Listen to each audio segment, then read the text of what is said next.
Welcome, friends, once more to this dark play of veiled faces and corrupt sentiment.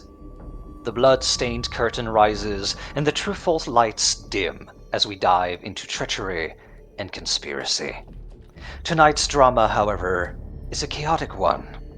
Yours truly made sure of it. Our actors, perfectly cast in their roles, now find themselves in possession of a rarity in this world. Agency. And with agency comes noise.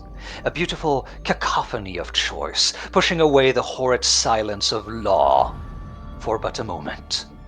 A brief reprieve, one that must not be missed. Tonight, my friends, look for the details. Gaze lovingly upon the decisions of our cast, for through them we can see the true nature of the universe.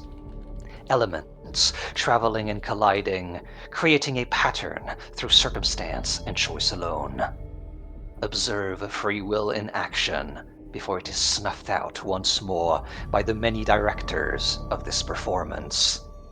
Even now, powers that be scheme and adapt. Even now, paths are being drawn. Even now, control is reached for and snatched away at every turn. But tonight, our actors get to decide which path to choose. They cannot feel the weight of this moment, how fleeting it is. But you can. So observe and cherish. And on that note, I must ask, players, where do we start? Many things are happening simultaneously right now, and you get to decide where our gaze turns first. Let's. I feel like we left off on a pretty big cliffhanger. Yeah. Do you know? I mean, like... And that's why we need to really make it, like, last. You know, we can talk about that later, okay? Later. Shut the fuck up, Bench. Get out of here. You're not making decisions. So we can. It's hard. Do we want to focus on B and that squad first, on the off chance you guys finish up and can join us? So genuinely, I was like, I can think of so many of the things, but I'm not quite sure where that stuff's going. So I do kind of want to see that. So then we have a full picture of what's going on. So like, yeah, on the off chance you guys wrap, you can come join us, and if you don't, you don't. That's fine. Interesting. Okay. Okay, if you guys say so. Let's go. Let's go. I'm sure you're ready. Ready to go. Ready to go. Okay, let me find the place. I believe I had already changed the various things. Yes, okay. Alright. Ready, Laura? Mm-hmm.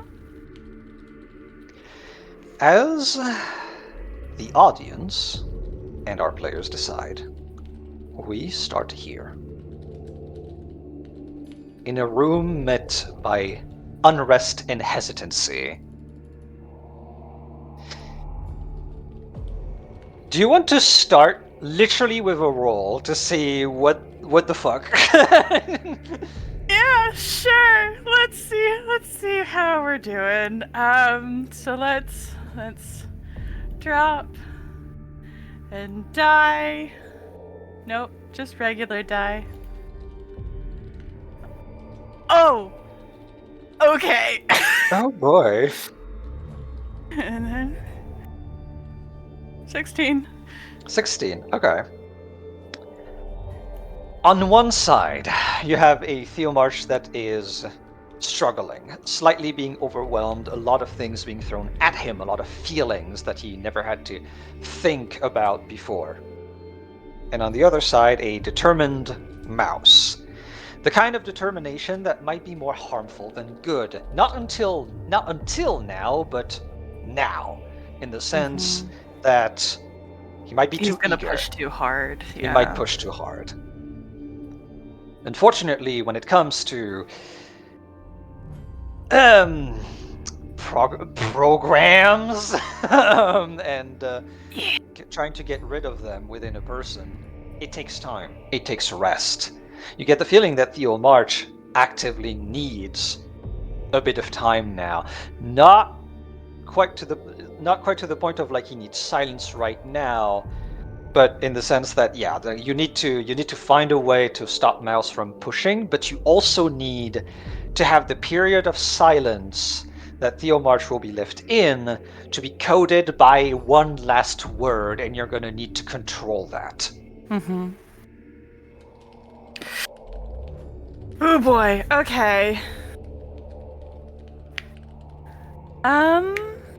Hmm.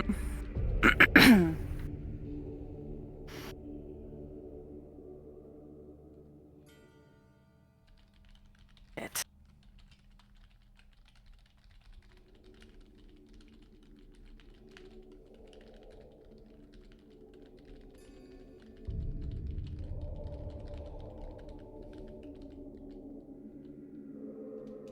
Oh God. I'll wait. I know. Literally the last thing that they ended on was her just being like, "Yep, I went down into the spooky place, and he knows what that means." And now it's just kind of hanging there, and Mouse is probably Yep. gonna be like, "All right, so anyways, like about us Mhm, being like mhm. brothers and clones and shit, like." Yeah, exactly.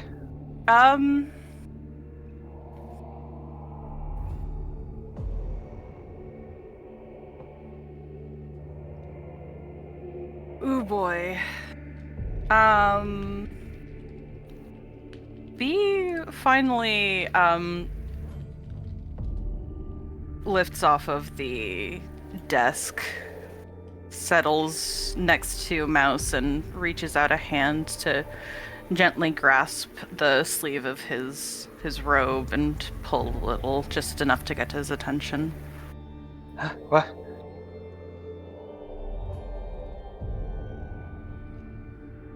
Perhaps. Would you mind if I spoke to him alone for a moment?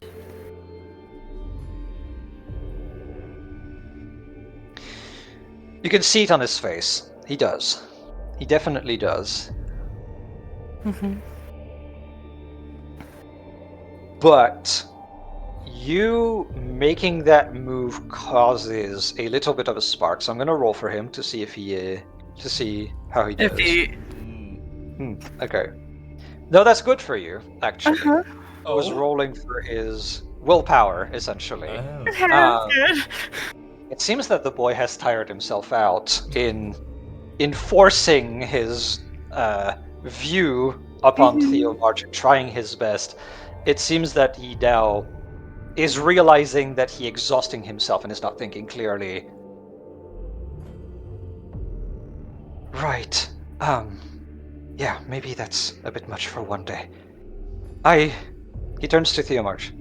I hope you at least think about it. And he turns, and he leaves.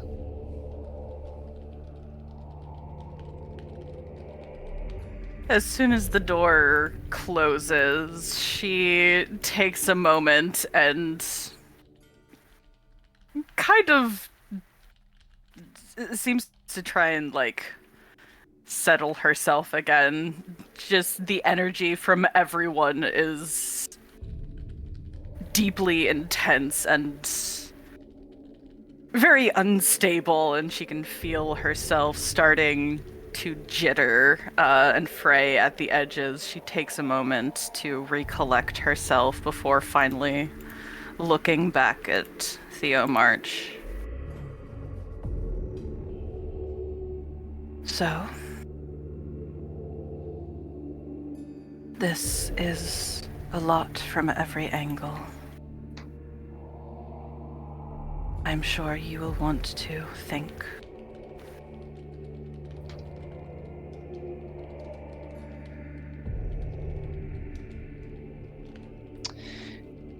He takes a moment to weigh his response.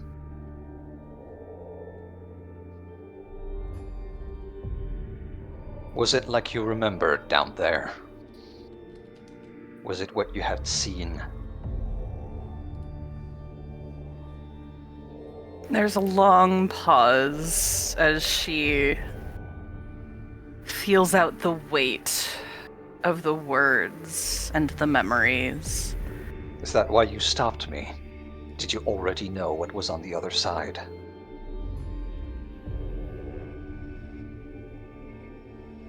I didn't know for sure.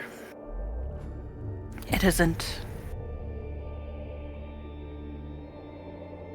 I don't remember everything. I was very young.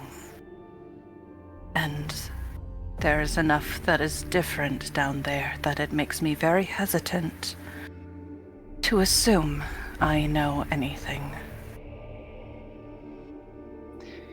You're the last one, you know, of those who went down. She purses her lips together. There's a tension in her. I didn't, but I figured that was the case.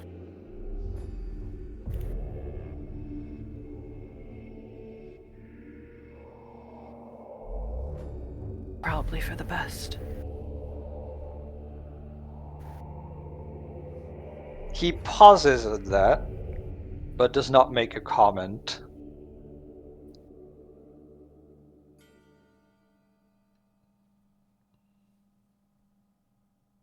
Well, I assume that you will want to say something before you leave. She watches him and then eventually seems to make a decision.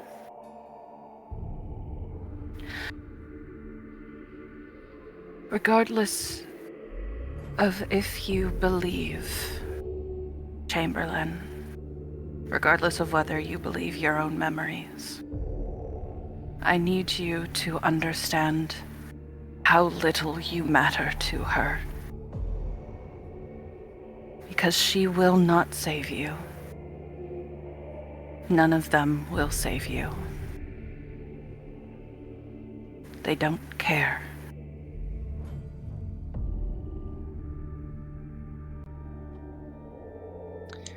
Such is the way. But it shouldn't be. The point of all of this is to save people. To build a community in this storm of a war. Meant to keep us safe. And they make us into pawns.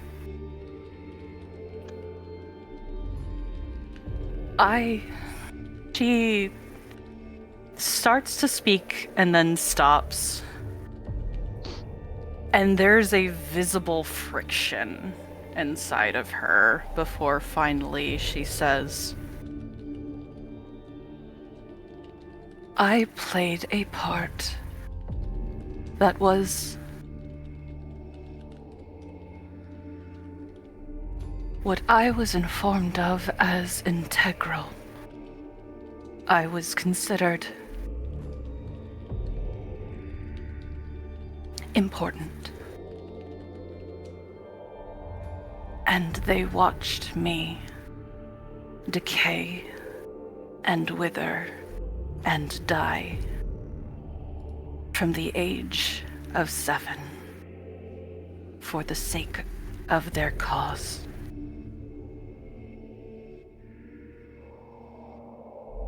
You are a pawn that she has dragged in the hopes of putting meat into the grinder that is not ours. You have to consider yourself. You have to...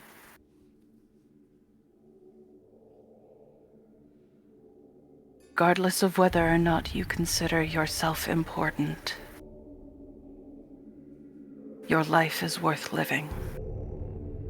And they will not let you. We want you to survive. We want you to live.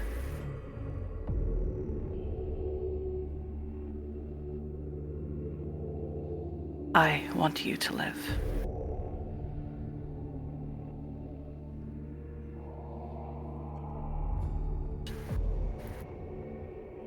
This moment you are met with a heavy silence. One that means reflection, one that means pondering. Mm-hmm. You will not get an answer from this man, not anymore. Mm-hmm. Just consider it. And she turns and pauses at the door. William, would you open it, please? The door opens on its own. Yep. She heads through. And then immediately goes over to Mouse. How are you feeling? As the door closes behind you, Mouse, tired,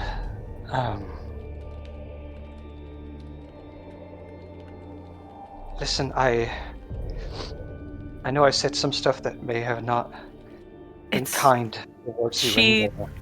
She waves her hand. It's fine. You don't need to apologize, don't. Let's just move past, alright? Okay. I'll go see how things are going with all these people in the chapel. She watches him walk past, and it takes every ounce of control not to haul ass after him.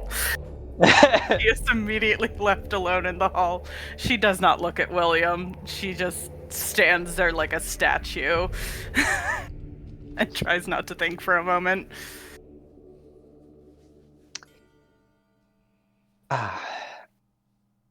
If you do not mind, Beatrice, there is something I'd like to talk about. And unfortunately,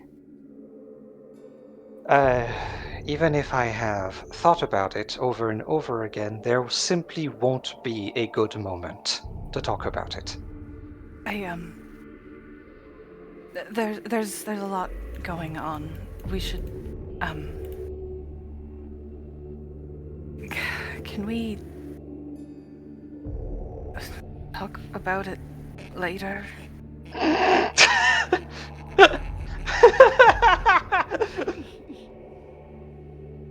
Of course. Just know that it's important and could impact your future. Right, right. Immediately just starts heading down the hall. All right, so you're gonna get about 5 more of those with him until he tries to kill you. Okay? You better start counting. Just pops up in the corner of the screen. Let me make sure I got everyone copied on the other side. I did not, so I will put you there, and I need to get Mouse as well. Where be Mouse? Let me go get that. Oh, I think I deleted it. I need to go fetch him in the other craft. Did you leave him there? What the fuck, dude? I left him there. How could you do that to our boy? I feel like that's the least that I've done so far. Go. Copy. Oh, roll 20, please and thank you. There you go. Yeah, so it's a once again, chat. It's gonna be a less fluid session today because I want this to be about player choice and agency. We will follow their whims and see what they want to do today. Yeah, It narrator? will lead to moments like this where I have to adapt on the fly. Oop, there we go. Mouse. Mouse in church. There we go. And I will then put us there. Back in the main chapel, you leave William behind in order for him to guard the Memor Mortis that you brought in. The talks are vaguely coming to a close. Decisions of plans have been made. However, there is one last question that hangs in the air, one that Tug the Fuck asks. So, with all of that, what do we do with the Toscano guy that you got? As he sort of looks towards Sunripa. These three aren't supposed to be here. Oh yeah, you're right. Let me get rid of those. They're not here, they don't exist. Ignore them. It's your imagination.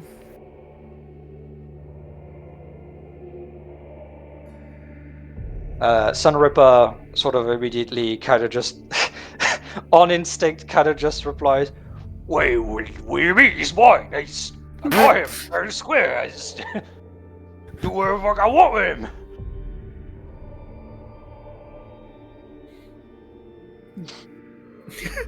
Bench will speak up there and just like, yes, it is, he's still your hostage, but what do you want to do with him?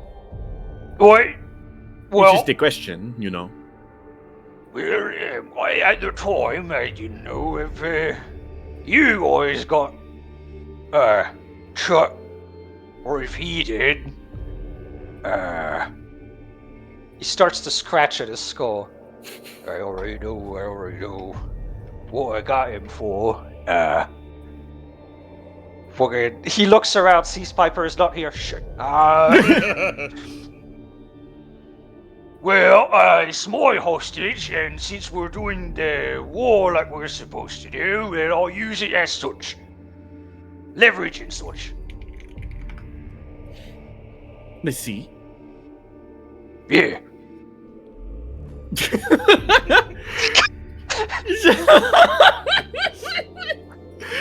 He just kind of like creases his hands and just, well, leverage is a good reason if such a need arises. Yeah, keep him warm for later. Good, yes. I cannot think of any other matters that are of urgent discussion. Either of you? No, seems like we have plenty to do. And we should get to it. Of course, yes. Sunripa kinda pipes up like, right, got Chuck with your guys, but like he's also supposed to be mine. And like Piper wanted to talk to him. Like he's directly looking at you, Bench, because the Warhounds, as far as he understands, are under you, so. Yes. The Warhounds are usually like, the matter of the districts, but yes, you are going to. I can keep in touch in regards to the activities of the subgroup. If something emerges, I'll tell you about it. Right, well, if we're gonna leave, I would like to take Chuck with us, is the thing. He stops again and waits and is like, I understand. But he kind of looks over at Chuck. Do you think that he kind of looks over? How would he tries to figure out how to like word this exactly, as he just sort of trying to be as polite as possible, as like, if it's just like, would your gang, do you think, in your opinion, he goes sort of even turns looking at the others, that the rest of your gang would understand and the Bloody Bulls would be ready to see Chuck brought back in chains? The change in leadership, are they ready for that? Do they need a soft and gentle hand, or would bringing him back and saying that... I don't see why not, kid. He turns around Yes. to the one Randy. What do you think the other boys would think if we bring back Chuck, no years. Time to roll. You can do it. Kind of average. Also, similar exact gesture. The same scratch that Sunripper just did on his skull, on the side of his bald head, just like, might be fine, might not be. I don't know. I think everybody that saw you up close and personal would be inspired. We're probably gonna talk to him about it, but like, word of mouth can only really do so much. B will finally speak up in this entire scenario. There's also the issue of how many of your men having been bought by his supplier? She nods to him. Right, you figure that. Yes, a number of your new members are here purely for the financial means that Chuck had, and perhaps simply a very practical reason. He has heard far too much. What? You can't just keep him here. The whole point of me coming here was to get him. Yes, I understand that. I'm just asking, do you have anything to keep him busy for a while? Looks over at Hawktide. Chuck, he looks pretty busy to me. Bench-like! But yes, he is busy right now while we are holding him kindly. After that, do you think he will remain not busy or not so busy? How are you going to deal with the fact that he knows everything we just talked about and has plenty of reasons to not keep it a secret? Also, if any of his purchased men see that he has been dethroned, that'll probably be passed along rather quickly. The deal is with him, not you.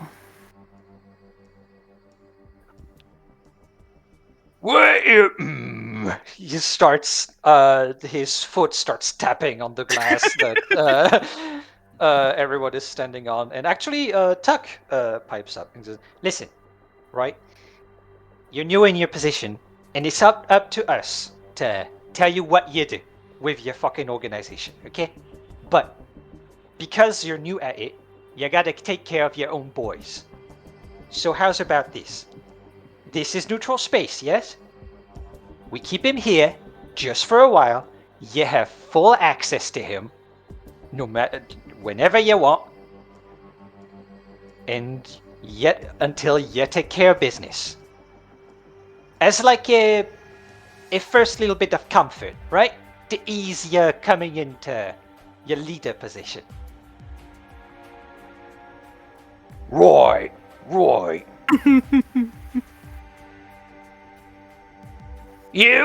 Okay, that makes sense. Yeah, it makes sense to me. Right. Where are you putting though? Where's he gotta go? Oh, don't worry. I do have a spot that I think I could hold him. I'll give you the details privately. Oh. I can already. Oh my god. Holy shit. 2.5 CEOs. Oh god. Guys, I'm gonna be so real with you. I don't think that Peter and Leon really deserve that. I feel Don't worry, I have another idea, unless everyone thinks it's too funny. That's really I think funny. they it'd be absolutely pretty do funny. deserve that. I think they do Yeah, I think it's a do bit- deserve I think it's a that. bit too funny. It really is just like veering into like inhumane experimentation because you're creating the most noxious cocktail in existence in that room. just the most toxic environment they Yeah. can possibly be trapped I in. just want to see what homunculus comes out of that, you know? We need to find some absolutely vile middle class men so we can like complete the concoction of all spectrums of class and that horrible den. I mean, I feel like there's one in a control room somewhere that's being a little too simpy, that might work. But we're Oh, gonna yeah, have sure, to get sure, to sure, him sure. first. I was about to ask Bench, what's your net worth? We're Just not going to out talk of about that. Curiosity. I get paid paycheck to paycheck, man. I'm Oh, poor. okay. You're fine. I see, Yeah, I man. see. Of course. Oh, I feel like you're pretty rich right now. That money clock is like overflowing. That's the Anyway. community's money. Yeah, I was I about mean, to that's, say, anyway. that's the community's money, and also that depends on what you're gonna do later today, because Yeah, Harvey is just in the district, like, right now. Completely unrelated, I'm sure we need to address the money clock. Shit. Okay, yeah, fair. Right then, well, guess if we done here, I got some house cleaning to do. Yeah, you do that. Alright, boys, we're going. And he starts walking that way. I'm not gonna simulate the Oh, yeah. entirety of their Yeah, walkouts, but I will Can we walk? group them up. I turn over to the boys and I basically tell them, it's like, good work. If you can, I'm going to give you a contact. He turns over, is like, call Giammi. And he moves over and hands him a number. He'll be out at the Bandi district. He should know the place.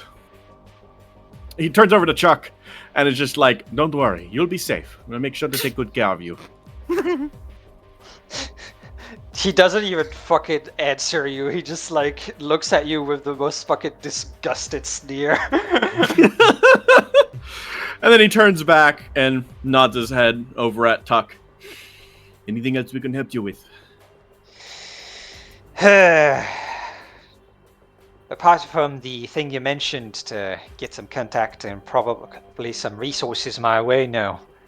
I think I Yeah. also got some cleaning to do and gotta get started on our little pretense that we agreed on. So Yes. I'll be on I my have- way as well.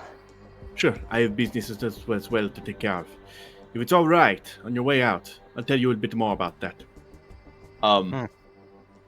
Bryn, I would like to walk off with Tuck the Fuck, and I would like Oh. to tell him some things privately before I go Okay, off, okay. and then I'm just going to write the books of what we are.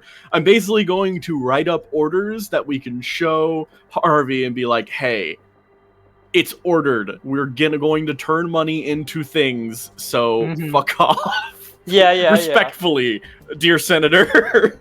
So you know what? I'm gonna copy this group here. I'm gonna GM there the rest, and I'm gonna take you to a different map for when needed. Okay. So what do we want to? So Bench is doing that. What Bench do is we doing want that. to B. focus on? B wants to Next. check in on what Mouse is planning to do. Like, is he just going to be hanging out at the church, or what is he planning? Yeah. Let me get that. I'll just put. Roll20 is throwing a fit today. Yeah. There we go. Oh, I have the perfect place for the talk between Bench and Tuck actually. So put you there, and then boy.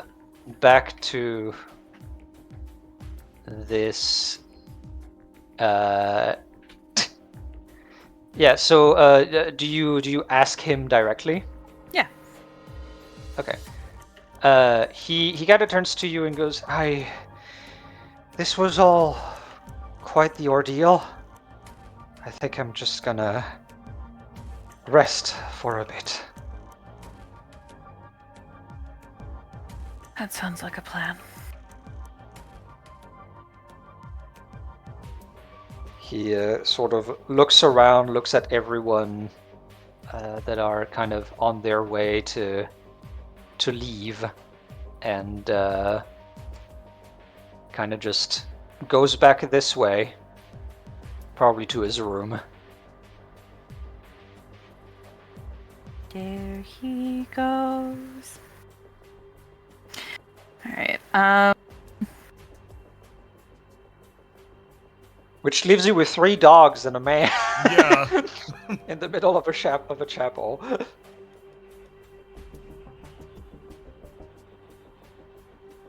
You know, at this point, she wants to get out of the church. She just fucks off.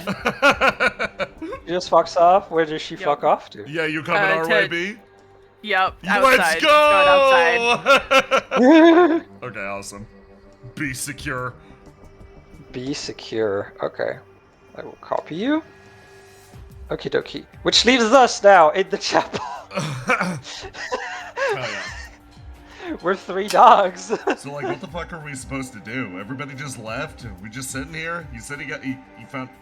Right, he said he found a I place. just Okay, we're got just off of babysitting duty, and I'm not gonna do this shit again. Like, where do we stick this Listen, guy? I know I led the conversation by complaining, as is my nature. But boss probably has a plan. He's probably securing Well, the details. hang on, no, he gave you fucking what's his face, Jeremy's Yeah. number. Fucking call Yeah, him. I just want call this guy Jeremy. off of my ass Guys, now. it's easy. We just call Jeremy. That's all we have to do. Yeah. I don't So know. what? Like, I kind of... What? Fine. Like, if you Dude? want to be a go-getter, I'd say go for it. Call Jeremy. What do you think, Chuck? Huh? What the fuck are you talking about? And as he is saying that, Bad Dog, because that's your new nickname. Oh, everybody shut the fuck up. He's Was just that looking Jeremy? down at Chuck and then picks up the phone. You pick up the phone. Oh my god. It's a number you got very recently. Yeah. Do you pick it up? Do you leave Oh it god, on yeah, the- zero. No, it was instant. It was he told Okay. everybody to shut the fuck up and then picked up the phone. And then stood stock up straight and then just like fucking walked off in this direction as fast as possible. Hi, hello. I hear that, I turn, I see, and I look over, and I'm like, Yo, grab truck. We're fucking moving them. Come on. Let's go. and I just where are we drag. fucking sticking him? I don't have No, he's coming. Jeremy's number. Nowhere. Come on. I just start dragging him like he's just some object that we're taking so we can listen you, to him. you should have control over the Yep. truck. Just like, And God. meanwhile, while you... Oh, who the fuck happened? oh, he's running for it! He's running for it! Shoot him! Shoot him! Where did he go? Oh, he's resisting. fucking over here! Where did I he got it, go? I got Oh it. my god, there he is. I got him. Okay. He blipped out of the map. Okay.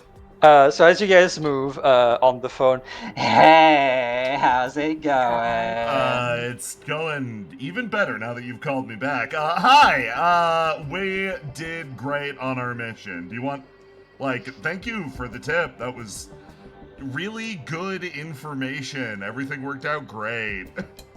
How are you? Nice.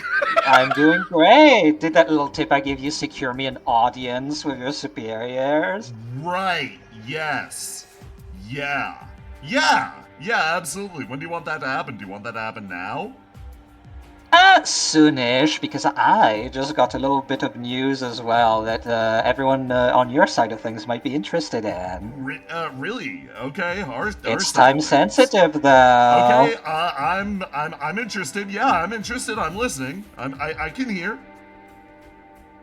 Are you trying to play me? Are you being What? cute right now? I hope.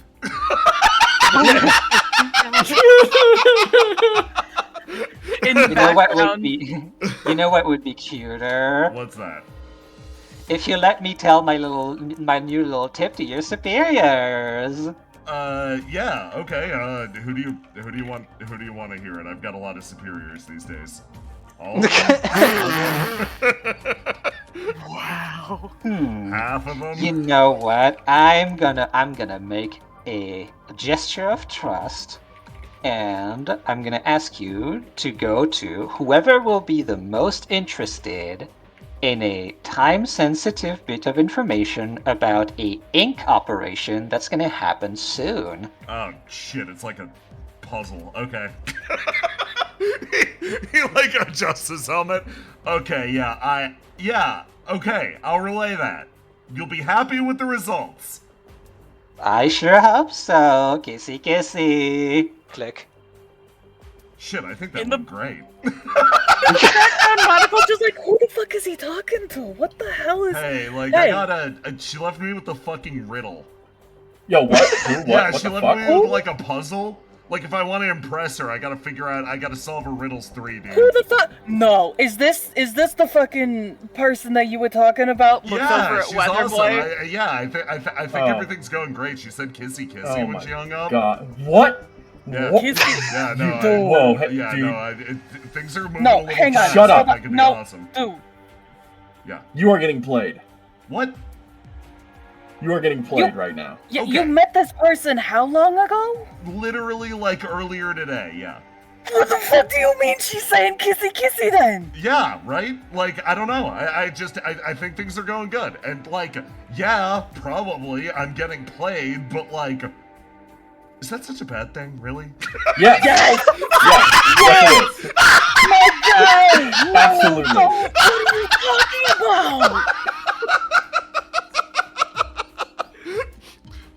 Okay, like, I've heard your counter argument, but allow me to present mine. Okay. Listen, I Okay. don't- Now, present it. Tell me. Let me roll the dice. I'm desperately lonely. And on that note, the camera zooms away. We're done with this scene for now. Oh my god. I shall transport the quatuor somewhere else, but in the Christian, meantime... Alora, that delivery, I'm like, yeah, but is that such a bad thing? And you both like, yes, yes, God, it is.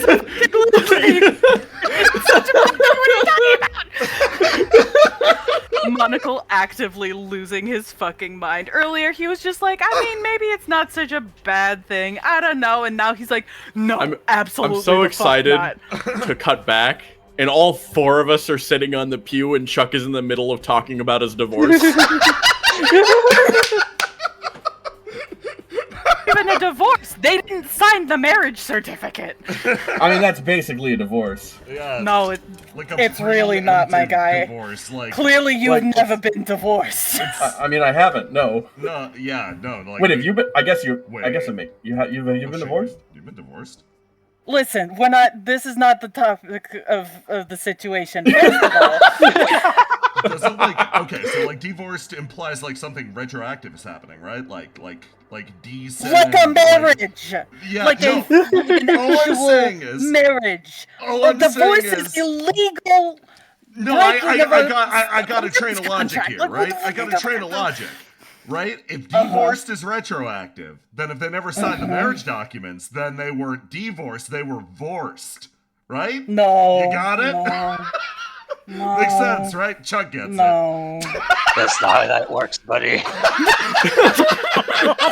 even Chuck's like, no, absolutely not. Alrighty. Shit. So while the dogs are barking, where are we going next, gang? I think we should go over to the It's time. Yeah, the meeting and Yeah. bring B in whenever you think B would arrive. Gotcha. Okay. Deary in let chat me- says pre-vorced. Yeah, that's really Pre-vorced? It was right there, and you missed it. My god. Okay, yeah, so I'll just grab a B real quick. And... That string We're fellow, gonna if go. no one was on Bad Dog's side, they would let him go through with this. Yeah. This is what friendship looks like. This is actually, listen, as someone who has talked several friends out of some very, very bad relationship decisions, this is what friendship looks like. Oh shit, you think it could be like a relationship? Damn, man. Okay. This isn't even a situationship, my guy. People always talk Okay. about how dangerous those are and how they like rip you apart. I don't know. I think I can handle it. Says the man about to get thrown into a wood chipper. Okay, sure.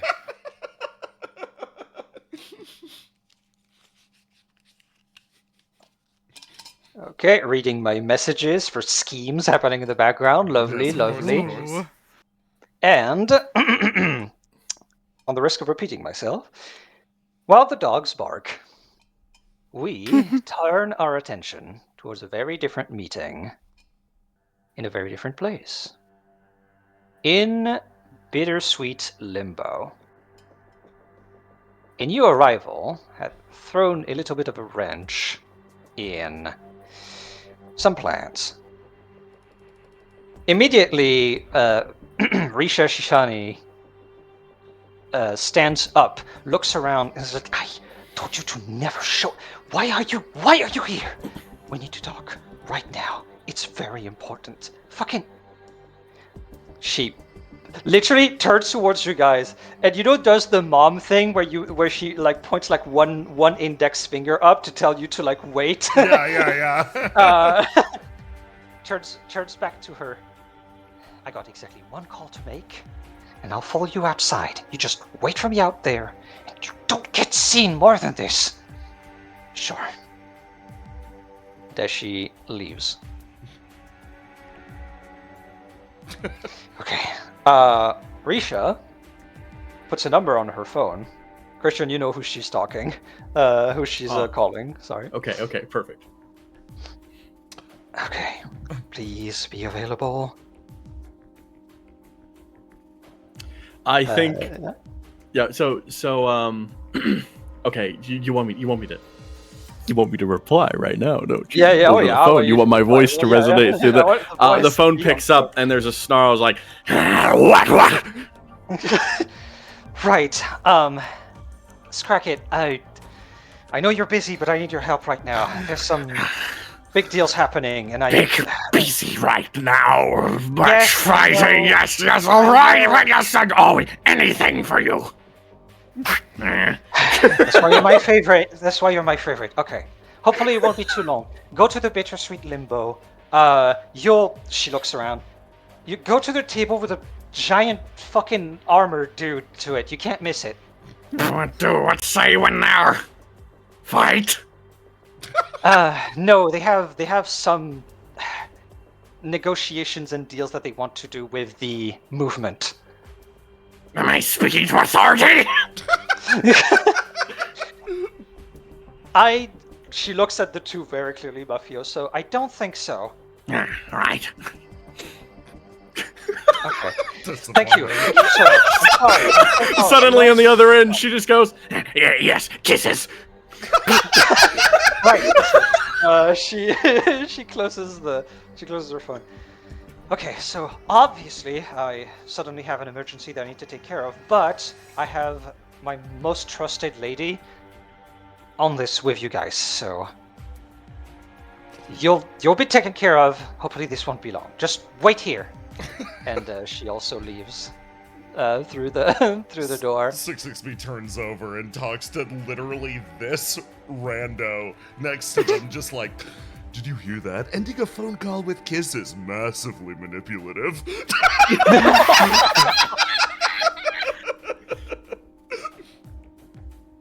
I don't know about that. Like, is it really that bad? And as you say this, someone comes in, and you should have control, Christian. just the door slammed open as the creature goes up. She's a rat. That's there, but also she kind of approaches, seems to be kind of bulked with this sweater and shirt.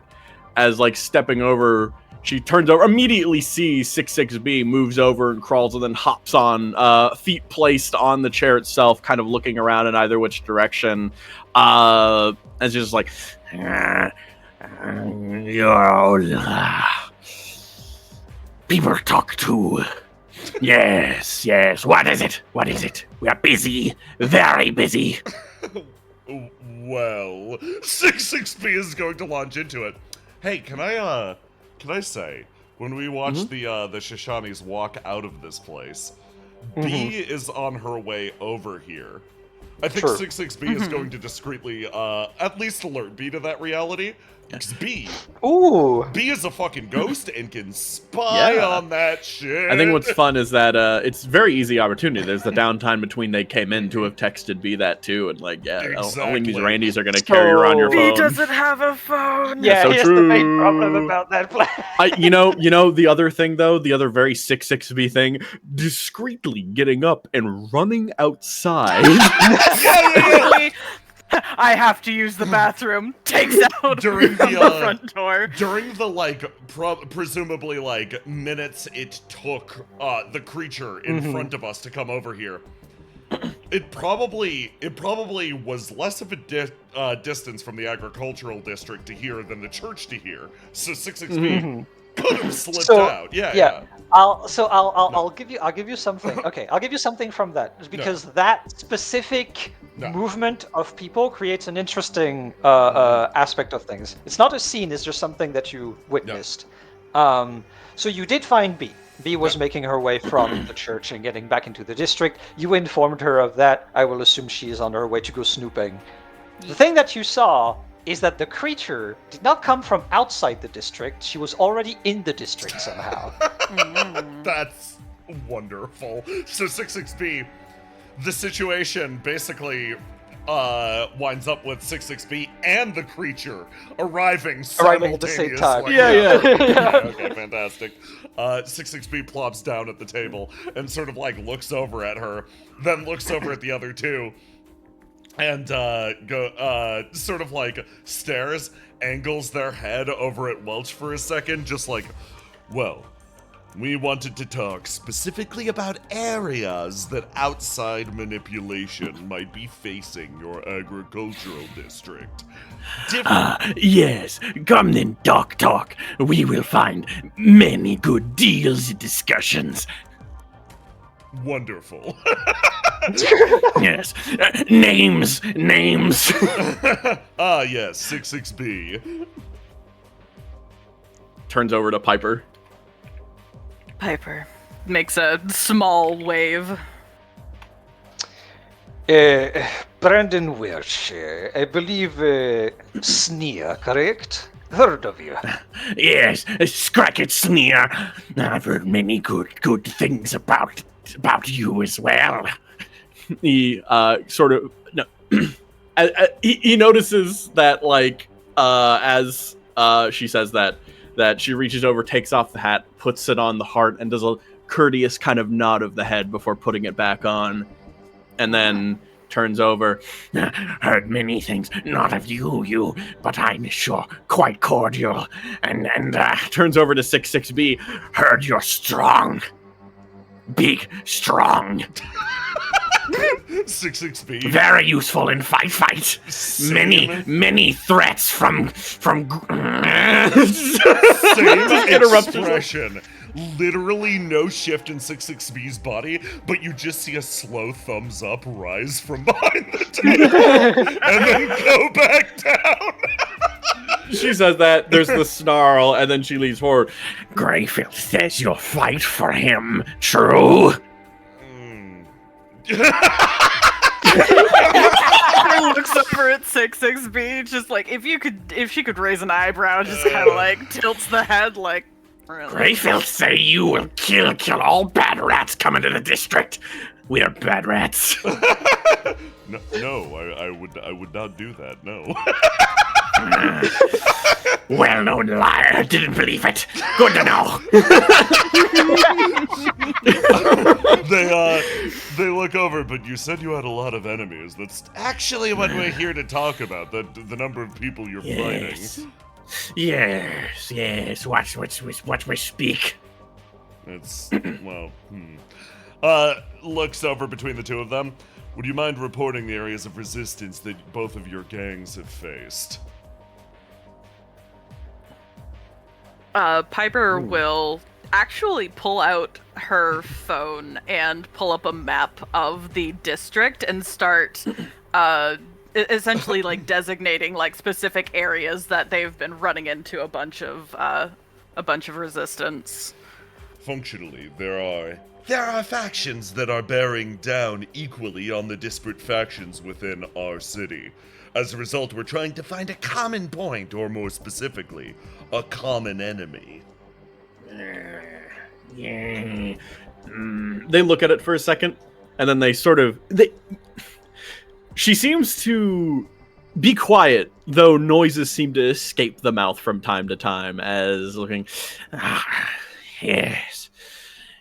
And you, Turning over to 66B. where are your fights? They sort of like, their eyes open again. They think, a very profound question. It takes much consideration. The fights on the daily seem to change. The people that I'm up against seem to alter depending on what we need. But there are a few common points. Particularly, going up against Obsidian Securities seems to be an issue dawning on the horizon, as well as those runs. Basically, it's gonna run through the story thus far, leaving out shit related to the undercrop, but registering like, yeah, no, over in this bar, we basically met with a copper markets bigwig, and then over there, this, that, the other thing. Go down the list. Just be like, yeah, so ultimately, pretty much everyone. We have fought pretty much everyone. We even fought some of your guys. Gesturing over to Piper, and I don't think we actually fought any of your guys.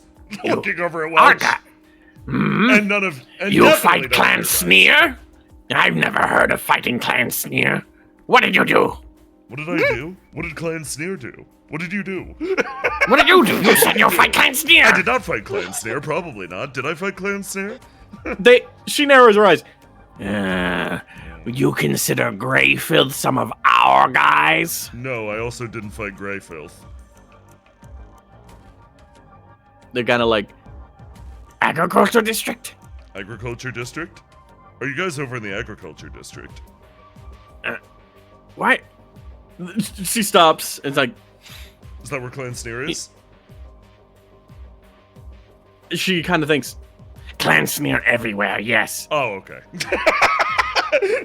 Yeah, so it's very similar to Greyfilth, actually, in that he is also everywhere. No, Greyfield is not everywhere. He's not everywhere? No. Greyfield is foolish. Things everywhere can go and be, but does not. Crawls through sewers, steals from other rats, and runs off, takes things from other people. Bad thief. Ruins good name and community. Really? Yes. He did come here and try to conquer our church. That did happen. Yes. This is Greyfield. Common nobles. Bad. Bad noble rats. Okay, hold on. Long lineage, no good of them. No, could you clarify that for a split second? They pull out their book and start to write down a new section of the Knight's Code. they lean over as they turn to you. You know of bones, yes? Yes. Long-lived creatures. Bones represent their lineage. Okay. Greyfield family, old nobility, long dead, but still they live. And why is that a problem exactly? They kind of raise hand up. They are no big concern, no. Petty concern. Too stuck up on lineage, no more power, likes to steal and be important, makes problems for everyone. The big Okay. threat is Libra. What? They turn and look, and it's like, Okay. You, they try to think about how to explain this as they sort of think a little bit. Big knight armor, no? Unite? Yes. Yes. Unite in order? No. People look at you and think you are knight in order, yes. They do, yeah, that does happen. Same thing. Raises a hand and just does the so-so motion. Same thing. Many many bad people see Grey Filth do bad things, thinks that means that it's our fault. Tell people it's our fault.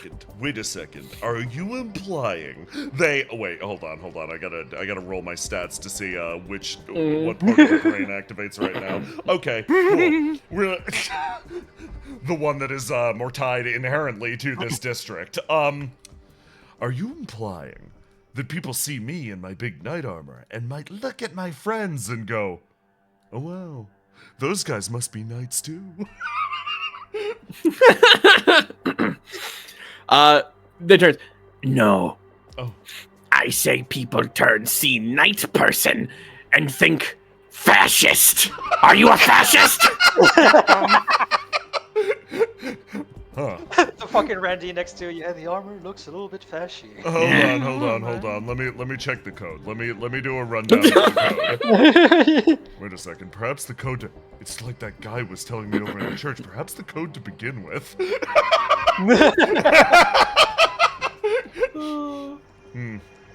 Listen, Piper finally pipes up, leans forward a little bit on the table and looks over at 66B. Ink Knights are the Grey Filth in this scenario. It is their reputation that's reflecting on you, not the other way around. As long as you conduct yourself in a... pauses for a moment. Noble and or reasonable manner, it should be fine. Okay, so I should be noble and reasonable.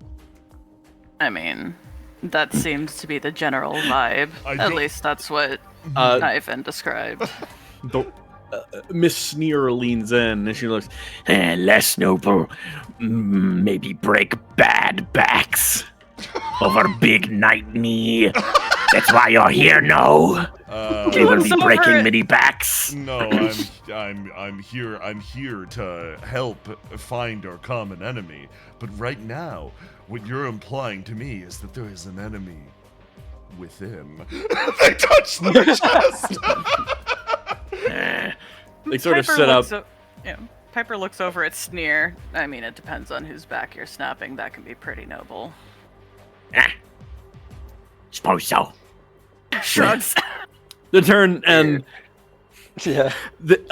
Just for the sake of time, Sneer turns to you, 6XP, and goes, "Well, you see, city council is..." and they just go on for like 10 minutes about like corruption in the city council, the effect that it has on the people and the populace. You're getting populism 101 right now. Yeah. Oh boy. And then they in the middle of my existential crisis, which is perfect. Yeah. Yes. They basically... And you see the these popular elected corrupted officials, they turn and make our lives hard. Tell me, 66B? Yes. When is last time you've seen Ratkin in the office? Ratkin in I have never 66 The amnesiac being asked about exactly. But here's the thing: they're not going to indicate that this is what's happening. Yes, instead, no, they're not. They're going to take it as something deeply profound on face value and just instantly go, "Now that you mention it, I don't think I ever have." No.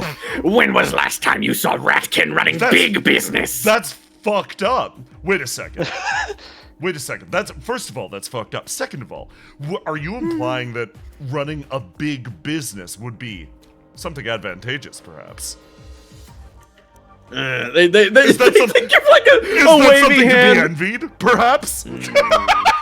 No, but it shows. That seems directly contradictory to everything that you were saying over the last 10 minutes. She turns over and it's just like she grabs your collar and's like, "You don't understand. Bad rats would love big business, but they aren't even allowed to be big business." Not even not even Snatch Greyfilth is allowed to run a big business. No, if Snatch Greyfilth was allowed to be in big business, they would not be here. Oh, so it's which more means like... I am not able to destroy Gratch. They stop. They step back on their chair, regaining some calm. You have much to learn, but you grasp some of the truth. No, I'm understanding. Regardless of whether or not it's something that you personally would do, to have the freedom or the ability to do this horrible thing that would result then in your ire, that is what's desirable. It's about the freedom aspect, correct? Yes, you see. For when people are divided in this way, they cannot. They keep going. I would like to hang on. Yeah. This goes on for another 6 minutes before Piper finally goes, so we should probably do something productive. We're planning the revolution over here. That's productive. We're philosophizing about the revolution. As much as the ideals are important, while I agree with much of what you say, this translate completely in our presence here.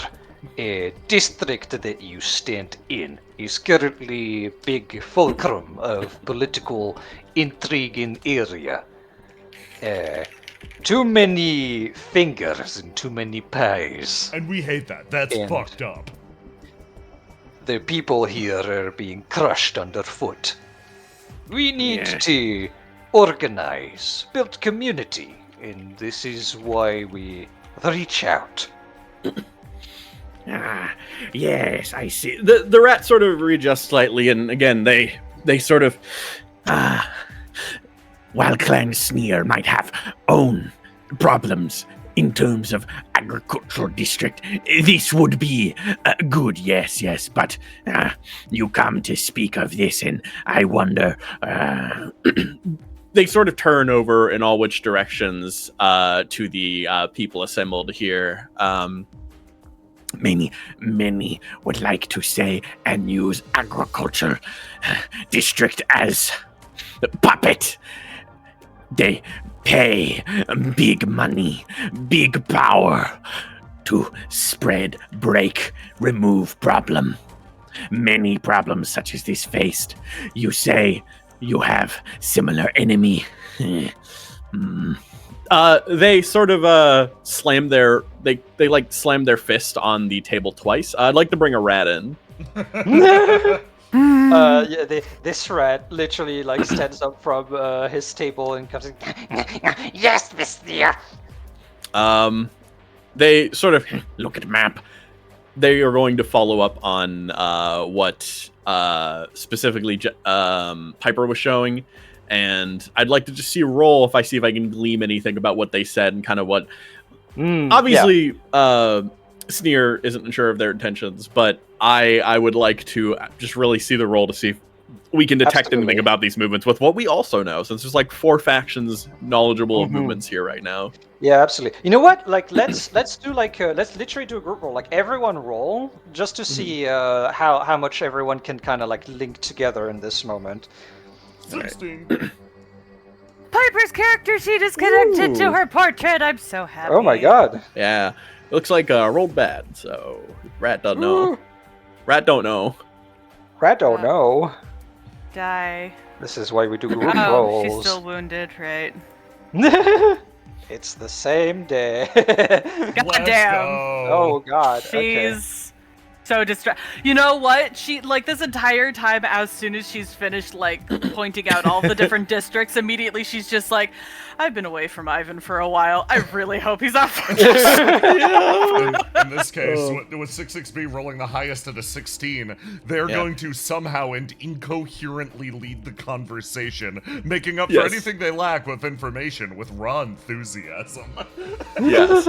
Can my big wonderful bearish boy roll as well? Absolutely. I was literally just thinking because he also has some information. Oh, he also has. Oh wow, yeah. It said, listen. Him thinking Alright, back to 6-6B. Chuck the Thug being in the church with Ivan for this long. Just Sorry, he's okay. Sorry, revolution planners. A real fish out of water who neither knows your struggles nor your people is here to speak. Is talking. Yeah.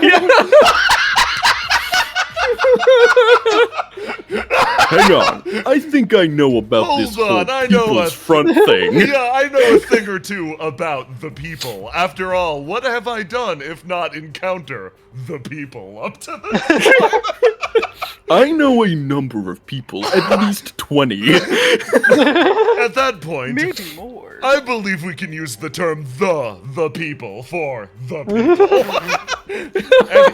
Anyway, as I was saying, the big thing that we've been really honed in on, particularly in talks recently, is the fact that we have been kept disparate, split apart. We've been dealing individually with different threats to our livelihood, meant to divide us, meant to keep us away from a table like this. This communication is exactly what big they, has been trying to prevent. So I am so sorry, Jay, because I know you wanted this to be silly. Yes. But you stumbled upon another roll because you got close to something. Yeah. Oh boy. Okay, let's go. So, if you think about it, right? You think about the big they, right? Yeah. But if you think about it, who has been moving money everywhere?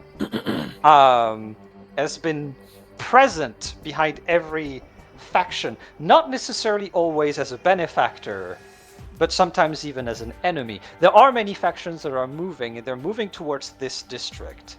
There is indeed a want for keeping people divided, but you're picking it up. It is something that will be I'm sure everyone knew already, but it's worth to be said plainly. Keeping the violence up, keeping the people afraid and divided, renders them powerless. For Libra has been a city-state that has survived upon communities taking care of themselves since forever. What is the one thing that this very district has been threatened with? Literally the minigame, if you think about it. That would get pushed up, that would give the various political parties that are pushing for this idea and would push helpless, divided, scared people to accept. 66B. 66B's eyes close for a second. They connect the facts. They start to draw one to the other. The words dance by in their head. Oh boy, it's this one. It's the depressed stat. They sort of, raise a gloved hand and sort of, press it against their chin lightly. This is the point that seems to be applying the most friction to everybody gathered at this table here. Strangely, it's also applied to our own district. All of these efforts draw themselves backwards towards a simple thing, the establishment of the Preservation League.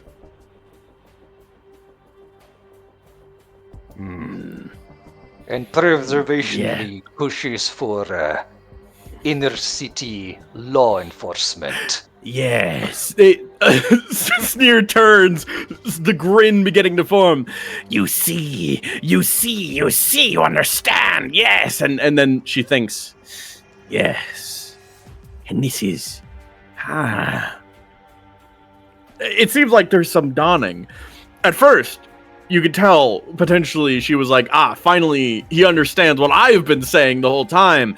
But then it kind of goes a bit deeper. She's like, yes, I think we clan have been distracted from true goal. She turns. What would you say, do? Why have come? What would you ask of us? 66B plops down back in the chair, and then, again, because their experience with Libra, with the city, is more or less the window of exclusively what we've seen in the games so far.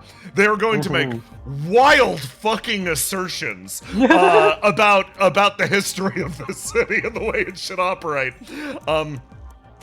It seems like there is a massive effort to solidify power and control.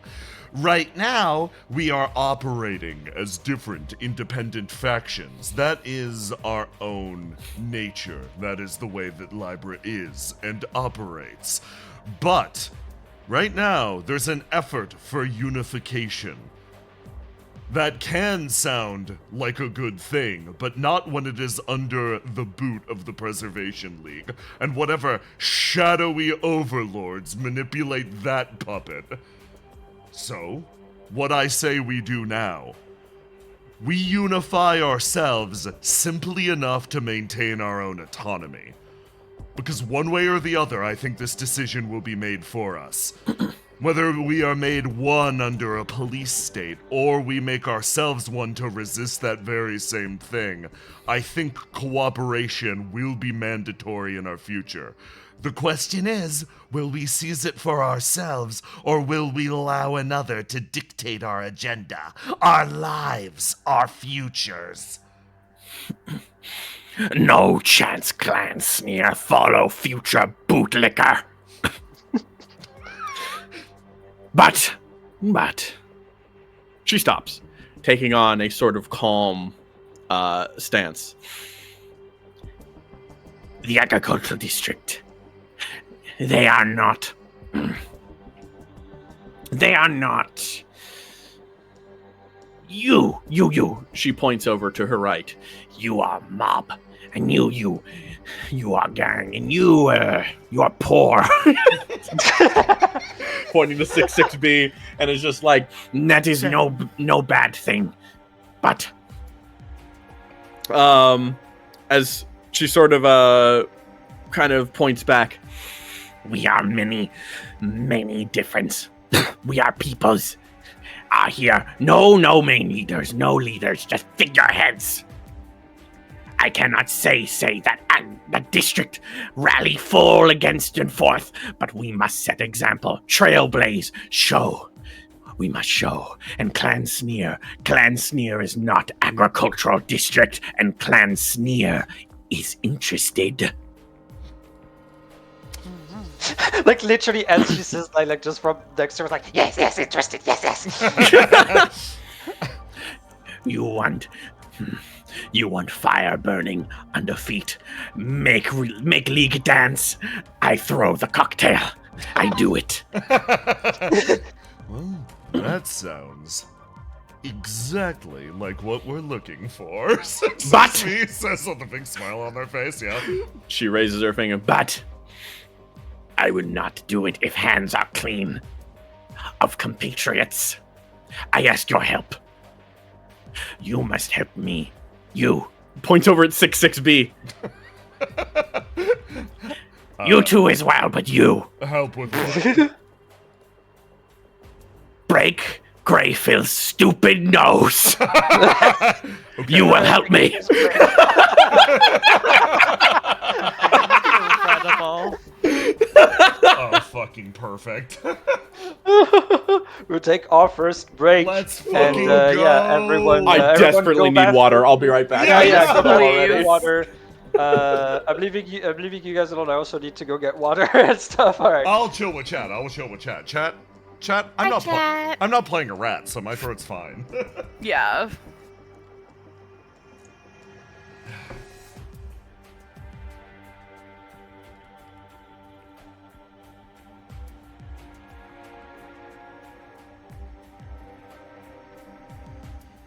Here's the feminine ideal, true facts. Can't wait to see Greyfilth get his shit kicked in. It's gonna be great.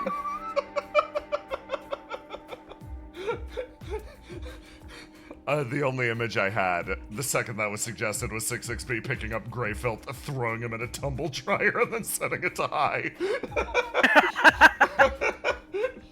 Honestly, though.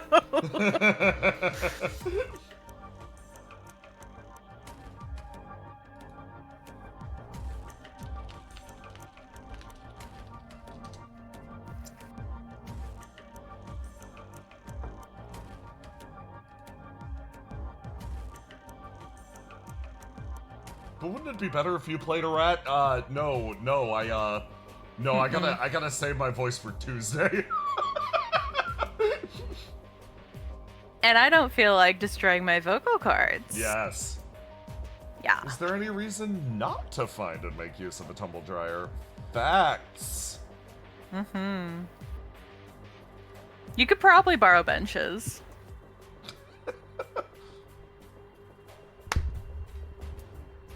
You're right. He gets his shit dry cleaned anyways. You know it. The image of B and Bench in the middle of their, like, they finally have the conversation back at Bench's apartment, right? They finally talk about it. 6XB Super walks tense. by in the background with a sack. Just screaming sack thrashing around. Hello. I'm back. Welcome back. Welcome back. 6XB is gonna borrow your dryer. Yeah. Don't worry about it. Yeah, no, during your scene where Bench and B finally talk about all this stuff, 6XB is gonna walk by in the background with a sack, throw it in your tumble dryer, and set it to high. Don't worry about it being screaming and thrashing and all that. It's fine. I think I only have one problem with that. You are assuming a scene is happening. I did not agree to this. I'm pretty sure you did, though. Like, I don't multiple remember. times. There's recordings of it, actually. I do not believe there are. That requires a certain level of meta knowledge that only I have right now. Wow, I see how it is. No, sorry. 6XB has it too. Just not B. I think there's only one person who doesn't, actually. It is strange. Very strange how that works. I don't know how that happened. And his name's What? Bad Dog. Not a single thought in that man's head. No. God. I'm trying so. I was trying so hard to save this man. It's all just going straight down the drain. There is with what you call it, like, for some reason, like, a lot of people are now picking up and watching old seasons of Red vs. Blue, and Really? yeah, which is awesome. I am reminded how much I used to watch that shit when I was way younger. Whenever we swap into the fucking dogs, the band becomes just asinine. It's beautiful. It's beautiful.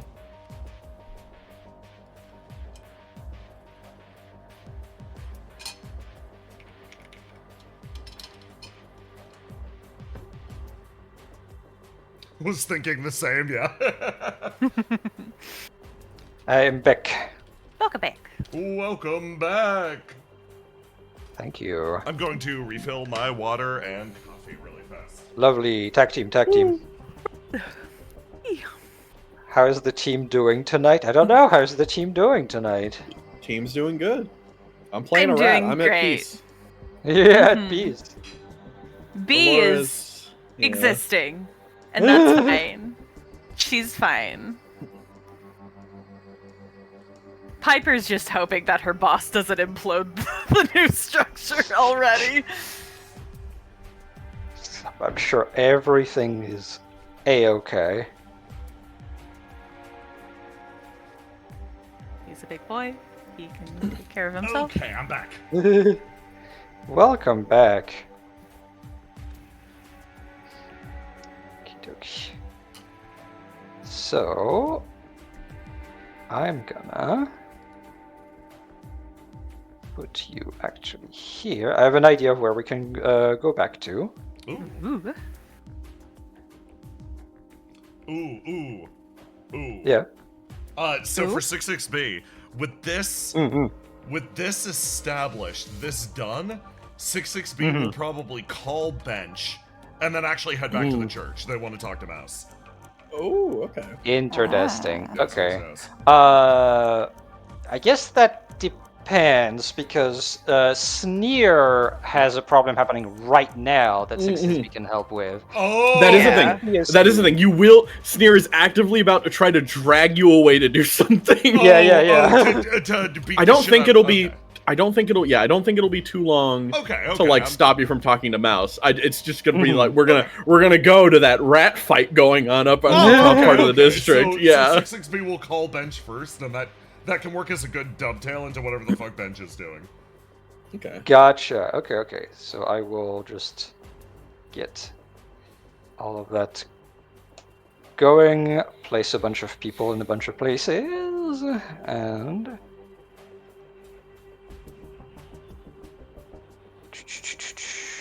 put you here. Up. There we go. And but however, before we get to all that, somebody else was contacted in order to do some snooping. Yeah. We get to snoop in on family bonding. Yes. Family bonding. There's so Family much bonding. going on. Can you see yourself? Yup. Yes. Yeah, I see the ship. Okay.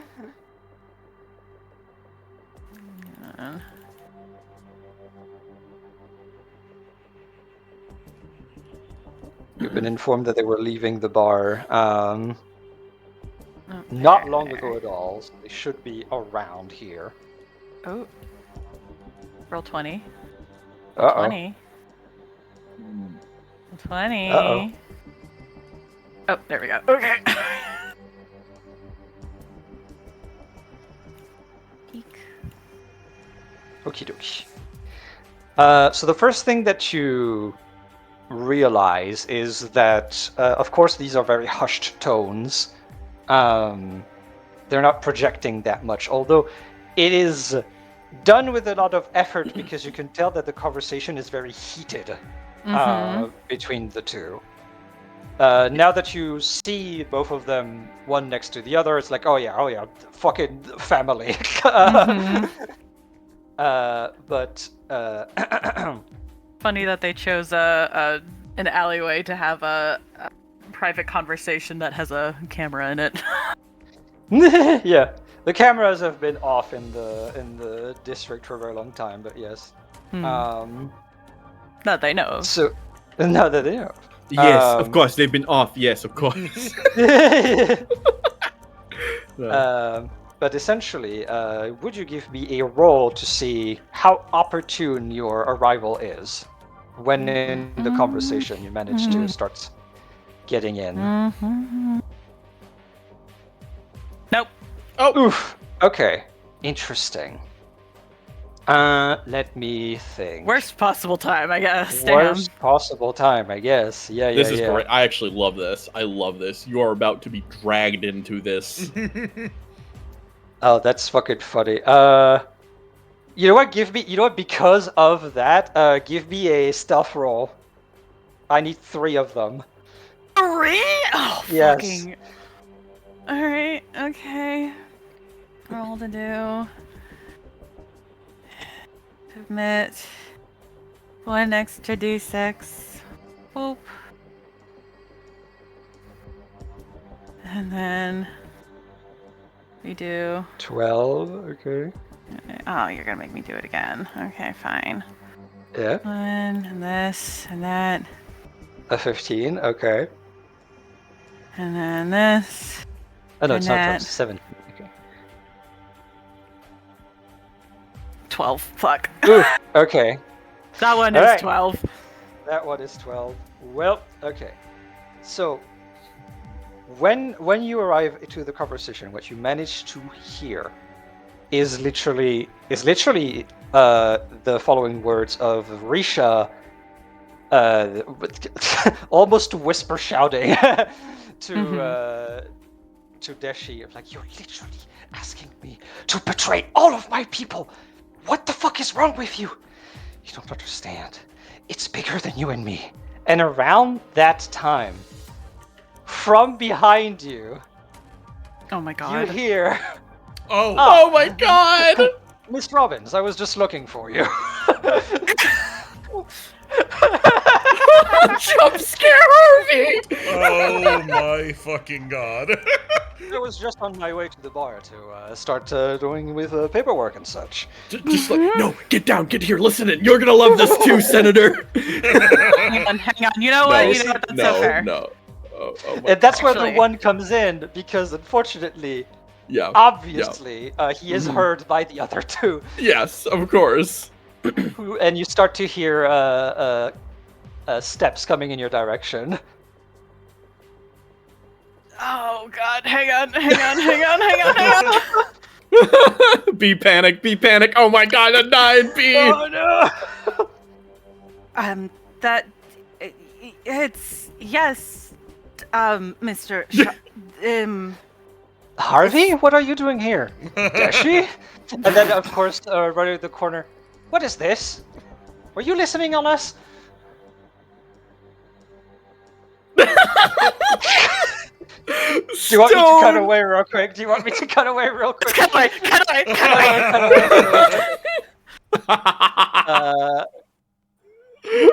away to here. I'll focus. Here you go. You've been dragged. Fantastic. Dragged away. 6xB is gonna literally, like, almost as if picking up the exact comedic beat, has their phone out and is talking to Bench at the time, just like, yes, don't worry. B is on the case. I'm sure everything will be fine. I see. Good. And you're coming back? I am currently caught up in the middle of something. Don't worry. I've been talking to some nice individuals, and I need to help them out, and then they'll help us out. I need to apparently hopefully not kill, but like a lot of the words kind of aggressive. I gotta throw gray filth in a tumble dryer. Well, I have one at the house, but don't use that one. I'll tell you a location that's nearby. The There's negotiation. an old laundromat, you see. The negotiation so far has gone pretty well, you know. We've managed to communicate on a few core points, you know. I feel like I really connected with them. Didn't really know what I was saying, but you know me. I don't need to know things in order to feel them. I'm a vibe core thinkopath. I've got this stuff in my synapses. I drive it down from my head to my toes. I just say the words. They become me. Are you good? Yes. Are we... All right. That's all right. Why don't you just don't get in too much trouble? I see. Okay. But if it's not going to be trouble, then do the thing you do that gets work done. Whatever the fuck that is. Doing the work. Yes, of course. Are you done talking to Phone Man? Yes, we're done. Was that Right. supposed to be like code words or something, or What? never mind.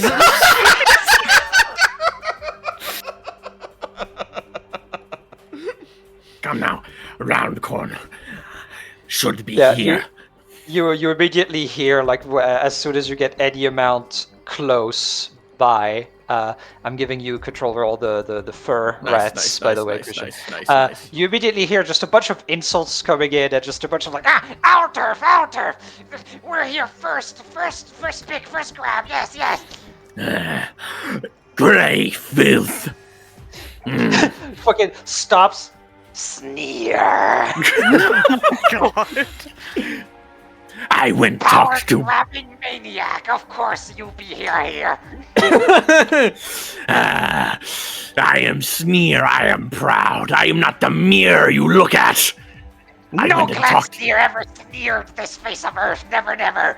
You coming up, nouveau race, you bastard vermin! You're like, nouveau riche. You say what you are. Never proudest, never strongest. That's why you got away last. I'll show you proud! He snaps his fingers, and like from above you, more rats come out of the. God fucking fucking woodwork. damn it. Wait a second. That's exactly what I was going to look for. God, fucking shit. Wait a second. Nouveau riche? That sounds like you have means and money. Are you perhaps one of the privileged? No! Oh, okay. Privilege grabbing, however. Bad rat. No. He sort of turns over. Greyfield only sees. Pretty things. Greyfield only sees himself in all things, all rivals, does not comprehend the cause, the people. I talked to your dear knight friend. Turns out, not so knight, not so friend. Turns towards you, 6SB. Ha! What's this mean? Looks over at Snatch Greyfilth. Pretty much what she said. How dare you? As The rats around Sneer are literally just like, Yeah, our friend now. Our big friend now. as all of this is going on, Piper is going to very slowly and attemptedly subtly push her and Welch a little back away from them, just so that he has some distance for any gun violence he might like to inflict, and she can attempt to sneak around corners. okay, yeah. So you know what? I'd say, I'd say just let's get a roll from 6XB and Sneer to see how much they grab the attention. It should not be too hard. Okay, Oh my god. Hold on. No need. Hold on, I'm officiating this discussion. You say at the same Officiating, you dare pretend to be neutral party, you traitor! You said for a second that Snatch Greyfilth only sees aspects of himself in others. Does that also potentially mean that Snatch Greyfilth might be an ally of Chex Knight's code number 25, the cause? Always been ally of cause, was there first, support you first in gunfire fight, yes. That's pretty convincing. That does sound like the cause. What has Sneer done for you? Nothing! Empty promises like everything she says! What is your path? Greyfield, what cause could you possibly have? Come into district, try to steal church. Cause of all Redkin, all beast folk, I'm fixing, yes. No, you call all rat folk. You think you speak for every one thing. Many us happy, but you would never see that. Oh yes, that's actually a pretty good point. Greyfield. I like a debate officiator literally like, you rebuttal. So, Piper, let's get your stealth roll. You need to beat easy. Thank you. Okay, so we drop, we die. And we do. Yeah. Piper rolls good. Yeah, Position just yourself wherever you want to be. yeah. She's gonna drag Welch around the corner, and then she's going to very carefully start climbing her way up this banister. Yeah, you can literally put yourself up there and hit, and you're fine. As Greyfilth's rebuttal, as like this door opens, and like this door opens, and Oh more my rats God. climb from the sides. And immediately goes, Pretend happy, just make do of bad situation. Just give empty promises, give them false identity. All know what used to be bigger, used to be greater, used to be, but I'm gone. Nothing anymore, filth, crawling in the streets, Going for treated as such. Never would have been before. Going for the ad hominem, which is below the belt, but at the same time is still your rebuttal. I turn and address the speaker. As I sort of like, 6B. You new to world, yes. Yes. Yes. Do you know story of people? I do not, no. Of rat folk? I do not. Many year ago, They sort of turn over. old grand city, strong and big, supposedly. Starting turning over. Own Preservation League, that grey filth. Old power. Many such noble rats. They held grand city of Broomcolon. And in city, we were all. Not like this, not ratkin. Supposedly, old history. But he sees ghosts. He sees old body bad geists. We are now Ratkin. We are us. We have grown up as this, but all he sees is dirty rats and mud. Not new people, not people that now find new identity in Libra. Turns over, looks at Snatch. Are you chasing the ghosts of past glories? Not ghost of past glories. Saving people. Have you ever seen Ratkin in Big Office? No bespoke in Big Office. And that's fucked up. Bad. Bad by other human things. Wait a second. Try fix. They think back. Giving power back where it's due. Wait a second, they think back to the discussion earlier. Yes, all of their vibe core thinkopath reasoning that's all solidified in this moment. What they managed to call out in that moment. Have you ever seen a ratkin in Big Office? Yes, that is a call. It is a call to fairness. When I asked for clarity before, yes, the clarity was... It was about the freedom. It was about the opportunity to do this horrific thing, regain Big Office, but based on everything she said to this point, this person in front of her. Do you want the Big Office for yourself, or do you just want the opportunity for others? Big Office for me means opportunity for others. 6XB is going to run forwards and immediately punch them in the face. You just hear a bunch of around you as all the rats point their fucking necromancy directly at your armor. So I will tell you right now, they had the time to prepare. You're gonna fucking explode unless one of your friends or yourself manage to do something very clever right now. Okay. Yes. Let me see. I'm looking at my new kit. So I think let's deal with the Piper, because Piper's also the one who was setting up, so it makes sense. I think Very Piper's true, the one with the very save true. here. So, fuck. She was not expecting this many rats to be involved. She probably should have, but you know, really, she should just stop being an optimist. It's bad luck on her.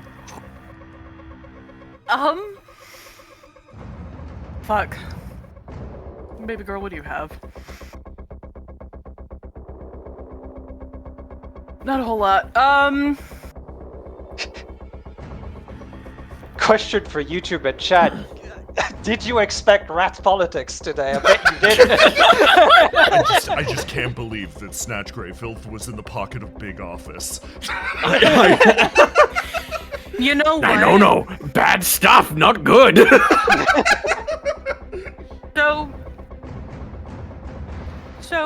So, I have a stupid idea. Yeah. Yeah? So Piper is, whoa, what happened? Oh, you died. Why are you? Oh, no. No, stop. Oh no! Roll 20, I got please. booted out of the roll 20. Well, now I can't even look at my fucking... Oh, wait, hang on. Maybe. There you go. You're back. You're Okay, back on my alright. screen. Okay, yep. But, so... Piper is really, really bad with her gun, however... She doesn't need to try and shoot someone to use suppression fire. Ooh. Okay. So, I could technically, as a way to disrupt half of the rats, and to distract the other half, essentially, like, call out to them to, like, get their attention enough to use suppression fire to make them scatter. Ooh, nice. Okay. Like, she's got you enough know- clips. Yeah. No, I see what you're doing. Okay. You know what? Give me a roll to see how many you manage to affect, and also lock out whatever swing you're gonna use in order to do that to make it like widespread. Okay. I guess we're gonna do this. And then...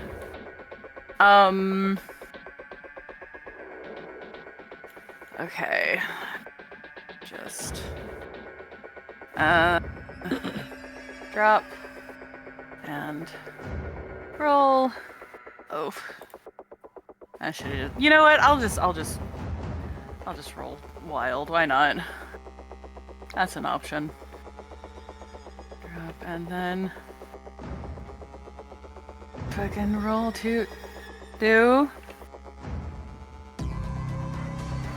Roll 20, please. I'm begging you.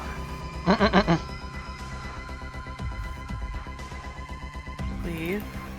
Oh my god! Oh god! Holy shit! What the God. fuck? I'm so duality. The duality? Well, I see a 1 and a 20. The duality of this. The double click. Roll 20's like, I don't know. It either failed or you died. I don't really know what to say. Like. God. You could flip How a do I coin to see reflect which of that? the two rolls we consider real. Yeah. My gut feeling is I need to reflect that somehow. yes. So you know what? Here's what's gonna happening. Piper, you are indeed getting the attention of all the rats that Does are my on gun the roof. explode? Yes. Yeah, I'm figuring. Take a wound. It's your turn. Fine. As you manage to distract most of the rats, it still needs to be a 1. So 60 speed does not manage to get to Snatch Greyfill. As this rat gets in the way and 60 speed grabs that rat instead, all the other rats got distracted and essentially made the gun of Piper explode. Piper, who do you pass it to? Sneer. Okay. Sneer barks out an order as just goes Just like Karam, go, go! and I'm going to lock out my attributes, all of them. Because I have an extra rat here that I will take with me, but my 3 attribute rats Yeah. will go and essentially attempt to lock down these 3. I see. Okay. And then I will run with the one spare rat we grabbed from the bar, who will stay in my bodyguard unit, and will now run. And then will now run past and take the opportunity to run out and go sock him myself, which I will swing wild for this. Lovely. Okay. Oh! Oh, Very nice. 6 I don't know why you damage. don't have Nice. control on this. There we go. Now you have control on the line. Yeah, Okay. thank you. Okay. Yeah. So you melee attack with bare hands, just fucking going at him. Add a d6 to your roll with the help of that one rat that you managed to Yes. grab. Oh! Okay, that's 12 damage then. God. Okay. So immediately socking fucking Snatch Greyfill, wounding him instantly as he falls over the fence and disappears down below. However, you're Sneer, you're a ratkin. You know that this is not the end. Oh, absolutely not. Yeah. If you pass it to me, I will run and jump after him. Yes. Then turning over to 6 XP. We handle the filth rats. Go, go! 6 nods, now fully recognized as a true ally of the cause. And they throw themselves over the side, leap and jump. Okie dokie. Let me That's hilarious. Okay, so we're gonna move back to Piper then. Your gun just exploded. All the rats are looking at you. Actually, Yeah. can we pass to Welch first? Who hasn't acted yet? Hold on. Yeah, I have a vision. Don't worry. Okay. I withhold for the vision, the GM's vision above all else. Continue. So yes, Piper. Yup. All the rats turn to you. Your gun just exploded. What do you do? Fucking. Fucking. So you fucking hoof it as immediately they start like fucking scrambling after you.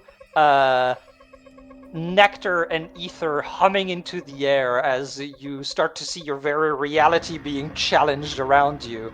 As the one that's the closest to you, however, immediately has to recoil as shots one might call suppression fire are starting to go specifically on this pillar, so they can't follow you without jumping, which they don't want to do, which means that they all have to kind of start go back this way. I love it.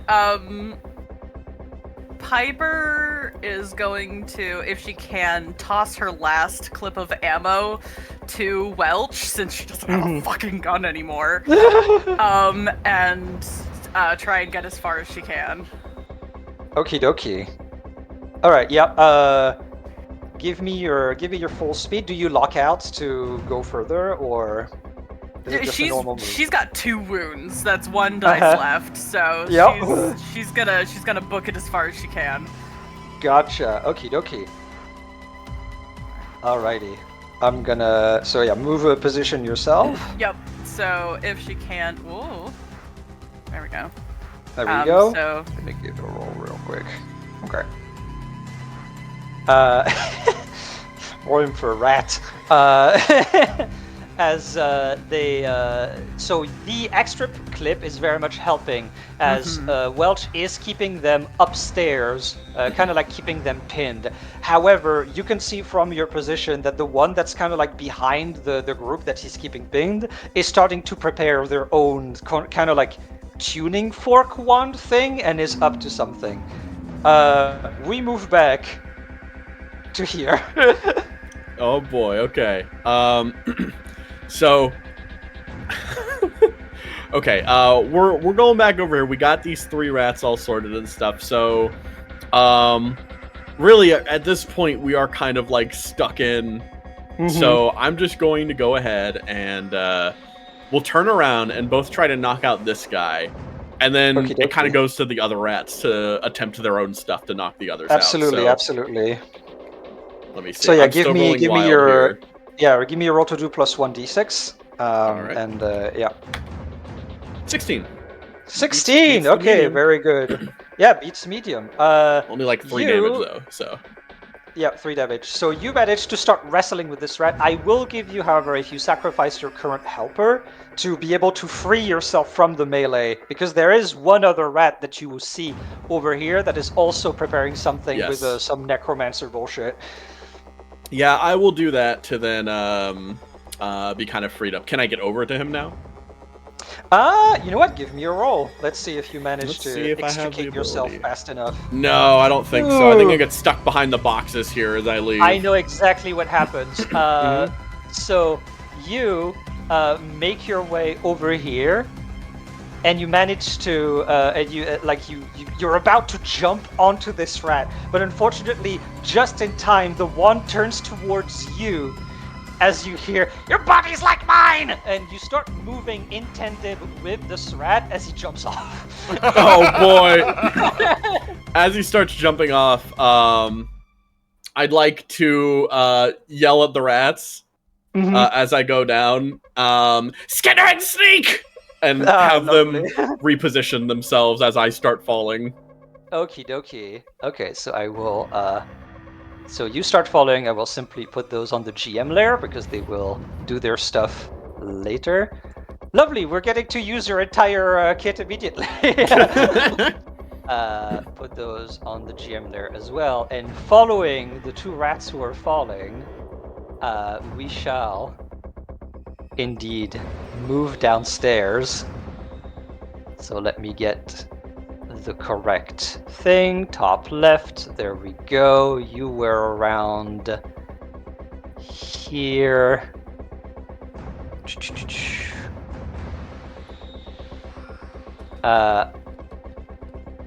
Greyfield had the time to sneak. So I will move us here. Here's what happened. 6-6B. Yeah. You landed first.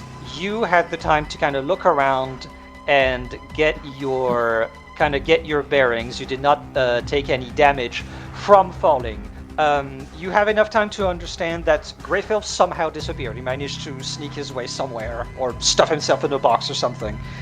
You already know, because of your resident of the district, that he has some of his posse around the fountain down the over the corner down to the west. However, you don't have time to pursue because you start to hear coming from above you as one of Greyfield's goons and your new ally are falling. However, one of them was prepared to fall and the other was not. 6-6B will whirl around and I think so basically they are making the same movements, correct? Like their bodies are synced up. They are making the same movement, they are synced up, except Sneer was caught mid-air when it happened, so she's like flailing, essentially. Yes, it's time to whirl around and catch Sneer. Roll to gentlemen. Easily. Oh my god. You catch Sneer, saving her life probably. She goes, "Thank you, comrade." As this one starts to fucking spring this way. 6-6B is gonna watch that one take off and try to reason something. Would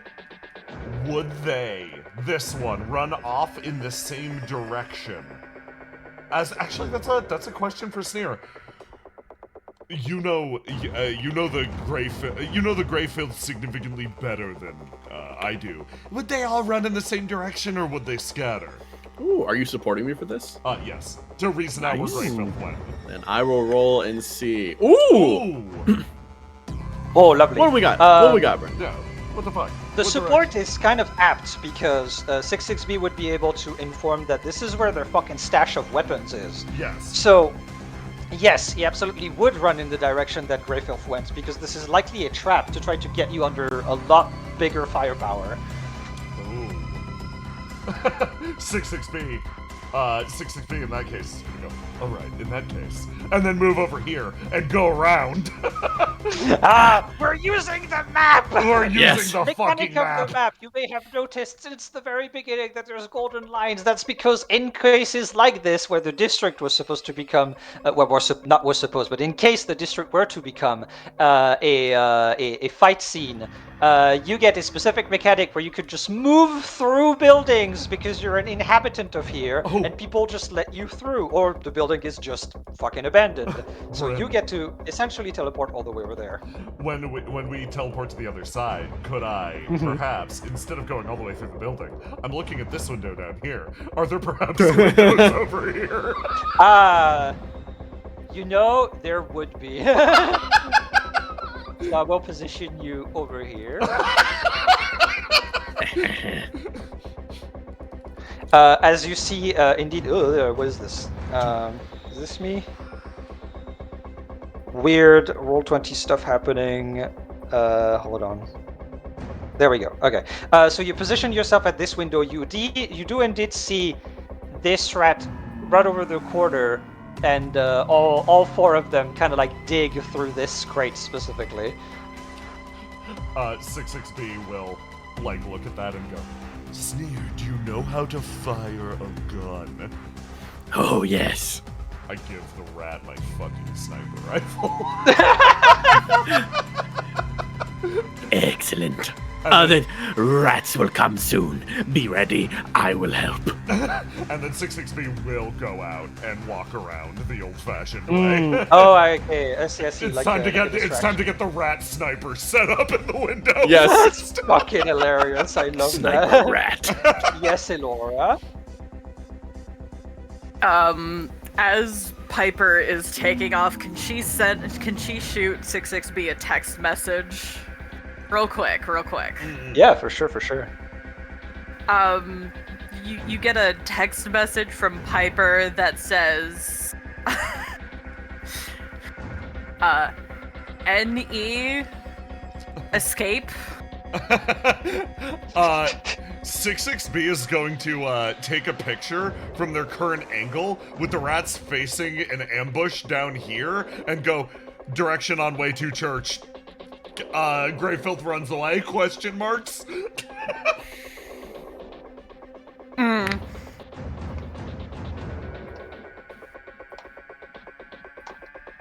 Any answers? What's the reaction?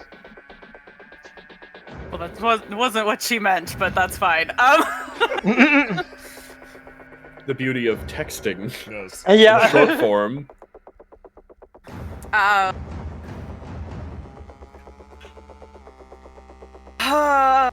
mean, I suppose it would depend on if she gets shot to shit before she can answer. Well, I guess that's a perfect moment to get back up now, isn't it? Yes. Passing the turn to Piper. Your rat support just disappeared. You heard Skitter and Sneak, and all of the fur rats have basically scattered and disappeared.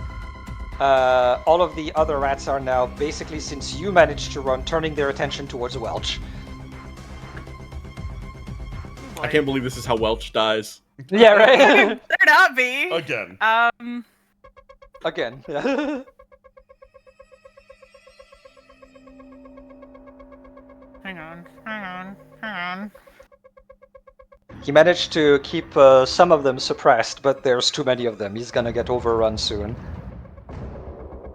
He just fucking run! God.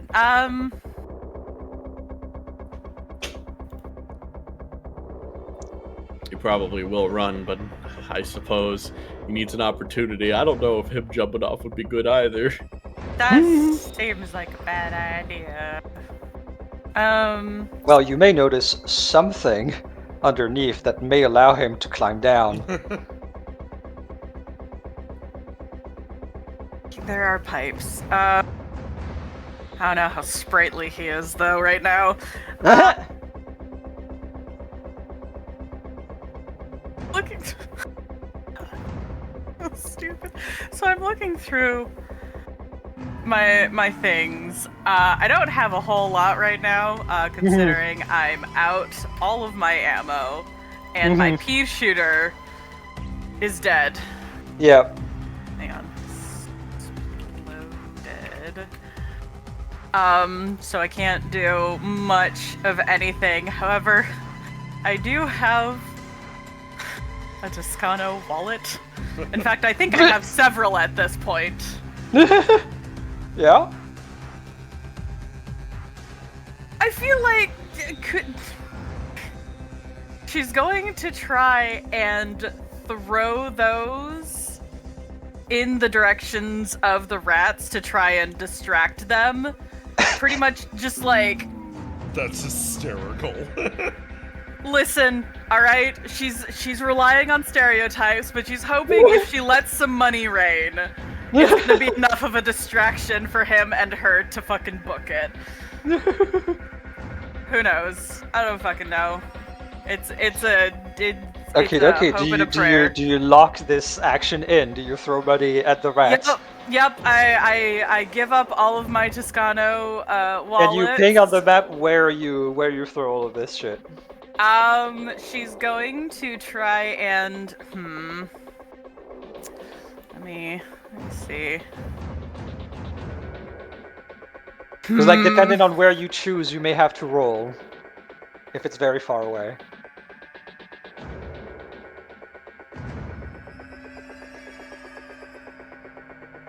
She's hoping to... Okay, so if she moves over here and chucks a couple over here and over here, Or maybe no. She wants to check all of them over here to kind of get all of these guys to zone in on this so that he can take off. Yeah, okay. So it is somewhat far away, so I will need a roll, but it will not be too hard because you have a good. Don't say that after I've rolled 3 ones. Don't fucking say that. Hey, got 120. It's time for another 20 to even the odds. It's time for another 20. Where are the odds? Is my red still locked? Is that still? Because I locked that to run. Oh yeah, it was. It's a new act, so yes, you would unlock. You're good. Okay, that's good. This is good. That's good. Indeed. Everything's fine. Okay, so we drop, and we die. Oh. And we do. Oh! So today. you throw the wallets, just shouting "free money" and like immediately just like mine. As a large quantity of rats swarm the place and are starting infighting to see who gets the money. One of them decides to climb down and disappears. And one of them seems to be hesitating because you've seen this type of hesitation in goons before. It's like I got a good thing going though, like I had a plan and everything. And seems to be hesitating, but that with a good roll like that gives enough time for Welch to get over this fence onto the pipes and climb down. Piper will. Does she know any like hatches or anything that are like in this area?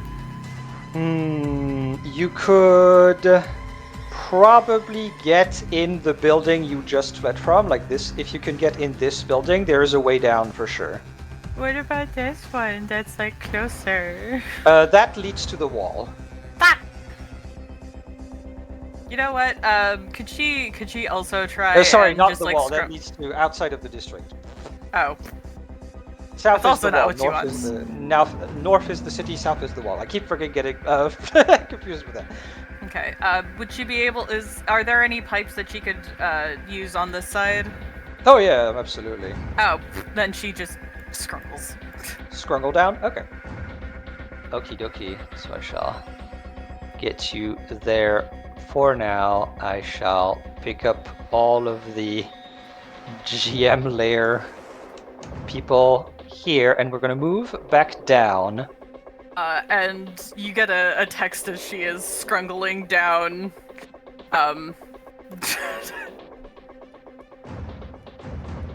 Hopefully you know acronyms, who knows? Okay. So,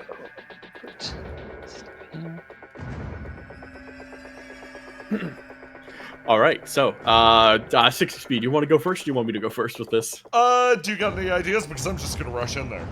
Oh yes, I have an idea. Okay, I have fantastic. a sniper rifle, and they're all around a munitions box. That's going straight into that. I would like to tag that munitions box as a. Ooh, I guess I can't because I don't have an attribute technically right now. Unless you let me do it for free. I mean, unless you recall your rats around you. No, I won't. So we're just gonna go for it. After all, it makes sense. If I fail, it's just because it didn't blow it up. Yeah, even if I hit, it does not, it makes sense. So let's see. Let's see what happens. Ooh, yep. Okay, so it doesn't even beat an easy. Okay. No. So you try to fire the rifle, but it's too big and unwieldy for you. This was not made for your little hands, and as a result, you don't you aim right, but when comes the moment to fire, the recoil just throws you off completely. As all of the rats turn towards you and do the equivalent of just taking all of their fucking rifles out of the box and pointing it at your window. Oh boy. So, do you want to perhaps recall your rats now? Oh, damn. Yeah, that I suppose I have to or I'll die, so... Sure. Okie dokie. Yep, crawling out of the vents all around you. I'll give you back your bodyguards. Change layer. Whoa, no, that's not what I wanted. There we go. Change layer. Token. There we go. You call back your rats. They form a meat shield around you as the rats over there start lighting you up. So now you may roll to die. Okay, perfect. You can tag. Oh wait, cover. I need to unlock. Yeah, you need to unlock everything. You may tag cover as well because you're in a house. Okay. Yes. All right, so then we'll add a bonus there, and that's 17. Need a couple more there, or is that good? Woo, 17. You literally need 1 point left to beat hard. Oh, okay, yeah, that's fair. Oh wait, I do have an extra boy here though. You do have an extra boy here. That's true. He can assist. That's true. Yes. All right, perfect. Perfect. Okay, yeah. You describe to me how your rats save your life. So the rats hear the fire, and I think this was not the original plan, but they're like, "What? What? Oh gosh!" And then they just literally grab her and all drag her out of the room as the bullets start flying in and pulling back. And then she snarls like, "Good plan goes bad. Good job, boys." Okay, 66B. 66B is after that. After all of that ammo flies by, is just gonna rush in. They're gonna throw themselves around the corner. They're looking for Snatch. Give me a roll to try to see Snatch. 15. 15, not bad. Yeah. So Snatch. Yeah. Was inside the crate. Oh, 66. That's so funny. 66B is gonna run over, jump, and stomp on the roof of the crate. Shut. Totally show with their massive weight. Okay. Oh my god, his prison! Thereby locking him inside. Okay. And this puts me. Give me your attack roll. Okay. You're back to medium because they're all distracted, lighting up this building. They will probably turn and shoot the shit out of me, and that's fine. It's a good roll. So, okay. In order to interpret this correctly, what was your intention towards Greyfield? Just dealing damage? Or... No. I am willing to, if I jump over them all, slam both my legs into the roof of this crate, sweeping it shut, lift it up, and then run. So you want to kidnap Greyfield for future tumble dryer? Yes, exactly. And then I'm running towards Bench's house because it's the closest location. Okay. Holy shit. God, it is a 21. So you know what? Okay, here's what we're gonna do. I'm gonna due to some Roll20 fuckery, I'm just gonna give you control over Greyfield specifically. All players, there you go. And basically, you will need to roll like exactly one gunshot at you, as one of them does in the confusion does manage to get a shot off at you with a rifle. I am going to lock out all of my dice for the purposes of running. I am willing to simply get shot and put down to 1 HP.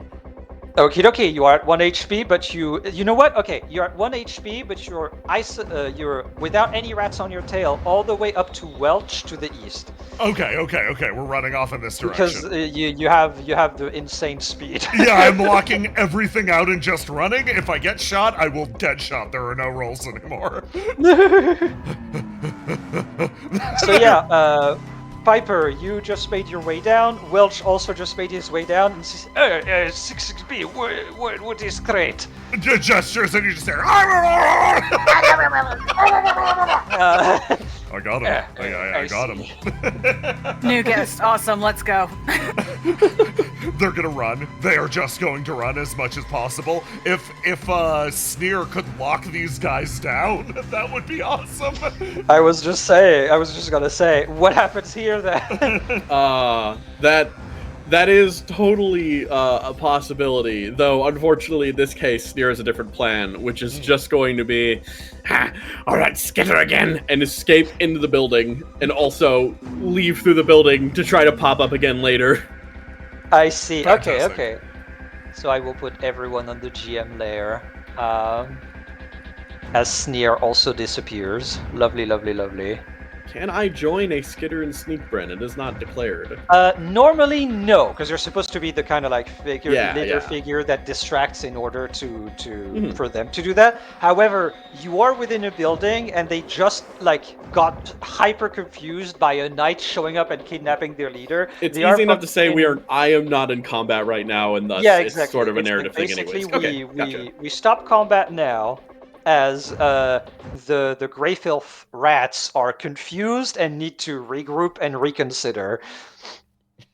I think I have so Yeah. so I know where 6B is going. Yes. The question is, do we want to go there or do we want to catch up with B?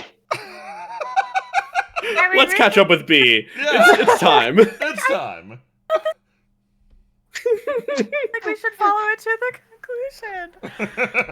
Yes. Not just because the I thing haven't B's into the even conclusion. considered Yes. what B's going to be doing. So Yes. not too far away from all the violence happening. It's far enough away that the noise doesn't attract attention. All the way over here. Your response, madam. You were just accused to snooping. We would never snoop. What are B's attributes left? No. Oh, she rested, right? No, she's got two. She's still got two. That's She true. doesn't have red still. Maybe a roll to die. See how she's feeling. Nope, that's Piper. Hang on. Oh god. Okay, this is fine. This is fine. Yeah. You should have access, yeah, for Yup. your token. Oh. Okay. Oh, girly. Okay, that's a thing. So she is visibly frozen in place for probably uncomfortably long, and then looks over at Harvey and then glances over at these two ladies. She kind of finally floats closer to the ground, pretty much at her standing height, which is just fucking 5-0. And looks very bashful and is just like, apologies, I was concerned that there was a fight going on. I did not mean to. I did not hear the conversation, but you were, not as quiet as you probably were hoping.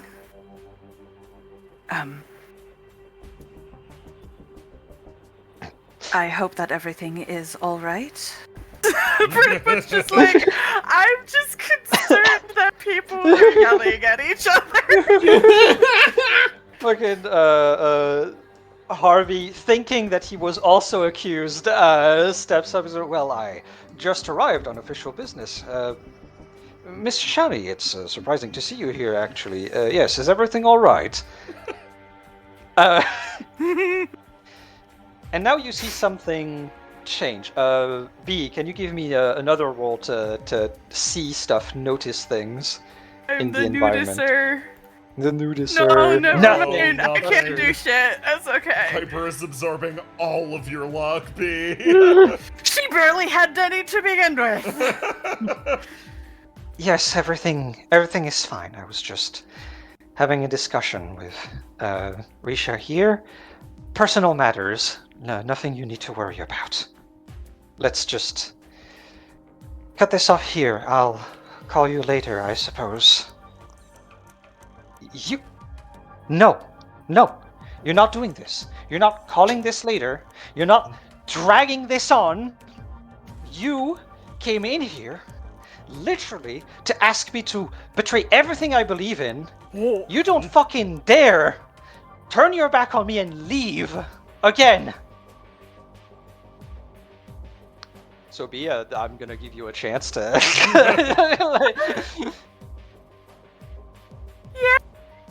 Oh, a good roll. Oh my Ooh, god. okay. My goodness. So there's multiple things. I'll give you the easiest one first. Harvey Sharp has no fucking clue what's going on. No shit. Stumbled upon this, completely clueless. Was just looking for the quote-unquote officials of the district to get his day going. Obviously, Risha is very angry at Deshi over something that Deshi has told Risha, but there's also a weird amount of bravery in Risha right now, because you can tell that both of them don't like to be seen together.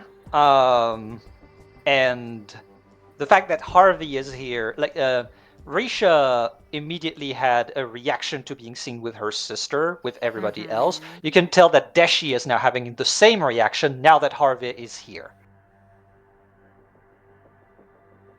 Which is... oh boy, it's a whole mix of feelings. Embarrassment, and just like a deep recoil of wanting to almost hide and disappear. Wow, she doesn't know any of those emotions. That's No! very unusual. Now some So as William walks in. But as a result, you probably get the feeling that that's probably why Risha is on the offensive now, because Risha noticed probably the exact same thing you did, and is using this to further push a explanation, I guess, that she was denied. You would surmise. This is really none of my business, but maybe it would be best to have this conversation in private.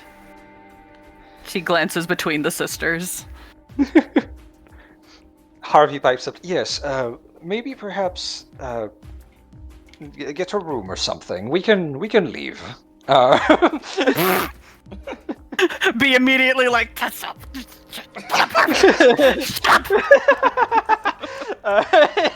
Doesn't say shit, but like, God fucking damn it. As Deshi says, that's exactly what I was trying to do, to keep this private. To which Risha answers, private? Maybe you want to keep the discussion private, but you clearly don't want to keep the matter private. What you're asking of me has repercussions, consequences, for people that I guess you don't care about, but I do. I'm not even gonna make you roll. This has a deep. This is a deep cut on the city council agent that is Deshi.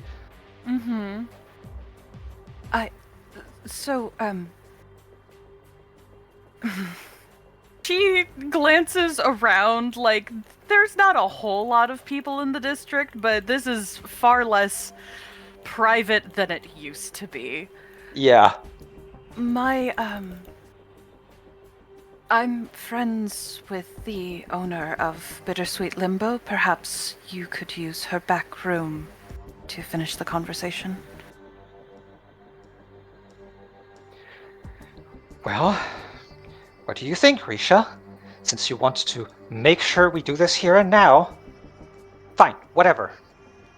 As Risha storms in, essentially. Laura, you're so smart. That's within Yumi range. Yeah. Oh my god. Baby. And that conversation is not going to stay quiet. That is now No. public knowledge. Public domain. Risha storms in. Deshi takes a moment to kind of turn towards the both of you. I am sorry you had to witness this. Mr. Sharp, I assure you that this was no official business at all. I will not be interfering with your business no more. I just need to take care of this private affair. Of course, family is always a delicate matter. If you ever need any support, I am in the area. You could tell, again, I'm not making you roll, she's barely hiding it, that ugh, she hates that. The fact that one of her colleagues has identified Risha as her family is like, hates this. But she kind of just nods politely and also makes her way in. To which Harvey just goes like, "Phew, well, that was something, wasn't it?" It certainly was. Apologies, Mr. Sharp. I hadn't realized you were back in town already. Well, it is about time. It's been quite some time since my last visit, and I have to keep tabs on you as much as it displeases me. Be internally being like, fuck, has it? It feels like it's been 2 days. Yeah, I know. There's been a whole journey Constantly. going on. Like, she visibly blinks a little bit, startled, and is like, he can almost see her, like, clicking through how many days it's actually been since she's seen him. Just like, I suppose it has. Yes. I unfortunately could not quite get in contact with Miss Hill, as the bar is currently very busy. To my joy, by the way. I'm very happy to see that you are managing to bring life back to this district, as was agreed. As a result, I do have to find somebody that can be a mouthpiece for the district, as Alice was unfortunately not aware of enough details to be able to help me write a favorable report for you. Yes, there has been quite a bit going on. She pauses and thinks a little harder, and then tries to think harder, but is just stuck, and finally goes, Dr. Bench would be aware of quite a bit going on. He's been acting as a bit of a liaison for quite a few things. Perhaps you could reach out to him. Ah, I see. I unfortunately do not know where he resides. Could you guide me? was about to offer to just give him the phone number, and then is just like, Certainly.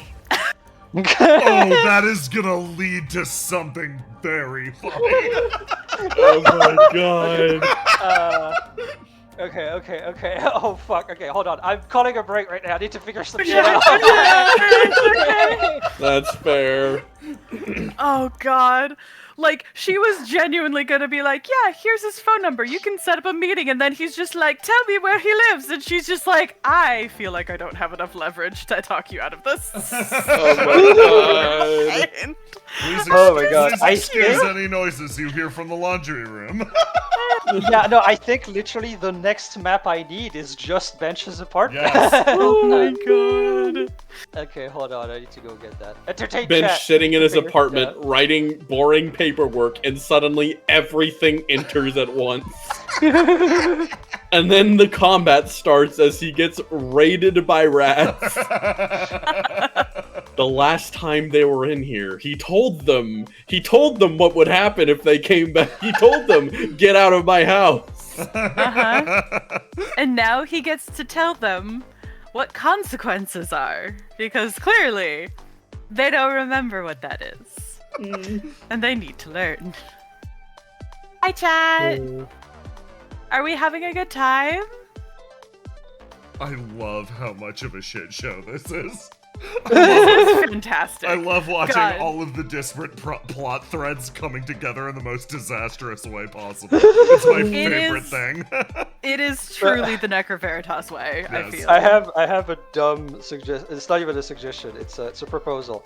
Uh-huh. Hey, Christian. Yes. Do you want to be sitting? Because both are hilarious to me, and I don't know which to choose. Mhm. Do you want to be sitting quietly doing paperwork, or do you want Tuck to still be here? Oh my god. I feel like what I think is perfect is we should be wrapping up our talks, and then if he's got anything else, like I don't imagine them to be the shooting the shit type, but if they are, they might a little bit. But if that is the case, Yeah. he is just there for whatever reason still, and all this shit starts happening would be really funny. Oh my god. Okay. Hold on. So I need to put these Tuck's just people got there. a cup of tea that he's finishing off. He just sits in the kitchen on the way out. A lot of noise. I'm gonna go home. Oh, hey, Abby. Oh god. Okay, so I need to hold on. Oh, that's so fucking funny. Okay, hold on. I need to get Tuck back. Because I was going off of your DMs, so I did not put Tuck in your apartment at first. Okay, 13 apartment.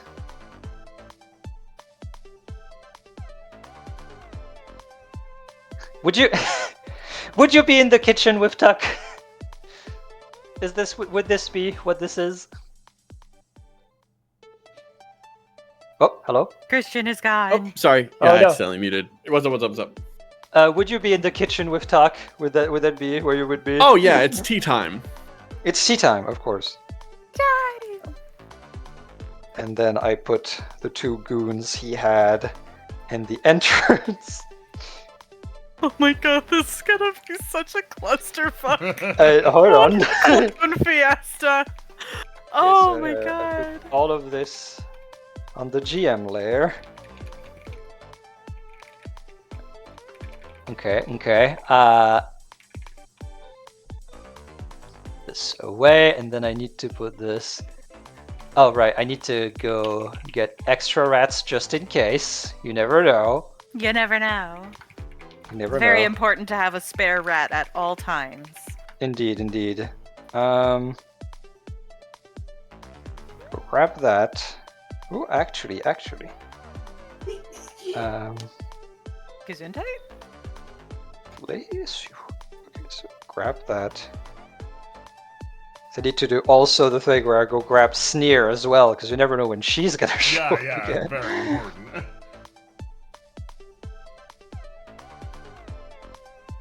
Go back, COD. Oh shit, you're right. I completely forgot. I completely Send me forgot. your show, or I can scroll up in our DMs for the show message. You keep doing you. Okie dokie. Very important.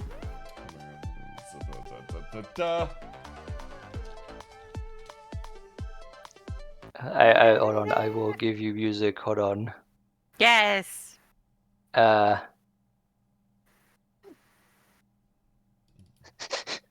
you go. That's the show music. I'm gonna find it in our DMs. Use the word search. Yes, I am. I'm trying to remember. Who the fuck is it?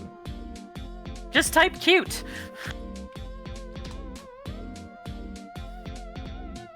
It's not in our DMs? What the fuck? Here. Thank Here you go. Thank you. There we Oh, go, right. there we go. It's a handout. Damn, that's fucked up.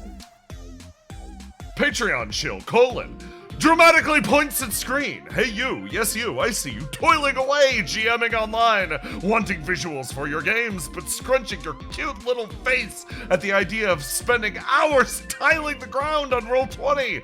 Wasting away at the idea of applying clutter to your scenes, mummifying in real time at the thought of another Google hunt for icons of your NPC cast that got way too big because you like making characters and have poor foresight for consequences. Well, did you know that over at patreon.com/Bryn Mataujal, yes, that's right, patreon.com/Bryn Mataujal, here, let me put that on screen for you. Hold on, let me come back from BRB, very important. I could go over to my journal and pop it. Yeah, thank you, Bryn. Over there! By giving me money to survive the AI apocalypse, you can download over 100 character icons. That's just for $5 a month. For $9, you can have access to all that and over 30 maps in whatever style you see here. And if you support me in that way, I can continue making projects like this. You know what that means? That's right, you clever you. That means the number of things you get for subscribing to my Patreon will only keep going up. It's a potential symbiotic relationship between you and I. Just open your pores and let me in. I mean, what? I mean, You can use all this stuff in your games. Use it in your streams. Don't even need to shout me out. I don't mind. You literally paid for my food. You think I'm gonna be a stinker about being name dropped everywhere? Fuck no. Patreon.com/BrandMatage, y'all. It's a good symbiotic deal. You can't see, but I'm doing a thumbs up at the hypothetical camera, and my hypothetical teeth are gleaming with the trust me shine, and I don't look desperate for money at all. Chill over. Thank you, Jay. I got you.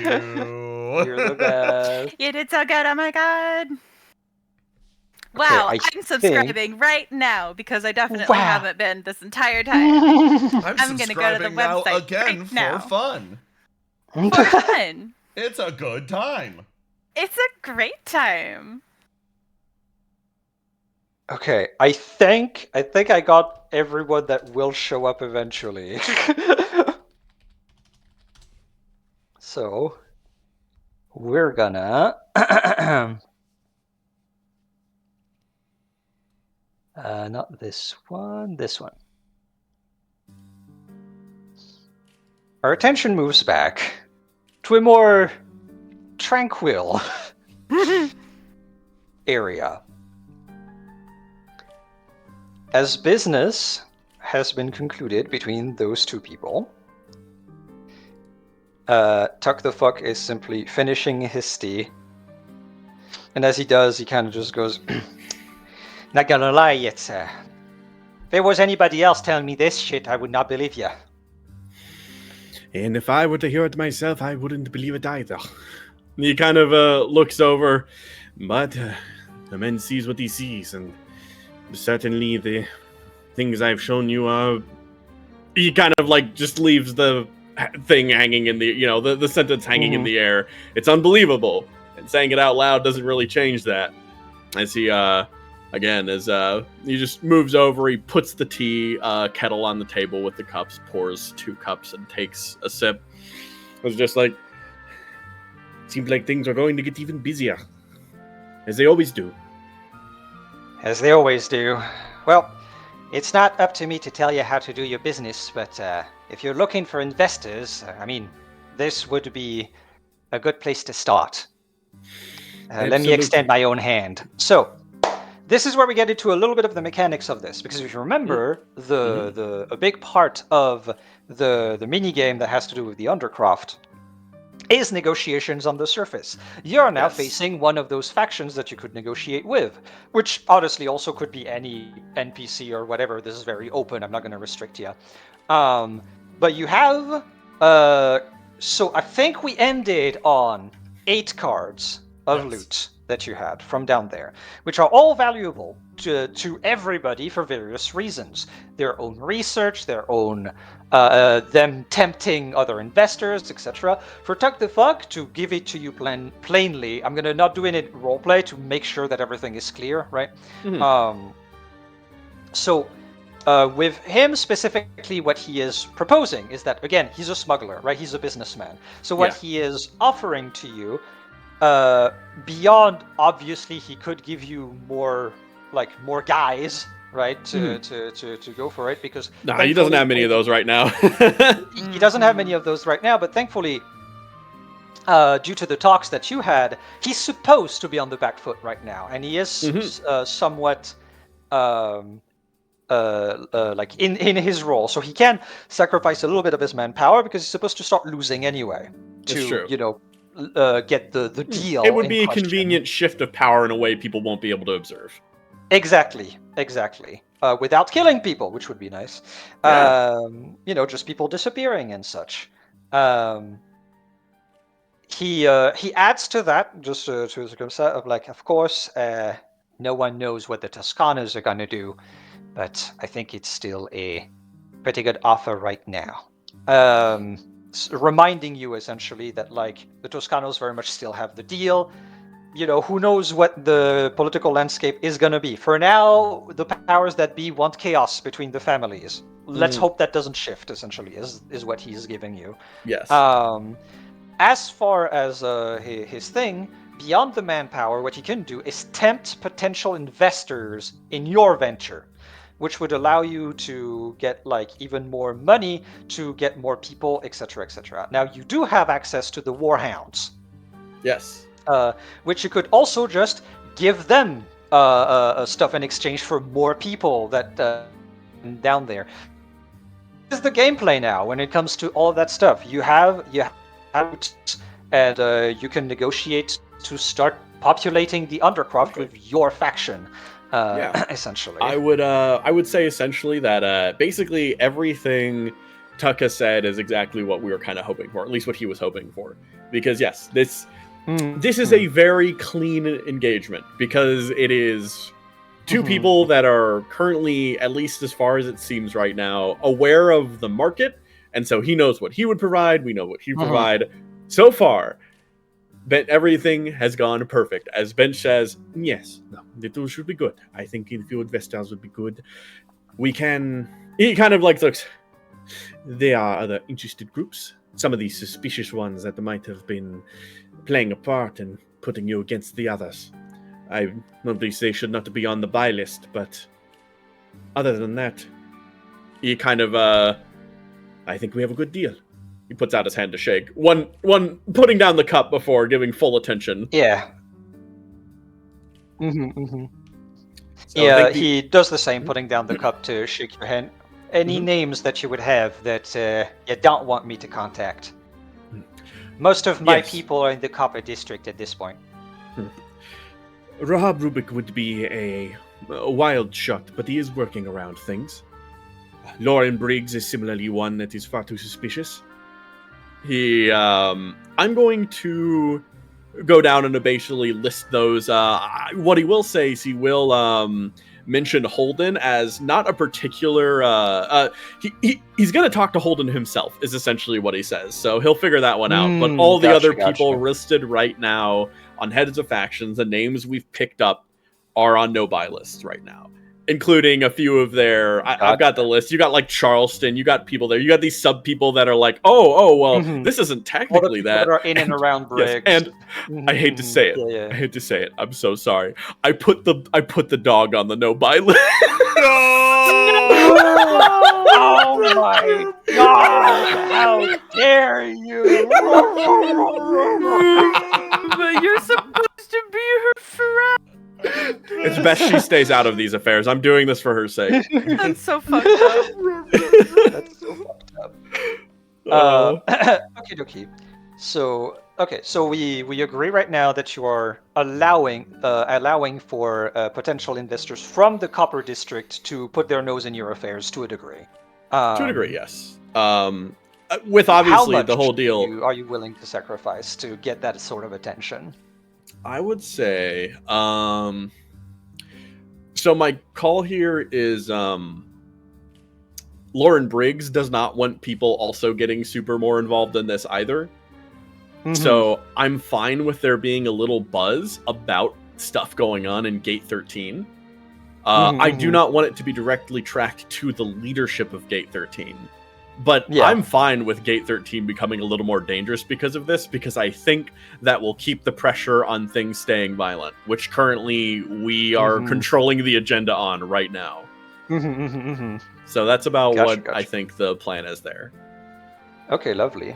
Once again, how much of your precious loot are you willing to sacrifice in order to So we make have that 7 happen? right now, I think, right? You have 8, actually, because we went to 7 by counting the gun that you found on Theo March, but we had forgotten that you had never used the data pad that you found down there. So True. up to 8, actually. So you have All 8 loot card that you can exchange for things.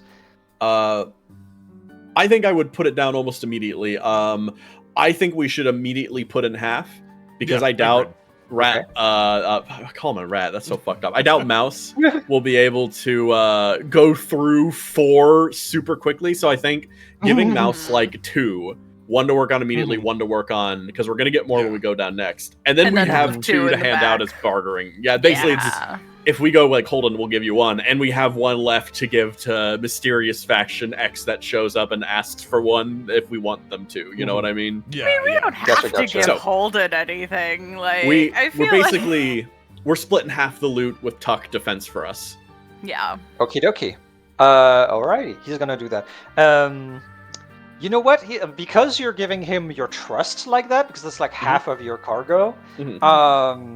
He actually gonna say the following of like, yeah, I appreciate the amount of trust you put in me, and you know what?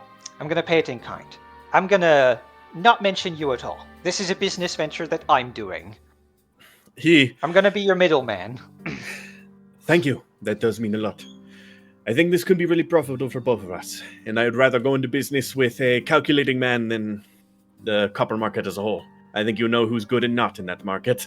Better than me, at least. As you say this. So, because this is today a matter of agency, right? I don't want to simply say who arrives first. Let's roll for it. Oh yeah, of course. Oh man. It's 6-6B. It's me. Yeah, it's 6-6B. But like, I can roll just in case. Yeah, no, it's 6-6B. Yeah, okay, yeah. Yeah. Hold on, let me get some appropriate music. I think this one. Yeah, perfect. Really? Yes. All right. Okay. As the door flies open and people come in. The pear wiggler arrives. Running, looks back and forth. I'm trying to remember. Where's the? Oh, right, of course. It's through here. Coming through. It's like, oh, God. Wait, hold on. You can't come through. This guy's gonna try to stop. 16 blows through. You roll 16. You blow through as this guy runs with you. It's like, I'm very sorry for this. As Dr. Bench, you hear this happening, and as Tuck turns around, like, what the fuck is that?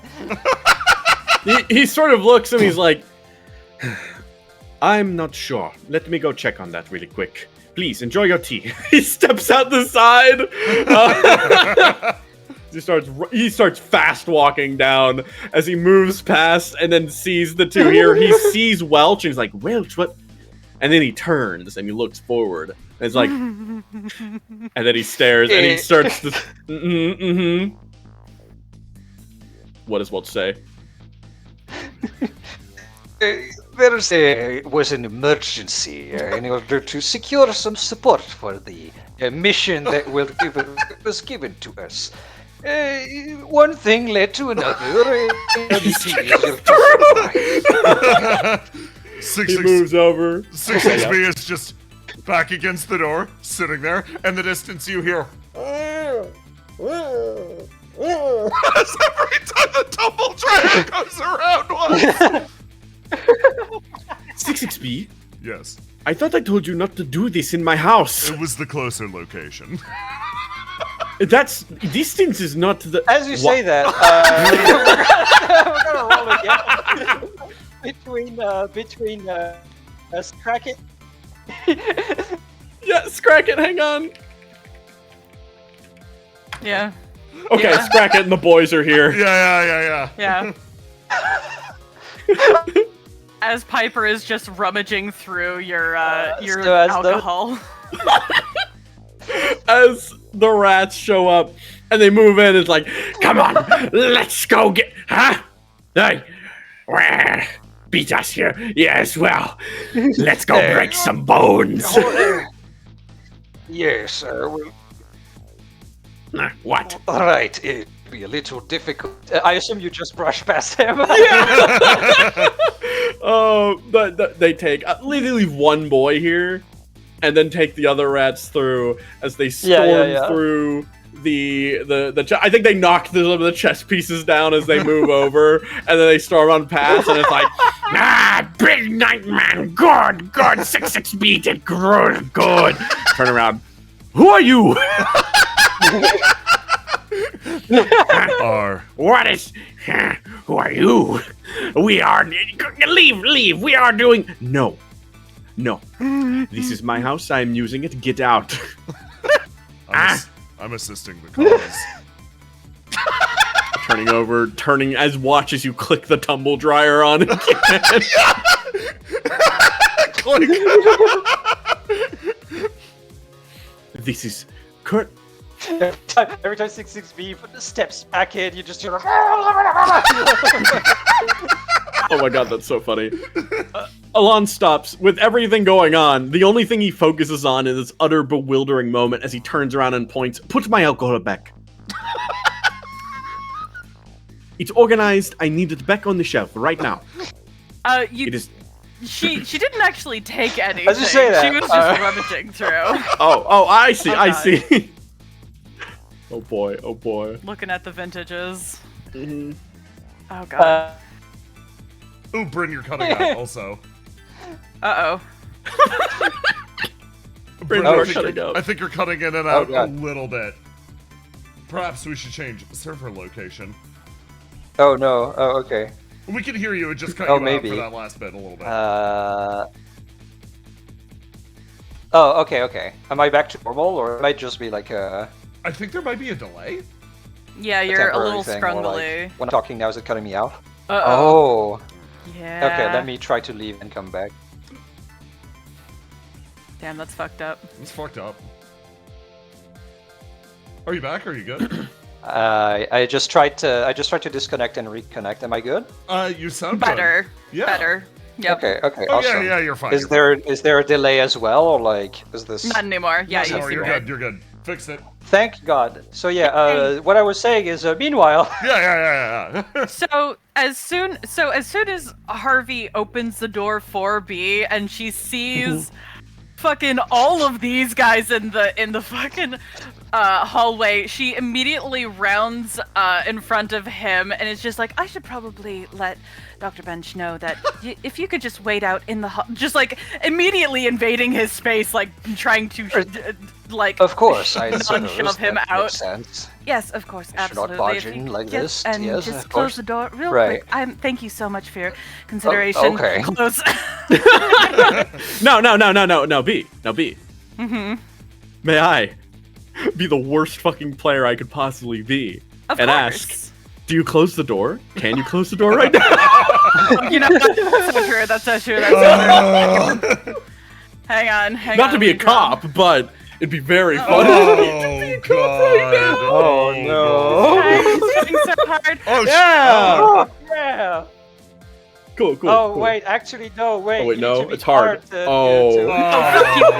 One more point. She's Lock your actual so mutus. she's so stressed out right now. Yes, Fuck you. She slams closes the door. slams the door in Harvey Sharp's face, and then immediately roundabouts blitzes past all of these, just like back to the ceiling at high, and then just like zips through. As you just hear while passing, what the fuck is going on? What is this? And then you go to the room when B arrives. Yeah. So then, it's a fucking clusterfuck as it goes. Like,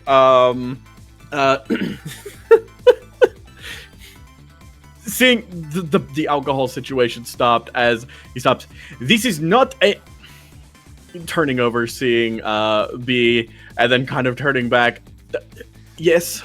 Is something wrong?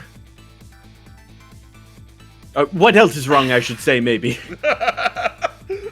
Mr. Sharp is here Bench for his bolts visit. past, leaving everyone out in the room, opens up, sees Tux like, excuse me, Mr. Sharp is outside. You know the senator? It's interesting. I didn't know he was coming here. He steps This guy can't see me here. Boys, get in the fucking thing. And all of the mafiosos start going back in the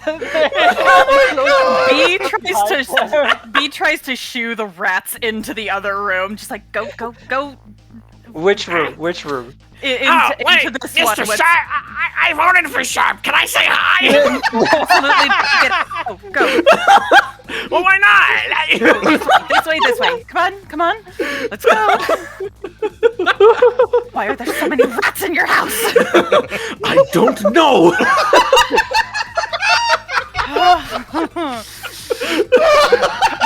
Start stops. For the... He waits. Let me unlock red because he did roll without it. And it's like he's new scene. Let me roll a die. Opens the door.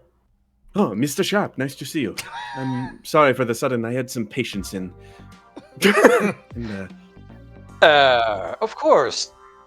Yes, very sorry to barge in like this, but unfortunately the time has come, and I must be a nuisance to your district once again. Unfortunately, the current mouthpiece that is Madison Hill was unavailable due to the wonderful business that has been going in Gate 13, and as a result, I must default to somebody else who would have enough knowledge to give me enough details to write a favorable report for your district. Of course. I suppose it is the nature. As the district grows, so do our times decrease. Here, come on in. He steps in as he moves over and he turns as he's turned around, and Sharp cannot see his face. His eyes almost go a bit wide as he turns to Beatrice, and it's just the face completely drops. Yeah, as both it's of them are just like, both of these rooms are very occupied. I have the documents in my room, if you'd please. He steps into his room and tries to invite Sharp in for a moment as he goes over to these folders over here, and in the middle of drafting, he is going to show Sharp the multiple different papers. He turns over and sees B going to the door, hoping that she's going to possess the doorknob and keep it closed. She is pretty much going to go, Oh, right. I'll be just over here. Don't worry about me. she pops through and pretty much fucking bouncer blocks the door, just like, nobody say perfect a fucking perfect thing. scene transition. Yeah, as you go through the door, 6-6B is already raising their fist to knock on it. Just immediately you see her phase through the door, she lifts up a finger and goes, no. Like, crawling out from the table. Why not? The tumble dryer is broken. We must spin him more. Yes, finger to her lips, like, wait a second. No, B, this is perfect. You live here too. Do you know where the lavender dryer bags are? What? The lavender I don't dryer use the bags. laundry. I'm a ghost. I don't have laundry. It turns out Greyfilth actually Can we- kind of No, likes the lavender please. dryer bag aspect Okay, of it. Like, that they smell doesn't good. fucking matter. Which is why we're going to put him in the washer next, if he doesn't like that. No. We're trying to negotiate, and I think some lavender dryer bags would go over well. you by the armor and starts shaking you. Shut up! So meanwhile, the door over here slowly opens No. What? as this stealth Wait. mission comes in. What? What? Oh my god, no! Must save boss Bossing is here. Big hush hush, big hush hush. As they start making their way discreetly. they listen at the doors. They hear a noise and the other thing. So like, Can this I one try to goes hear them? in here. Yeah, absolutely. right. Unless you want to, unless you don't. He want does not to hear them. Stop. Oh my god. Okay. He just So focuses this on the one- Sharp thing. Yeah. So as this one gets here, and this other one opens this door, it's like, ah, what the fuck are you?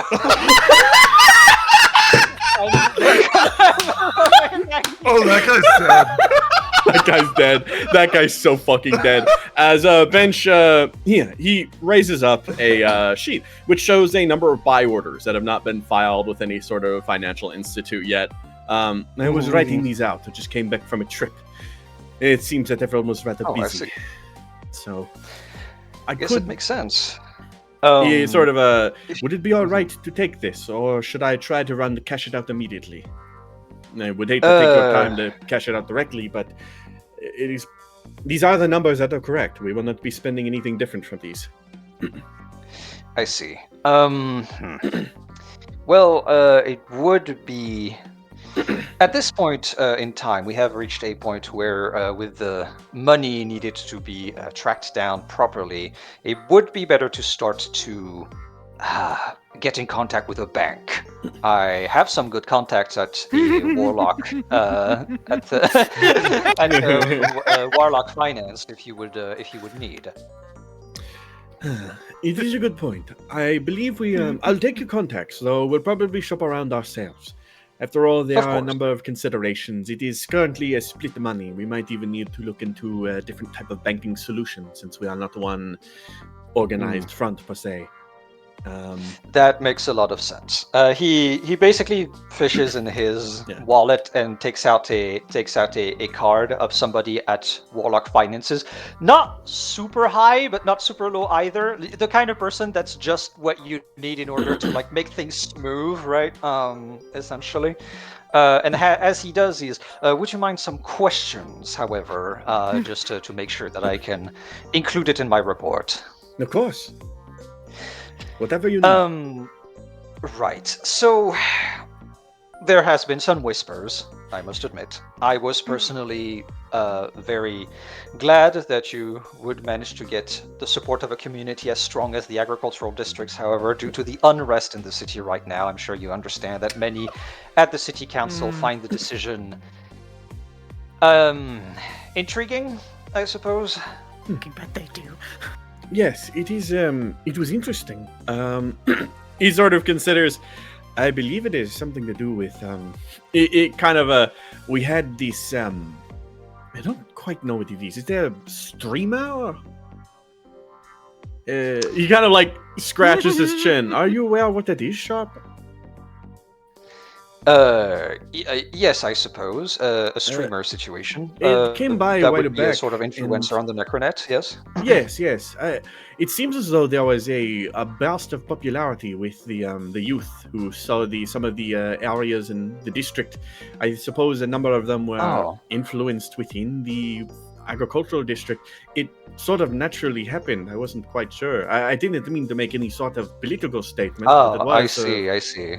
He kind of like considers, but I am aware that it does look like that, and I suppose, is there any... If I could have some form of evidence as to that, that would be perfect. Yeah, I of course. understand this is quite a difficult movement to document, but... I will ask 66B for links to streams, and I suppose I'll as you look mentioned, for any other...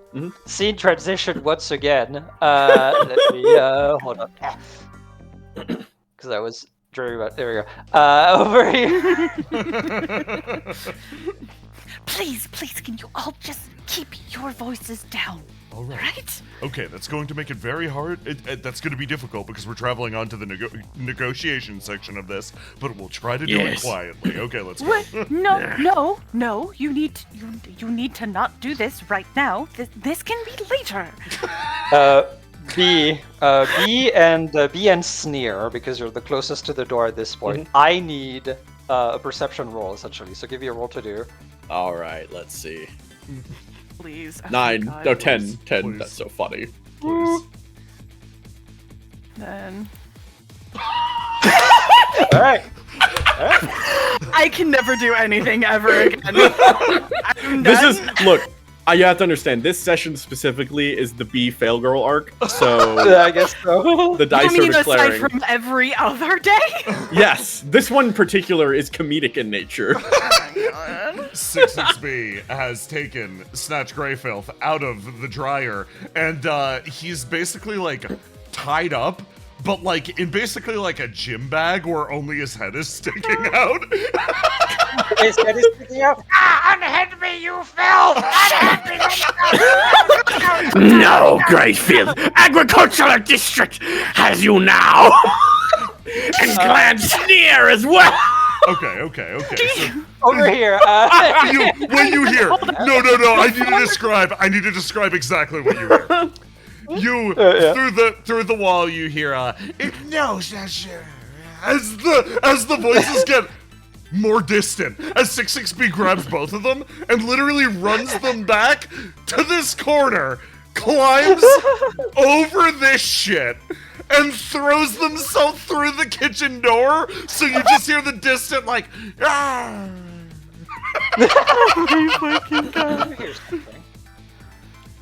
He kind of like considers that, Did she manage to turn on the television?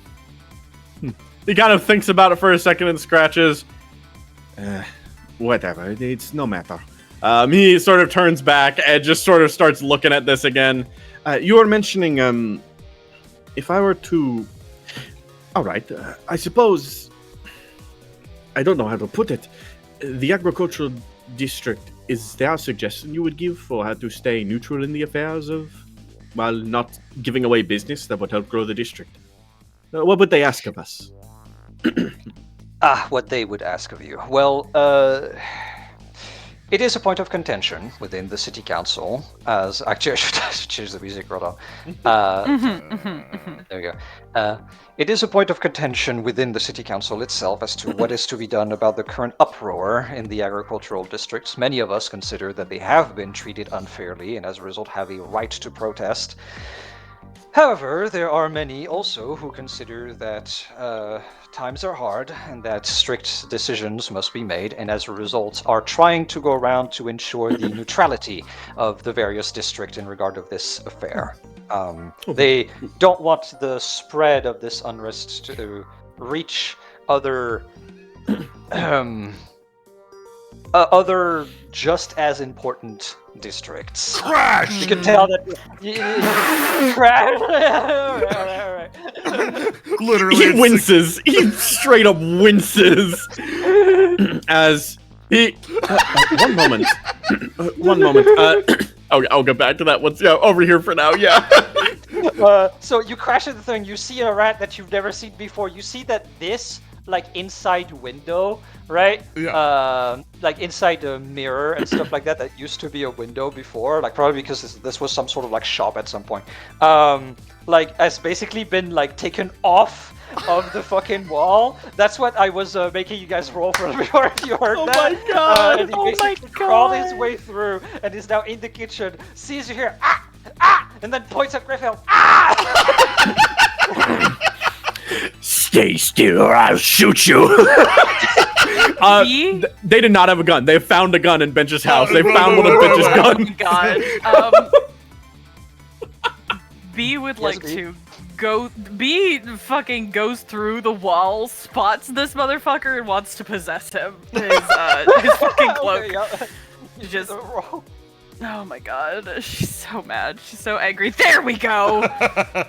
Lovely. While you're in this house, not a single person will fire a gun and no one will get shot. Ignore the room down and to the left from us. Not a single person!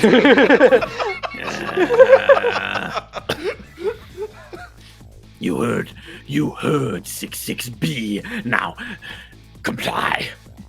They put away their own gun. The rats not being able to move now that their clothes have been possessed just does the next thing and gets really fucking loud. She And Greyfield right now! We came here to save him! B takes the hood of his cloak and slams it down over his head and to shut his mouth. 6 is going to pick them up. For everyone present, Yeah. I won't even give you a roll for this. We? He said we? That's one right. More rats. Boys! He calls out loudly. Hold on. First, we got to deal with this one. 6B is going to pick this one up and put them in this cabinet up here. They grab Greyfilth, holding them up by the robes, dragging them over, and he shoves them in the oven. I'll turn the knob if you move. Oh my god. They stand there, hand on the knob, staring into the oven, but otherwise perplexed and staring forward. To cremate just enough to roast. The television is getting quite loud, don't you think? Actually, we don't have a little problem of He kind of thinks, I am getting a little concerned. She's doing physical therapy now. She's been staying with me for some time. I'm worried that she might have dropped something. If it's all right, he kind of looks at this. Is there anything else you need? I can contact later. I'll work on this, but You know what? I will review this for now, read through, see what I can do. You go take care of whatever you need to take care of. I'll stay here. Hearing the "I'll stay here" instead of "I'll go now" was like a fucking shot in the heart. As he's just like, yes, stay put. I'll get you tea as well. He stops as he steps over this way, and he looks over. And before he goes, I'm expecting a patient. If one of them comes in, just tell them I'll be in the main kitchen. Of course. Thank you. He steps over, opening and closing the door quickly as he turns over. You. Yes. He come with me. He steps forward and then, yes. I would like to recruit this rat into my unit. Piper, currently leaning on the counter, just kind of jabs her bony thumb over her shoulder. Meanwhile, all the rats have crashed scrambled through the fucking alcohol crates and are like going into the fucking kitchen as they've been called.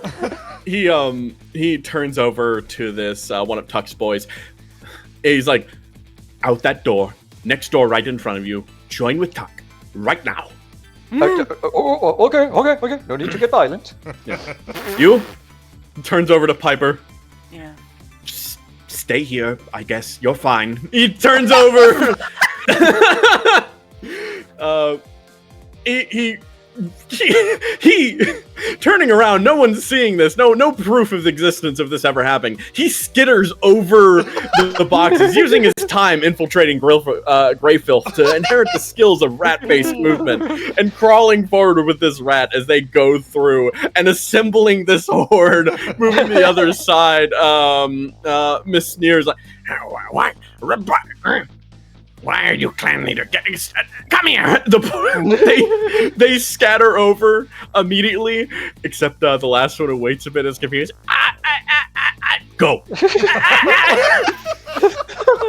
You are staying in here. Do not make any more noise.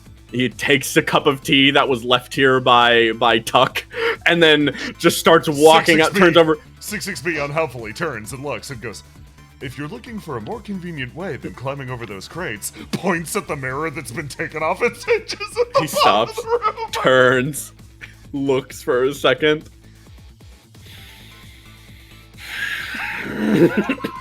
He takes. As he's going by, B will also say, "There's more of them."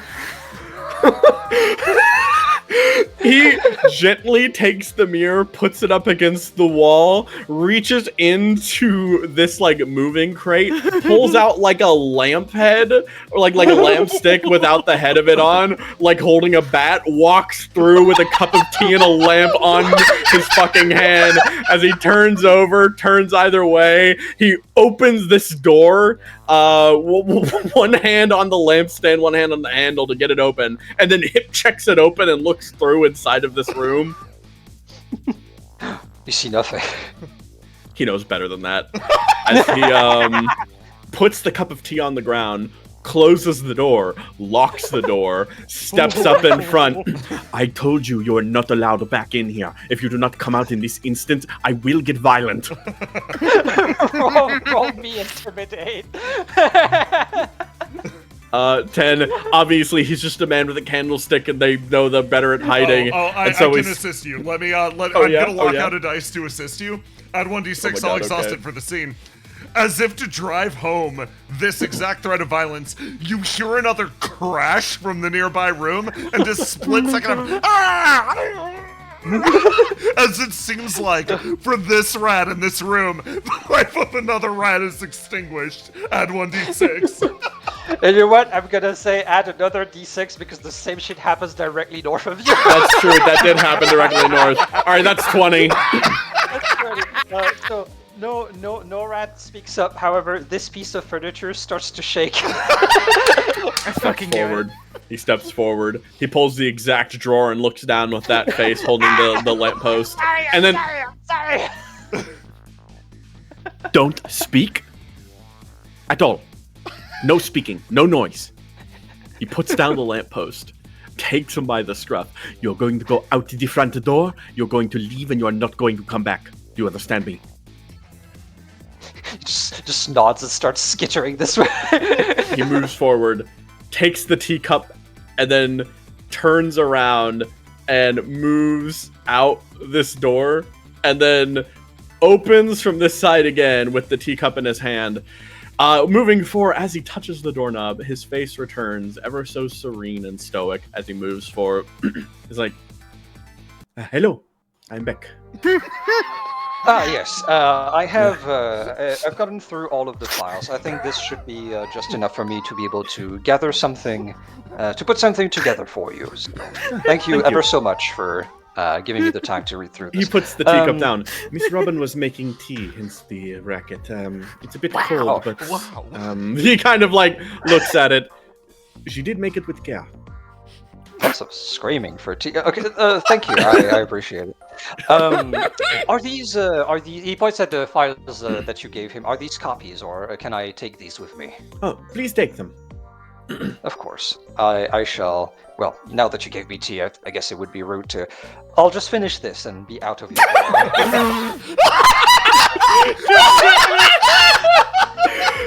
Bench sits in the fucking grave he made as he moves over to the side, and it's just like sort of like, yes, of course, please. He kind Oh of my god. steps over as he sort of takes a mug and moves over and keeping attention and plus yes. I'd like to roll something for Piper real quick. Okay, I wanna okay. see something real quick. Let me see. Can we do it? Yeah. So she, having heard kind of the a little bit the last snippet of it and hearing, oh yes, I should probably finish this, has a moment of no. She slips around and will knock on the door. Nope. And she pulls away her cap and her the scarf, a bandana over her mouth. Just normal skeleton lady. Normal skeleton lady. Like, presenting. Hello. Immediately seeing Piper, turns over. Mr. Sharp, I'm sorry to be rude. Would this be the patient that you were waiting for? Yes. Well, very sorry. I'll be out of your hair. He puts the tea down. Very sorry, I couldn't finish this. Yes, hello. He turns over. He gives you a slight smile. He looks. I will. I'll make sure it looks like you finished it. Kind of nods his head. Of course, yes. I will not get on the bad side of Miss Beatrice. Yes. Thank you. Have a great day. Have a great day yourself. And, turns over. He leaves. This is the second time today you have saved my ass. Consider that a favor. Thank you. He turns his hand over to shake. Hang on, I need to see something real quick. Sure thing, hot stuff.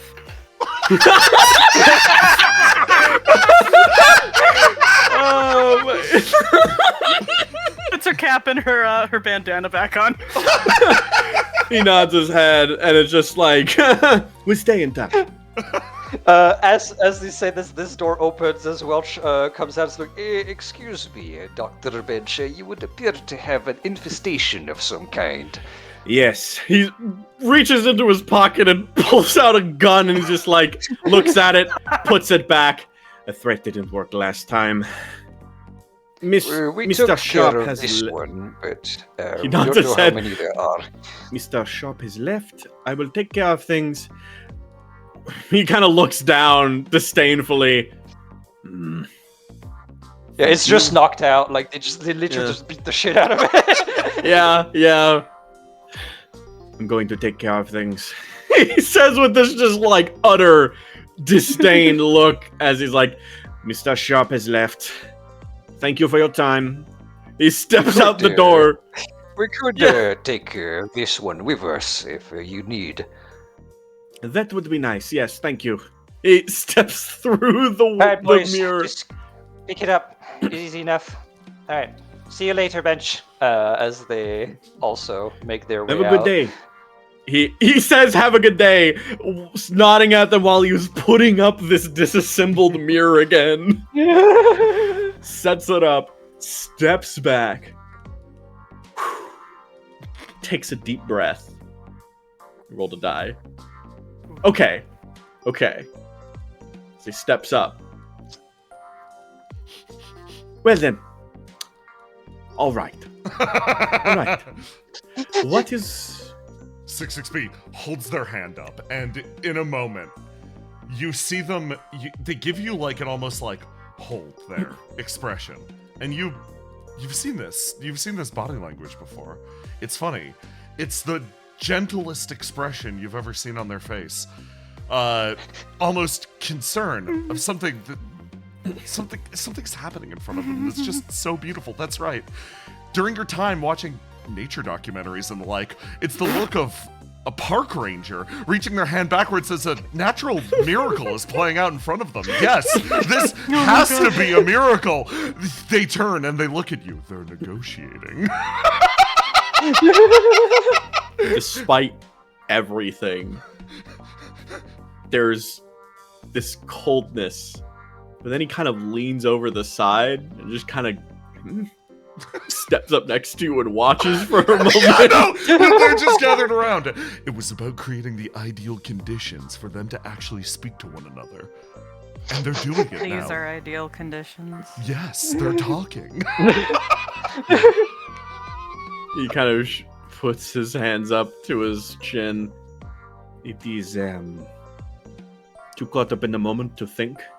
They're just talking. Who are these people? Well, thankfully I've received a long and storied history of... 6 will explain the backstory that they received earlier, and as these two are actually given a chance to talk to one another, I want to know how this goes. Obviously got me stuck trapped in bad situation. What you want? I want from you your silence. I want from you your ceasing of meddling. And I want from you to do what you need do for a long, long time. You Greyfifth family to stop getting in business of rats and start getting in business of forgiveness. You will not be running around, stealing, taking trouble. You will cause trouble for us, for Clan Sneer, for rats within Libra. You're going to give us guns. You're going to give us people. And then in exchange... He sort of, she sort of looks at the oven and then sort of holds the handle there. We stop getting in the way of your research, but you stay out of power. Do not conflate two. Same shit as in Veritas. Alright. Sure. Deal. Good. All right, then. He watches as the hand on the oven closes down and smashes down, and she steps back, and then looks down at Greyfilth like, You want to research things, learn nature of beast folking. Yes. Well, if you wish to do that, we can help, but will not help you gain power seat. But you can keep saying this, yes? Need access church for that. Access church. turns over to the other two. That's something that I can negotiate. Absolutely not.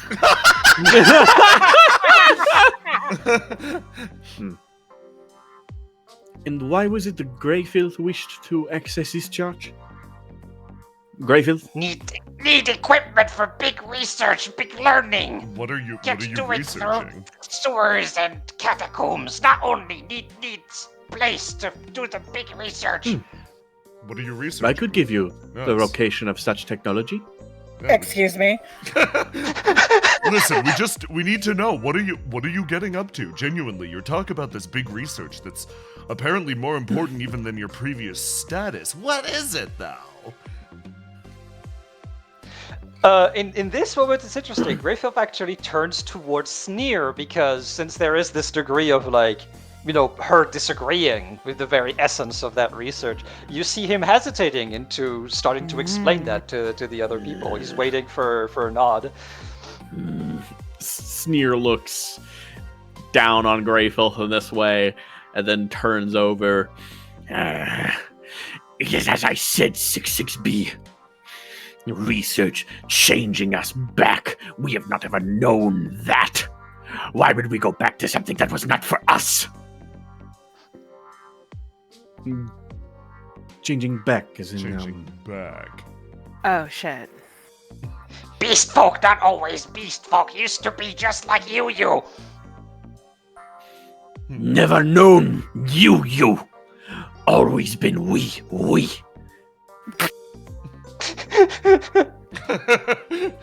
66B actually folds their arms and they're like, fascinating, interesting, just like they think. Oh, right, just like I hold on, no, like right. Calculating like them, not like me. For a second, I'm like, yes, you too had experiences like. Oh, wait, no, never mind. Hold on. They put their hands up and you disagree with this fundamentally. I understand. You were more centered around adapting to the current reality of your situation rather than attempting to regain something that was lost, a previous form. Selfish, not all beast folk, ratkin. I'm working for betterment of all beast folk. They sort of stop. Pretty words. Why you care about beast folk? It's duty! Duty? Why is Greyfield duty?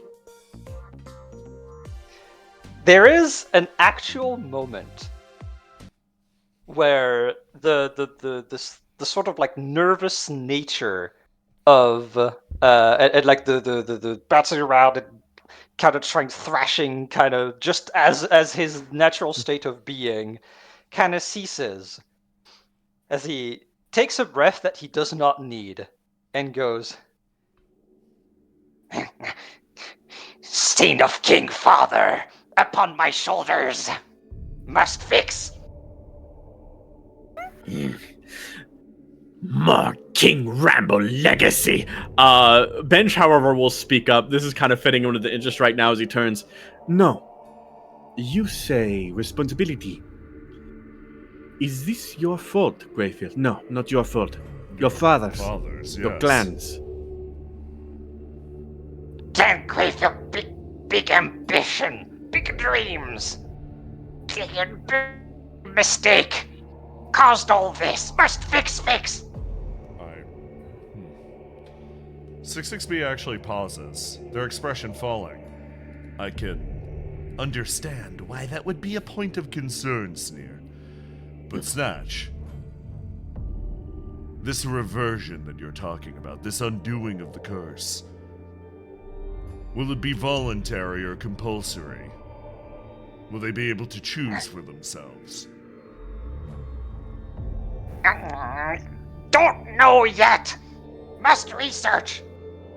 66B's expression actually softens and then turns over. In that case, Sneer, similarly, to deny the research would be to deny those that wish to regain their old forms. The important part is granting individuals the choice. A choice can't be made without progress here, correct? The Sneer sort of turns to 66B and kind of gives a scowl, the teeth kind of grinding a little bit better here. Greyfield say many things. Greyfield speaks, saying that they wish to fix, to cure responsibility. For something may not be true. I still do not believe it. If such It's thing true. exists... I do speak words. I do still speak words. It's my duty. Whoa. It's my will. Every step you take, you also seek throne once again. You. 6-6B actually puts up their hands. Similarly, wouldn't this solidify power under your camp? If all of your kin did not have an alternative, if you were the one advancing the rat way, the one and only answer, wouldn't that solidify power singularly under you?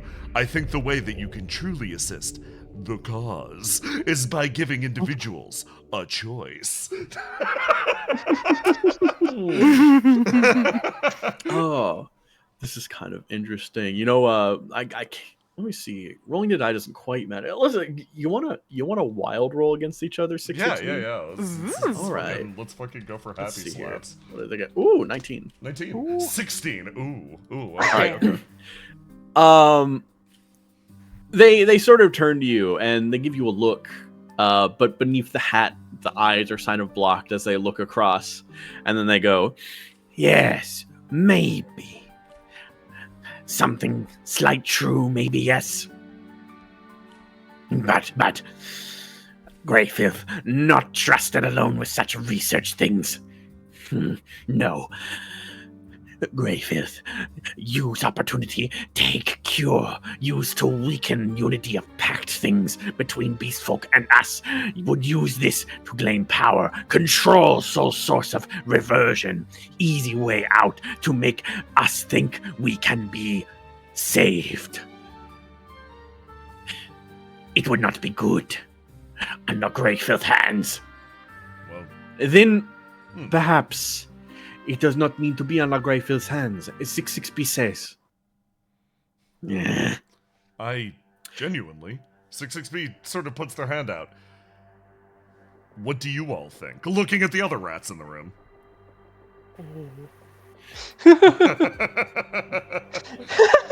Oh my god.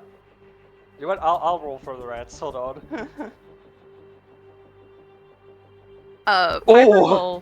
Piper will Yeah. also speak up finally.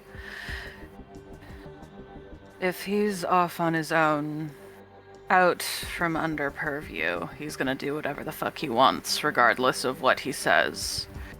If you're involved, you can make sure that it's directed in whichever way is best for your people. What are the rats thinking right now? No. So the rats are like they're like whispering amidst themselves. There is once again the sort of like divide in generations. Obviously, the skeleton rat has loyalty towards Greyfilth, but you come to understand through what he says that it's not to the family itself, it's not to the clan, it's to the research. Yes. He's a necromancer himself, and it's only one rat. You would have to like ask everybody, of course, but he vouches for many of the other rats that that's what they want. They want the cure. That's why they follow him. The rats that are fur rats are divided in the sense that the vast majority of them, like 3 of them essentially, are very much on the side of Sneer and just like, we've never known anything else. Yeah. This is stupid. This is a waste of time and resources, and obviously a gripe for power. The 4th one is like, he's like slightly hesitating on that front because he has this thing called empathy apparently, where he basically goes to say, Understand, not never known nothing else, but if others need grow back to human thing, then maybe. and seems to essentially be hesitating on the fact that like just because Everyone else is kind of like, yeah, but like you know. who is else, like who, basically, and he literally says, actually comes to saying like, Who are we to speak words truth for beast folk? 6-6B sort of nods and makes their way in, and they're like, okay, so Snatch with you. No more of this king shit. We don't do that. That's not enough of that. Stop it. And then they actually sort of turn over and look at Sneer. Similarly, for your camp, denying your entire people a choice in this case, is a way to solidify power under yourself. It will all lead to a singular point, a singular conclusion. You'll wind up in that seat regardless. Grant them the opportunity, at the very least, to decide. If they choose to follow you in this way, of their own volition, then at that point, I guess whatever happens, happens.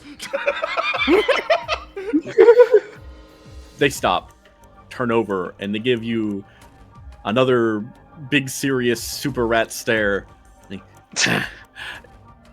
Would never deny opportunity. I'm not big boss leader.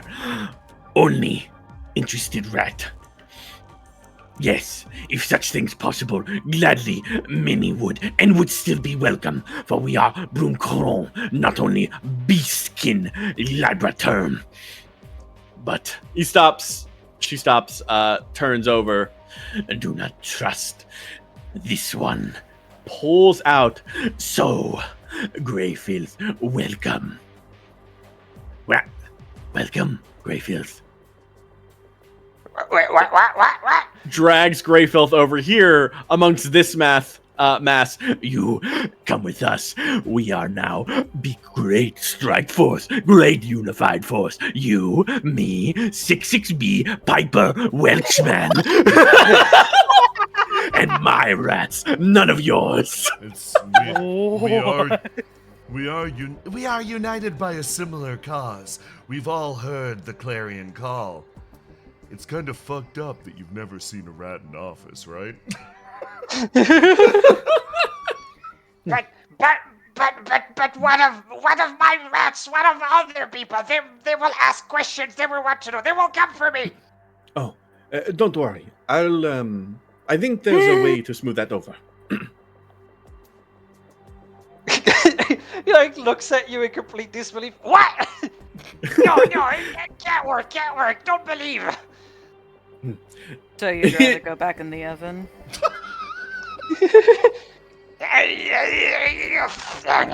Fine. Fine. Bryn, this is well past my third scene with Greyfilth. Yeah, it sure is. Okay. Welcome, Greyfield. Or Snatch. In this case, you and I, we are not Sneer and Greyfield. We are... She's grinning at this to bring him down so low to say, Scrack it in Snatch.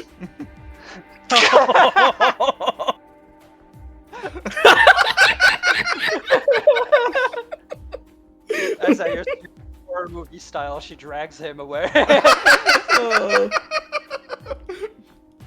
What a lovely wedding. I'll get the rats out of here. Hey, Bench. They have their own business to conduct somewhere else now. Bench, I'm gonna be fully honest about something with you. yes? Did you notice that they were only quiet at the very end? Like after He sort of just after stops. everybody else had left the house, like they only actually quieted down exactly as you know. I just, if I was you, I'd be livid. He kind of considers it. Oh, don't worry, 66B. I am incredibly livid. Oh, okay.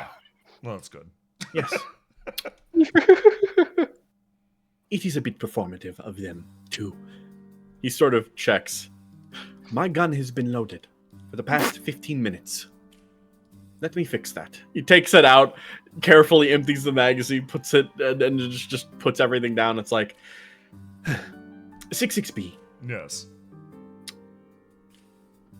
do you think I'm correct to be livid? I think As you would said. be, yes. Yes. Might I remind you who let them into the house? Yes. He sort of looks over, Nods. stands right up. That would be you, 66B. They fold their arms. They tilt their head. You see them doing mental calculation. I'm going to ask you very politely. Yes. Get out of my house.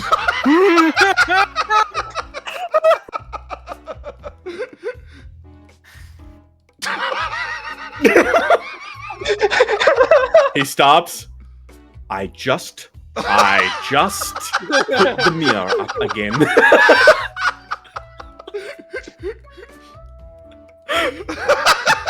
He puts the gun down.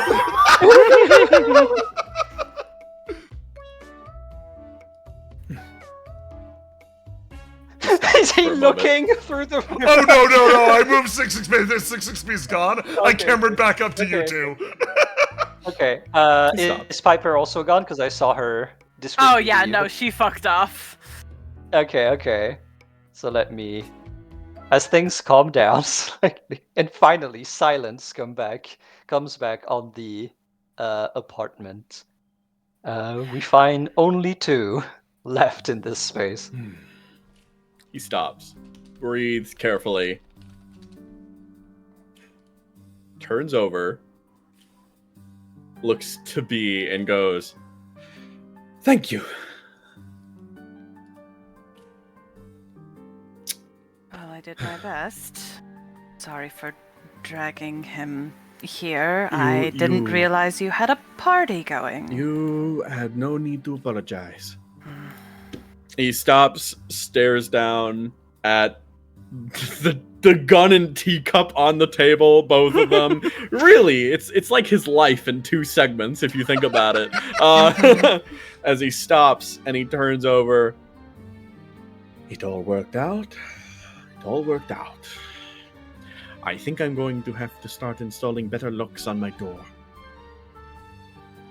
Probably Seems as a good everyone is idea. capable of breaking in. He Maybe sort of just stops. change the locks entirely. Yes, I think so. That will probably make 6-6 be crestfallen, but otherwise... I think they'll be fine. There's a heavy knock on the door. One moment. Stops! Checks back this way, 6-6. taking the long, careful steps back. You make your way all the way back around, and at the door, Bryn, yeah, thank you. 6-6 is standing there. Yes. I think your dryer may be broken.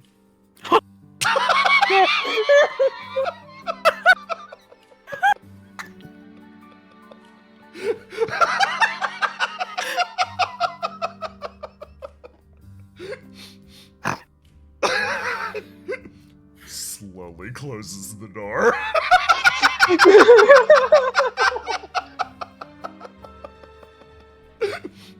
He steps back this way.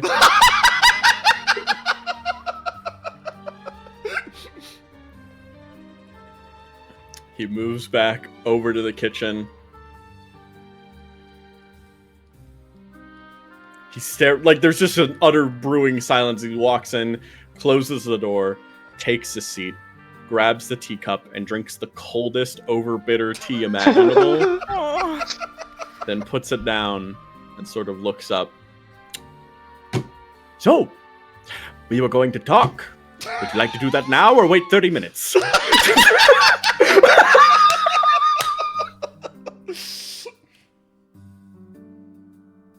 Would you like to make a new cup of tea?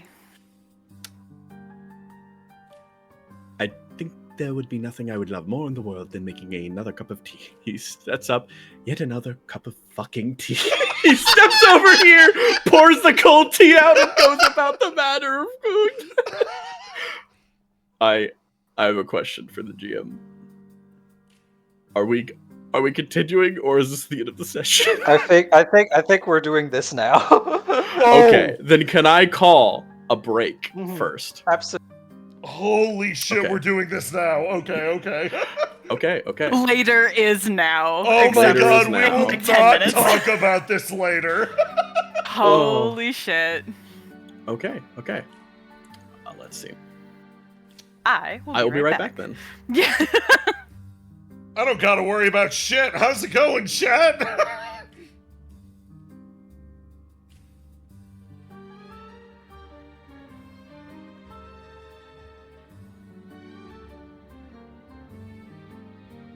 god, later after that clown fiesta!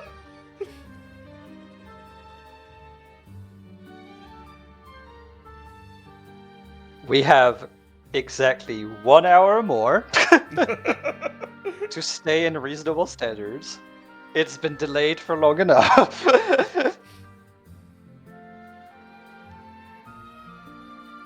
I should, whoop. That was a carnival. Yeah, no, as I said at the beginning of session, all of that was emergent. None of that was planned.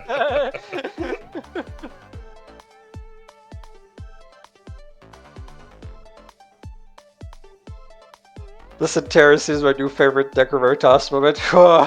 It was fucking hilarious. Oh I did my not God. expect to get into deep rat politics today. It was genuinely super profound. I love it because I'm like, I only have the tools offered to 66B to help assist this situation, which happen to be the tools that these rats abandoned 66B. Yeah.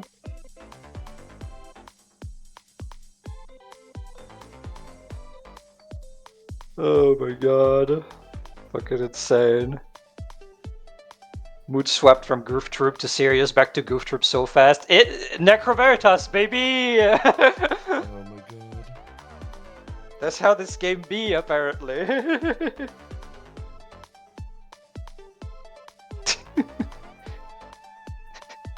6SB, get out of my house. So fucking good. Holy fuck. The tumbler dryer might be broken. Oh my god. Holy shit. Never been more entertained. I'm glad. I'm glad you're having a good time. I sure have. God, my voice is gonna be dead tomorrow. Rats, rats, rats. Rats, rats, rats. I'm gonna need some fucking lemon and honey tea after this, dude. You and Christian, holy shit. Yeah, Christian even more than me. He talked more than I did. As a sneer. I was not expecting that to be Sneer's voice, but like, holy shit. It's a good voice. It's a very good voice, but it's also like, God, that's gotta rip up your throat. Oh, Yo. yeah. What am I looking for? No, over here. That's what it is. Yep. Got to saw the District Cloud in full force, yeah, for sure. Sure fucking Hell did. yeah. It's I been was a stuck while. thinking about all that, yeah. It's been a while since there has been this much of a clusterfuck. But God, Yeah. it would be now as soon as we get back to the district. Yeah, that yeah, shit yeah, when you get back immediately goes sideways. This Yep, hard. Yep. We gotta Oh, remember that our was so good. origins, our roots. The comedy of errors, man. Oh my god, that was so funny. That was so fucking funny. Mm-hmm. But hey, you made it on the other side unscathed. Somehow. It's all good. And you even garnered peace between the rats. It was See? beautiful. I fucking love that 66B. Like, I love that eventually we got through all the clown fiesta. Eventually, 66B becomes exactly what he was supposed to be, which is the neutral, like in the Party middle, somehow. or neutral party somehow that convinces the two to talk. I feel like this keeps happening. It's 66B superpower, man. That's what they do. They clown fiesta their way to being the moderator. It was so fun moderating the debate between the two Yeah, of the them at the debate start. between No, the fascinating rats, point. yeah. Big kudos to Christian as well, because Yeah. like all he had is the blurb I gave him on the rat lore Oh, yeah. beforehand, and he sure went with it. I appreciate. Peace is a strong word. Yeah, peace is a very strong word for what's been garnered here. It may have Kidnapping a political leader Hey. and stopping the violence is peace for rat standards. No. It may eventually evolve and grow into peace. Right now, this is a ceasefire. Yeah. Let's be for real. Let's be so fucking real. Oh my god, I can't believe this is finally happening. It's finally happening. I was not ready. And for it's right after the rat. After that shit. I was not ready for the rat lore that, like, yeah, this is a curse that my dad made. It's like, wait. Yeah. The rat lore is so cool. Did you just say something really big? I keep forgetting how old, like, skeletons can be. Yeah. Mm-hmm. Yeah.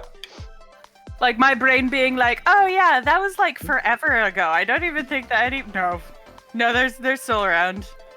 They remember that shit. If you think about it, as long as you have a skeleton, you don't need to become a ghost, you know? Yeah. So it worked. And them being necromancers, they know how to keep that shit up. Yeah, they're gonna maintain that shit. It does leave an interesting question. Like, I'm sure if you live that long, there would be no way to not associate your body with what it is, but I am curious if, since ghosts work the way they do, if any have found their old forms becoming ghosts. That's some, like, crime. Yeah, I don't know. Like, it's entirely possible, but granted, this Absolutely. is coming from someone with a dog shit memory. After Yeah. living that long in that form, it might be really hard to remember what you Absolutely. used to be. Yeah, genuinely. Like, Or you that's wind the up big saying- I think problem. what would happen very often, because I don't think we're going to address that. We're probably not going to have the opportunity to address that directly. So I'm just going to talk about it during the break. What happens? What I think happens very often is that for those who are deeply attached to their previous forms, is the tragedy of halfway there. Yeah.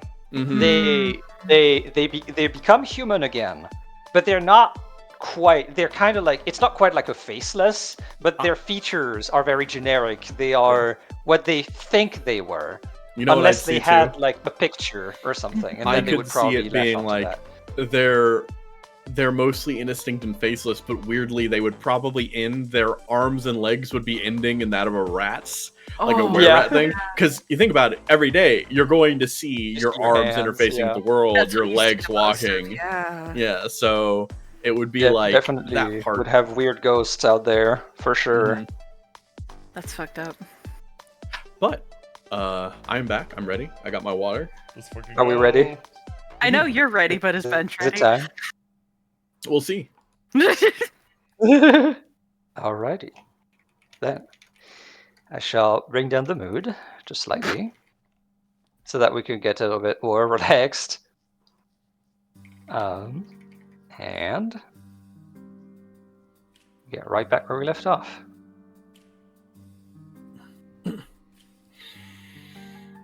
He makes his tea in utter silence. B drop waits him out. patiently.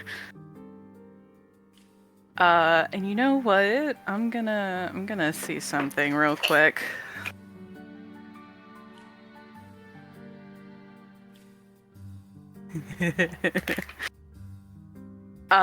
You see as you're making your tea that the timer that you had on red is no longer in place. That bitch is back.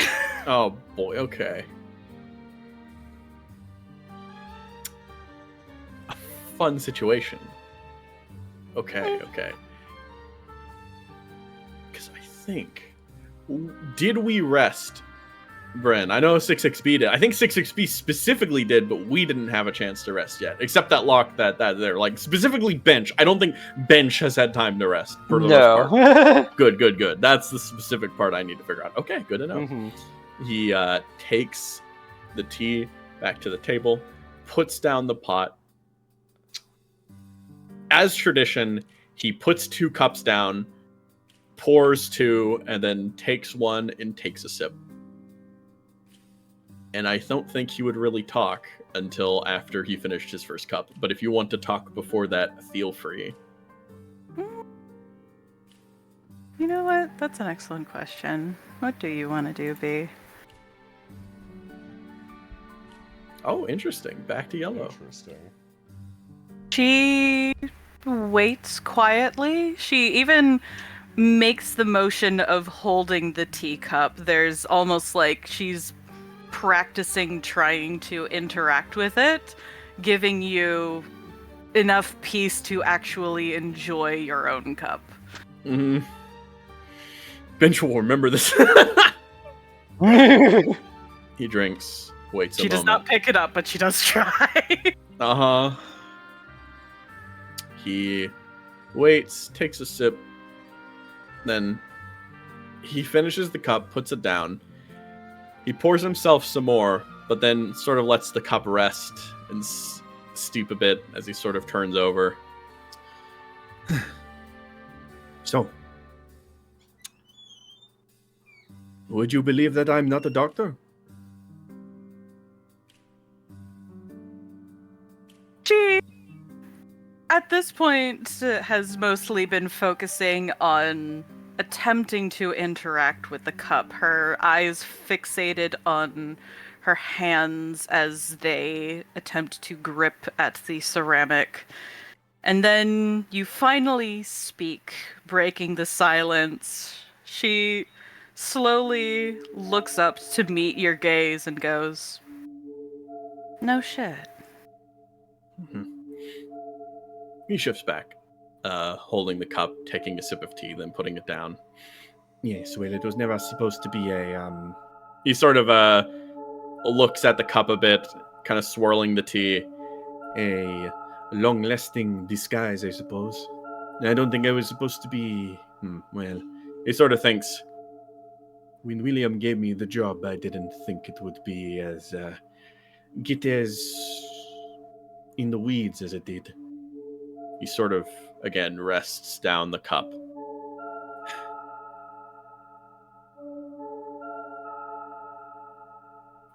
He doesn't really say anything else immediately until he goes, "Did you ever..." He kind of, considers how he's going to say, "No. I think more so than that. I can give you answers for questions you wish to ask, but I don't think that's the important part to start with. I have found myself a bit perplexed by my situation." He kind of, perhaps you could say the clothes fit too tight. I have perhaps been a bit too controlling of the situations regarding you and 66B. Especially you, actually. And for that regard, I do apologize. He shifts his attention. But an apology will not be enough. Is there anything I can tell you? Anything you need to say to me? What do I owe you? What do you need to be made up for? You watch as she continues to eye you very quietly. There's this placid expression as she just waits patiently for you to muddle your way through trying to piece together exactly what she's asking for.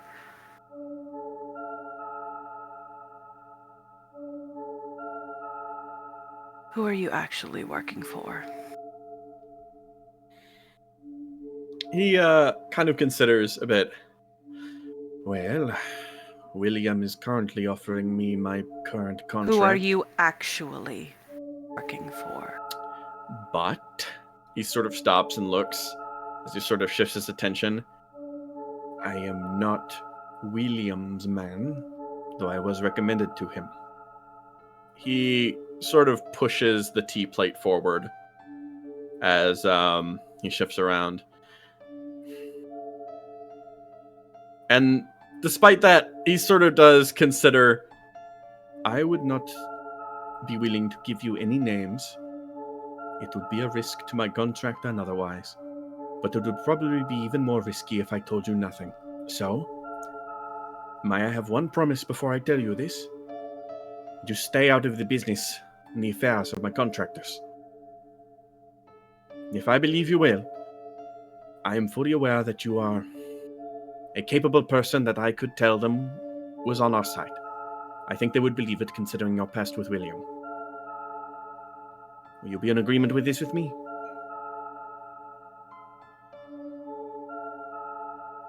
She really seems to consider it. Before eventually meeting your gaze again.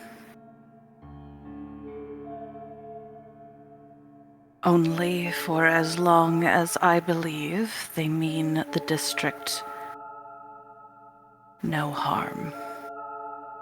Let me try something. Okay.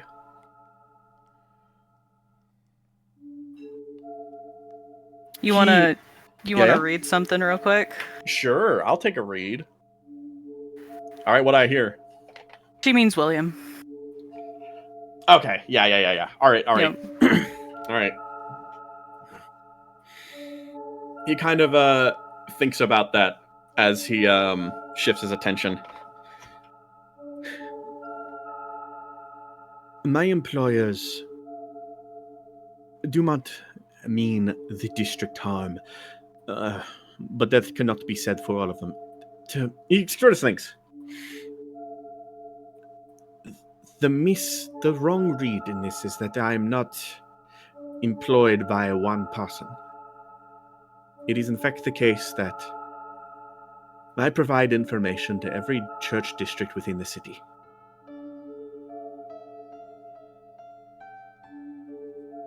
He sort of shifts the teacup, and currently,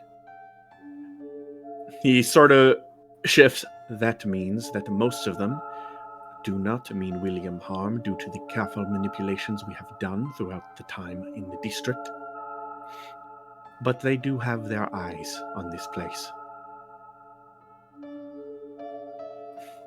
I will not tell you who I speak to, nor which leaders directly employ me. In fact, many of them would not know my name directly. But the information I give them is adequate. Adequate enough that they trust me. Holden is new, though. He kind of considers a little bit. That has meant that he kind of shifts a little more. I have had trouble finding a way to get into her inner circle, and was hoping I could potentially try to do that now. It is a blank hole within the church that I have not been able to observe yet. He sort of reaches into his pocket and pulls something out and puts it on the table. It is one of the artifacts that they gathered there. It was my intent to take this, to forge some form of relation, and hopefully see if we could fix that hole. Especially because currently it seems she has actually very little interest in William, our district, or the affairs of Libra. You hear her mutter under her breath. Not professionally. He sort of like, yes. He kind of takes the tea in his hand. Which is where I owe you the biggest apology, Miss Robbins. Sort of shifts and takes the tea and drinks it. After all, he kind of turns his attention over and it's like, I cannot say my relation with the church, William, and the things I've asked and manipulated around could be considered of your heart, obviously. But neither would I say anyone in Libra could truly be considered that. I have a more storied history with Tuck's gang, but he sort of consents. I assure you that has nothing to do with my allegiances with my employer. It is simply my matter of getting into the city in the first place. I made friends, and I maintain those friendships. They are quite useful.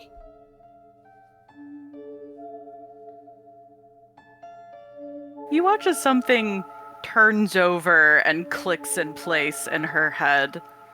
Did you know Welch when we first met him in the sewers? Or the catacombs? I did, yes. He was one of the first person that let me into the city. I was good friends with him and Peter for a time. Uh-huh. I still am with Welch at the very least. And is there a reason you hid that fact? He sort of turned. At the time, it was a breach of my disguise. It would be considered a risk.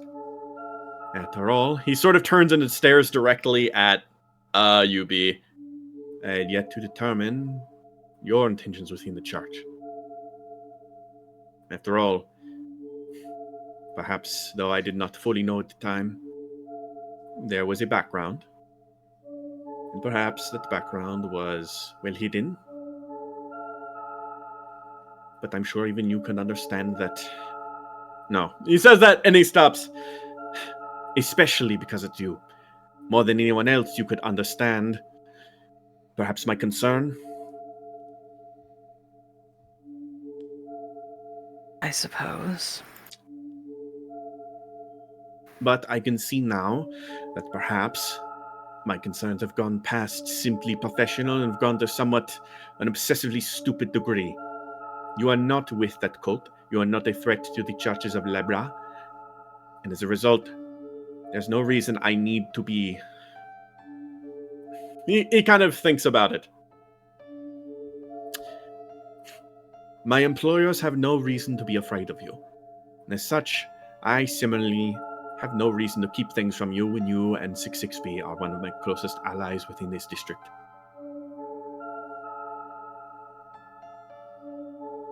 She actually... It's not a very apparent expression, but you've watched her enough to notice the surprise that flashes there for just a brief moment. I suppose that's fair enough. He kind of looks a little bit to the side and then just sort of takes a sip of tea, kind of looking out the window.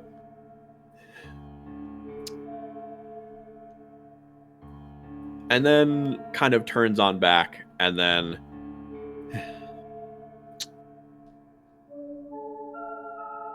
With that in mind, if there's something... He kind of like considers... Can I ask you a question now as well? Because there's one aspect of this whole situation that has always rubbed me wrong.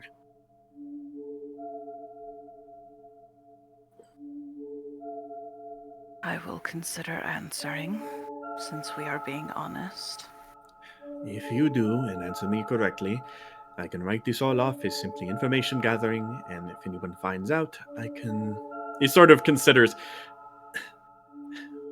I can say it was a strategic move and a tactical mistake. How about that?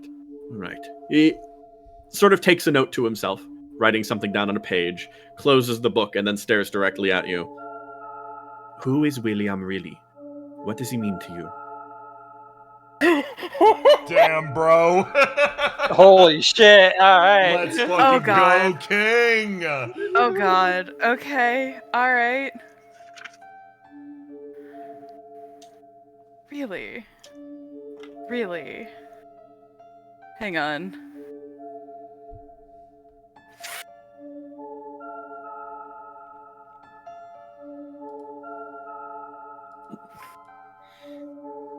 Oh my god.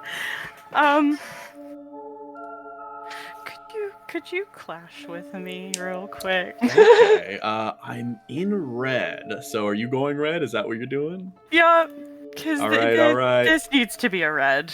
Okay, Nope. I'm going to state immediately, Uh-huh. after this roll, I'm going to ignite this roll. Oh, okay. Which means that this is going to be my last red roll of the scene. I'm going to get a bonus 1d6 to this. Okay, glad I did that. Let's see, let's add a 1d6 to that. Okay, that's a 17. Okay. Okay. Oh boy. Let me lock that out now. Alright. Okay. Oh no. And I will lock out your red, by the way. Oh, fuck you! Okay. Oh, God. Alright, so... But please describe how it bubbles to the top before it's shut down, please. Roleplay, do whatever the fuck you want. I ain't stopping you. I'm Except I working on am. it. We'll get there in a second. Yeah. I didn't think this was gonna be his question. Oh, fuck. Okay. The surprise is far more visible this time. You see the start of something. These scattered thoughts that are just playing across her face. This immediate instinct of denial, of deflection, of this want to take whatever answer is there and to bury it as deep as physically possible in her soul.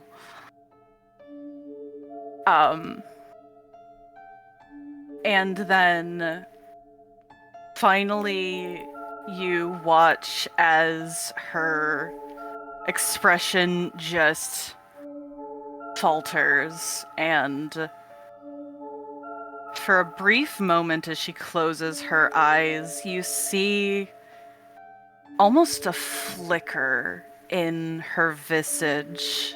Her cheeks become hollow, her eyes become sunken and exhausted, and for a split second,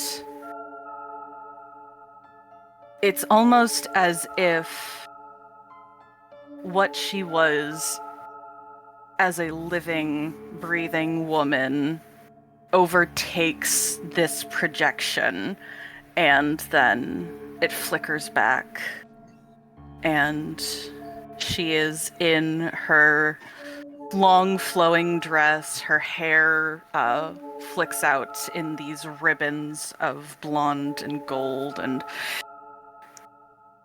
she finally looks at you. He saved my life.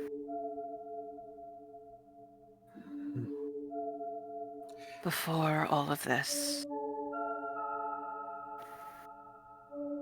as I'm sure you have read from my files, I was dying. I had been dying for quite some time. And it was only in the past few years that I was able to reach out to a necromancer to try and achieve corpsehood before my body failed entirely. Most of the ones that I reached out to were very... Her face crunches. This look of frustration and disgust flickers over before it goes back to what she attempts as a neutral expression. Insistent for my kind of assistance that I would require, it would need a great deal of upkeep and interactions, and so they were insistent that I come either at least to the church on a regular basis, or that I stay there until my end. And I did not want to. They were also very dismissive of my conditions and how it had left me. I needed to live out the rest of my days. To do any less than that, to end it early, would be a disgrace and a dishonor to my existence. But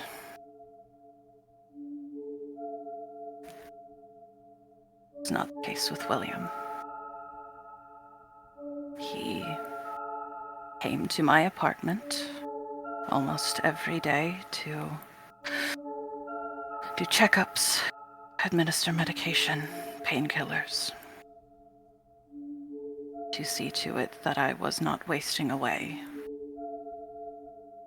or had ended. She breaks eye contact and looks down at her hands.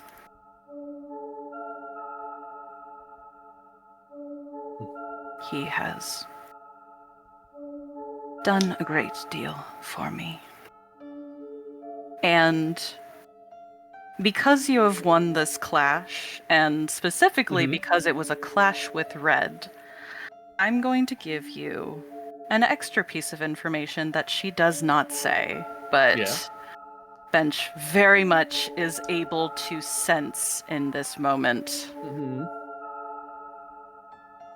B would not burn the world down for William, but she would burn it down because of him. And you can do with that what you will. Okay. Burn 4. But because. Okay. He kind of considers that. You see, I suppose. I understand that you trust him then. That is good. Does he know about. Immediately see her flinch at that statement and know that that is not the case. But there is something that I wonder about. You bring this up, but we both know your relations with Memo Mortis. Is there not more to this? Does he know?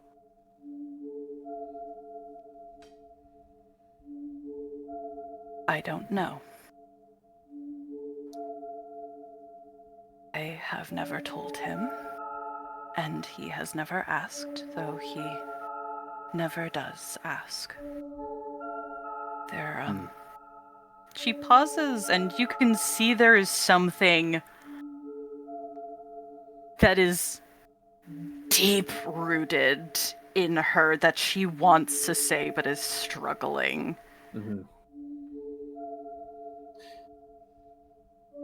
He kind of is waiting patiently. He doesn't ask another question. He lets that note hang and sort of waits for you to try to say something. He just drinks his tea.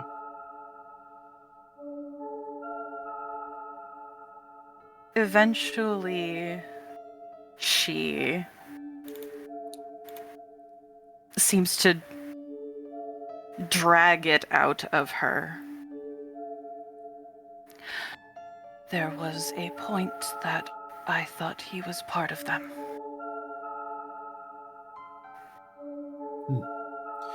What gave you that suspicion?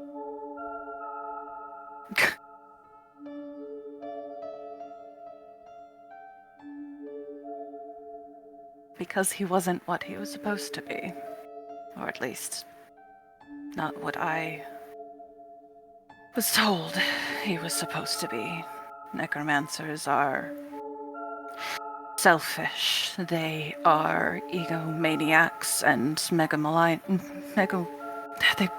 They have egos the size of mountains, and they will do anything and everything to drag humanity down into the depths for their own selfish causes. And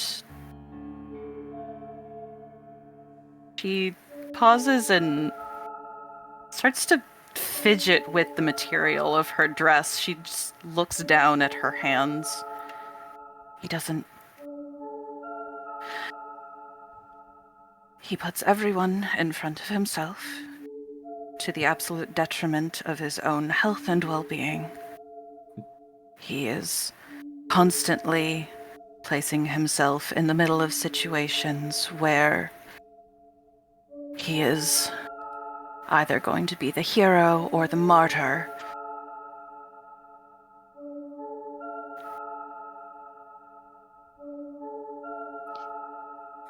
He does think, yes, he is a man who you could trust with your life, but never trust with his own. She scoffs at that, but immediately you see a little bit of a bitter smile before it goes away again. He would throw himself down on any blade. And it reminded me of... She pauses and just lets the end of it trail off. He sort of nods his head. I see. He confused me when I came into contact with him. Because you can tell he is cunning. He's a smart man, capable, and all of these signs are familiar to me. I thought it might be impossible that a man like that would be so... like you have described. It took me quite some time to even accept the fact that he was truly dying to help us. And besides this job, he has not asked anything of me, which is even more strange. Contact with plenty others, but this was his first and last job for me. He kind of straightens up. And I take it he has never told you about his past? To be fair, I've never asked. He kind of thinks about that. I see. The man confounds me. He kind of stops.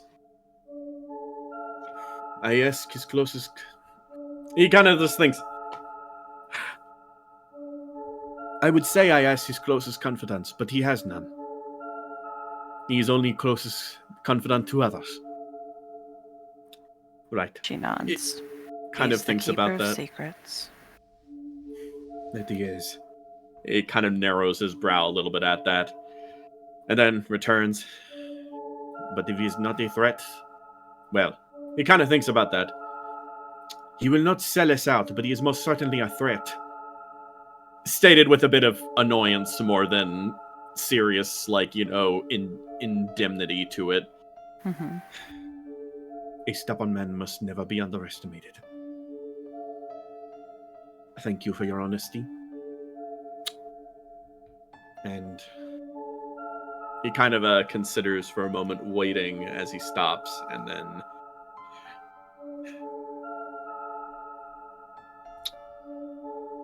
Let me just think of something really... Let me think if he's like... Yeah. He kind of, he'll... Very well. It is still my job to make sure that you and 66B continue, obviously... He kind of, staying alive, reporting back on any changes to the anomalous undead status. And beyond that, he stops, just kind of like... I will do my best to not keep so much from you. And I suppose more importantly than that, if you tell me something, I will listen faithfully and believe it, instead of underestimating, I suppose, how much you are capable of weeding out from liars. I appreciate that. Since we are being so open and honest, then I would like to ask one more question. He finishes his cup of tea, putting the empty cup down on the plate, and turns over. Yes, of course. She watches him for a moment, seems to consider her wording, and then just kind of tilts her head a little bit and closes her eyes. He's giving me some trouble. It's a matter of silence. He's not talked to me in 3 months. I'm beginning to get concerned that perhaps he's not going to be as useful as I hoped. And she looks him back in the eyes. Who is he?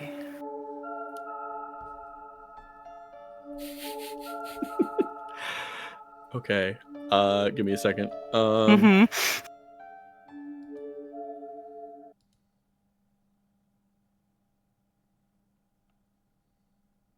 Imagine if there was a knock at the door. Yeah. Oh God. He kind of thinks about it. He lets the his finger around the teacup for a second as he sort of considers. By the sound of it, it would be a contact, a classic informant of yours. Someone who is supposed to be telling you something. A spy. She raises a brow. Fascinating, considering that was your phone call. He stops a little bit as he's just like, and what would you mean by that? You remember when you asked me if I had had any strange dreams? Yes. I lied. And before you try and deny anything, let me reassure you that every other conversation I overheard in that dream has been unequivocally confirmed to be true. And I'm starting to think a little birdie told me them. So, why was that conversation important enough to plant in my dream? He sort of shifts his eyes. You're being somewhat unfair. More context for this dream, perhaps? What did I say? Who was I talking to? It was on the phone? I just told you. He's been giving me some trouble. It's a matter of silence. He's not talked to me in 3 months. I'm beginning to get concerned that perhaps he's not going to be as useful as I'd hoped. You could have given me some forewarning. On the phone outside of the Rat's Gambit.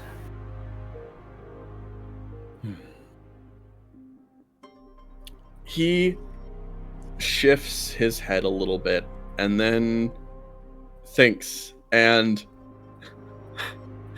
I think this is really telling, actually. Can you roll to do for me right now?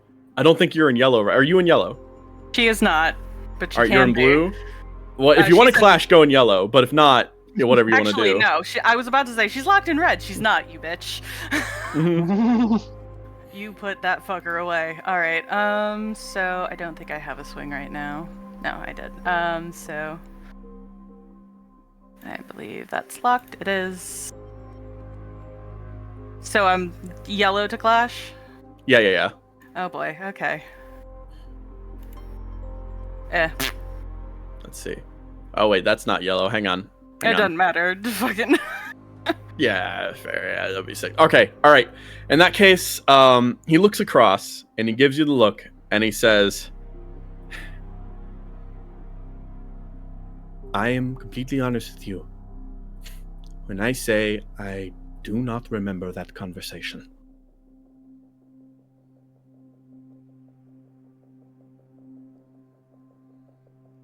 He does also stand up, but I am aware that my track record is not good in terms of telling you the truth, so I will not blame you if you do not trust that. He wants to turn, and then he kind of looks you directly in the eyes. What you have seen in dreams perhaps was true, perhaps not. So instead, let me ask you, what would it change? What answer do you want me to tell you? What concerns you? Is the fact that I am cleaning up matters concerning to you? The idea that I might have killed someone? We both know you've killed plenty. Yes. So where is your concern with this one?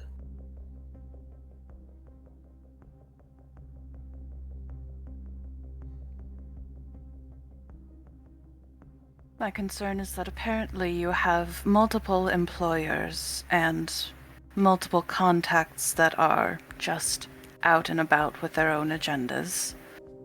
And as of right now, I barely know yours. He gives you the exact same face on his expression as he looks. Well, all I can say now is whatever chase I was following on, whatever race I was in, whatever sort of conflict I had embroiled myself up in previously, it doesn't matter now. I have only one goal: to get to that ship. That is the greatest race I have ever found in my life.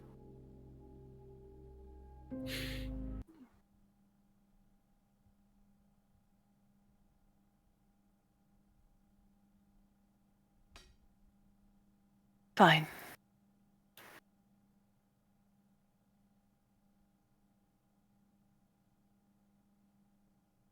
Good night, Dr. Bench.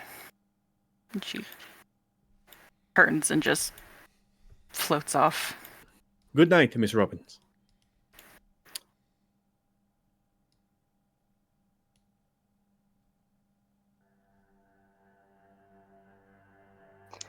Our point of view fades away from this specific stage to bring us back to the streets of Gate 13. We go through an alleyway, then a ladder, then the door of the rite of passage, as an infamous man enters to visit a stranger. Or so it seems. Mm-hmm.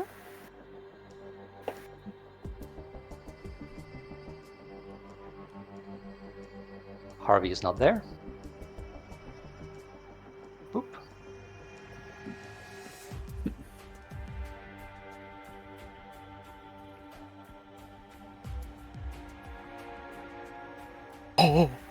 Oh boy.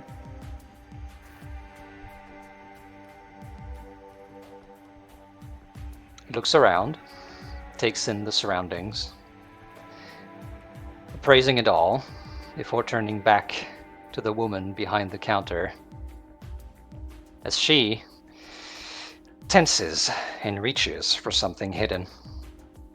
"You did well for yourself," says the squire. "Thank you. I'd like to think I did. Mr. I don't have time for games today. What was it, Alice now?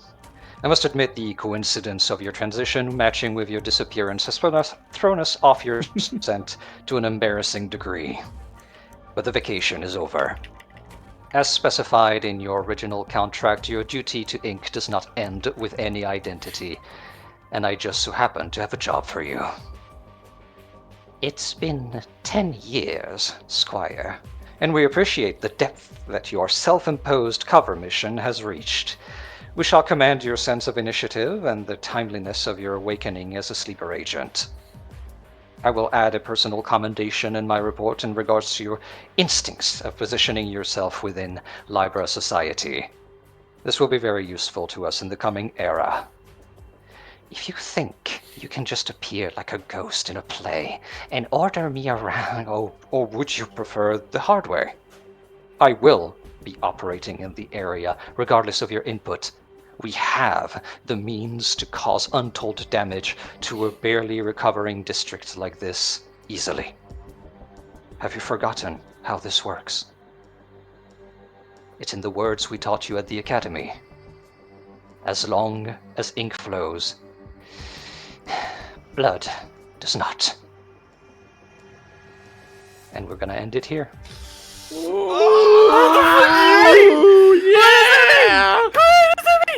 No! What the How dare you? fuck? Oh, Get the fuck away yes. from Alice. Stop that. Stop it right now. Holy shit. It's time to leave Wonderland, Alice. Oh my fucking Oh. god. This concludes what a fucking session. Holy shit! Jesus Oh my Christ. god. Oh my fucking god. Okay, I we know got it wasn't there. even. Yeah, I know it wasn't 5 hours, but it feels like it was 6. Holy shit, so much happened today! Oh my So much fucking happened god. today. Oh my god. Okay, let me pull this up. There you go. Holy shit. Oh. This was put together by, I believe it's Popcat. Yes, by Popcat Dude. Let me bring this over. Thank you, Pup. Yeah, dude. And then let me pull up chat so I can see it. Put that right there. Okay. So, from the very top, from BH Behemoth. Sandepa, what are you planning on doing with the bees now? But very much together, like, Yeah, Fucking exactly. Then, from Popcat Oh. Dude. Oh, Oh, sick okay, as fuck. Wow. Will of the Yeah. Accurate prediction for Very what would happen nice. later in the session. Holy shit. From BH Behemoth. Oh, God. Think about this. I'm getting played, but I might score.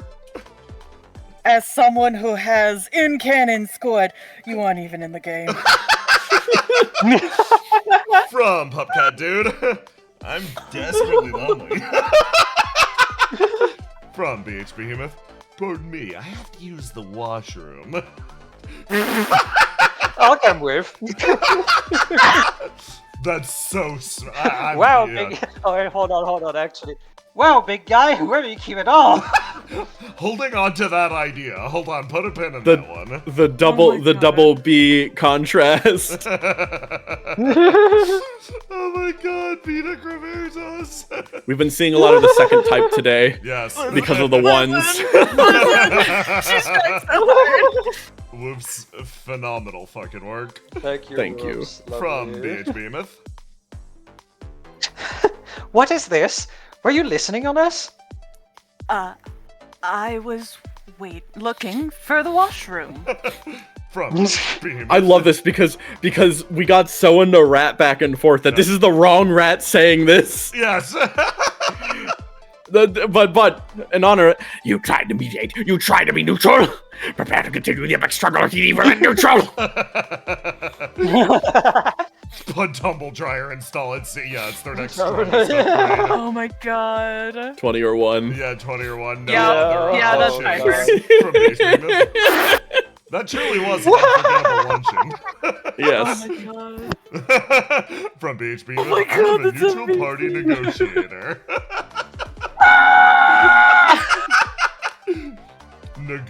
Negotiations. Yes. Negotiations. In the oven.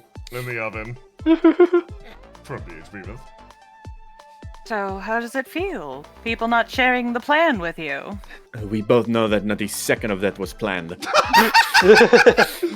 Popcat Dude. Oh. Tea long cold. Tea long for cold. Conversation. Long delay. It's fire. Yeah. And That's BH great. Behemoth.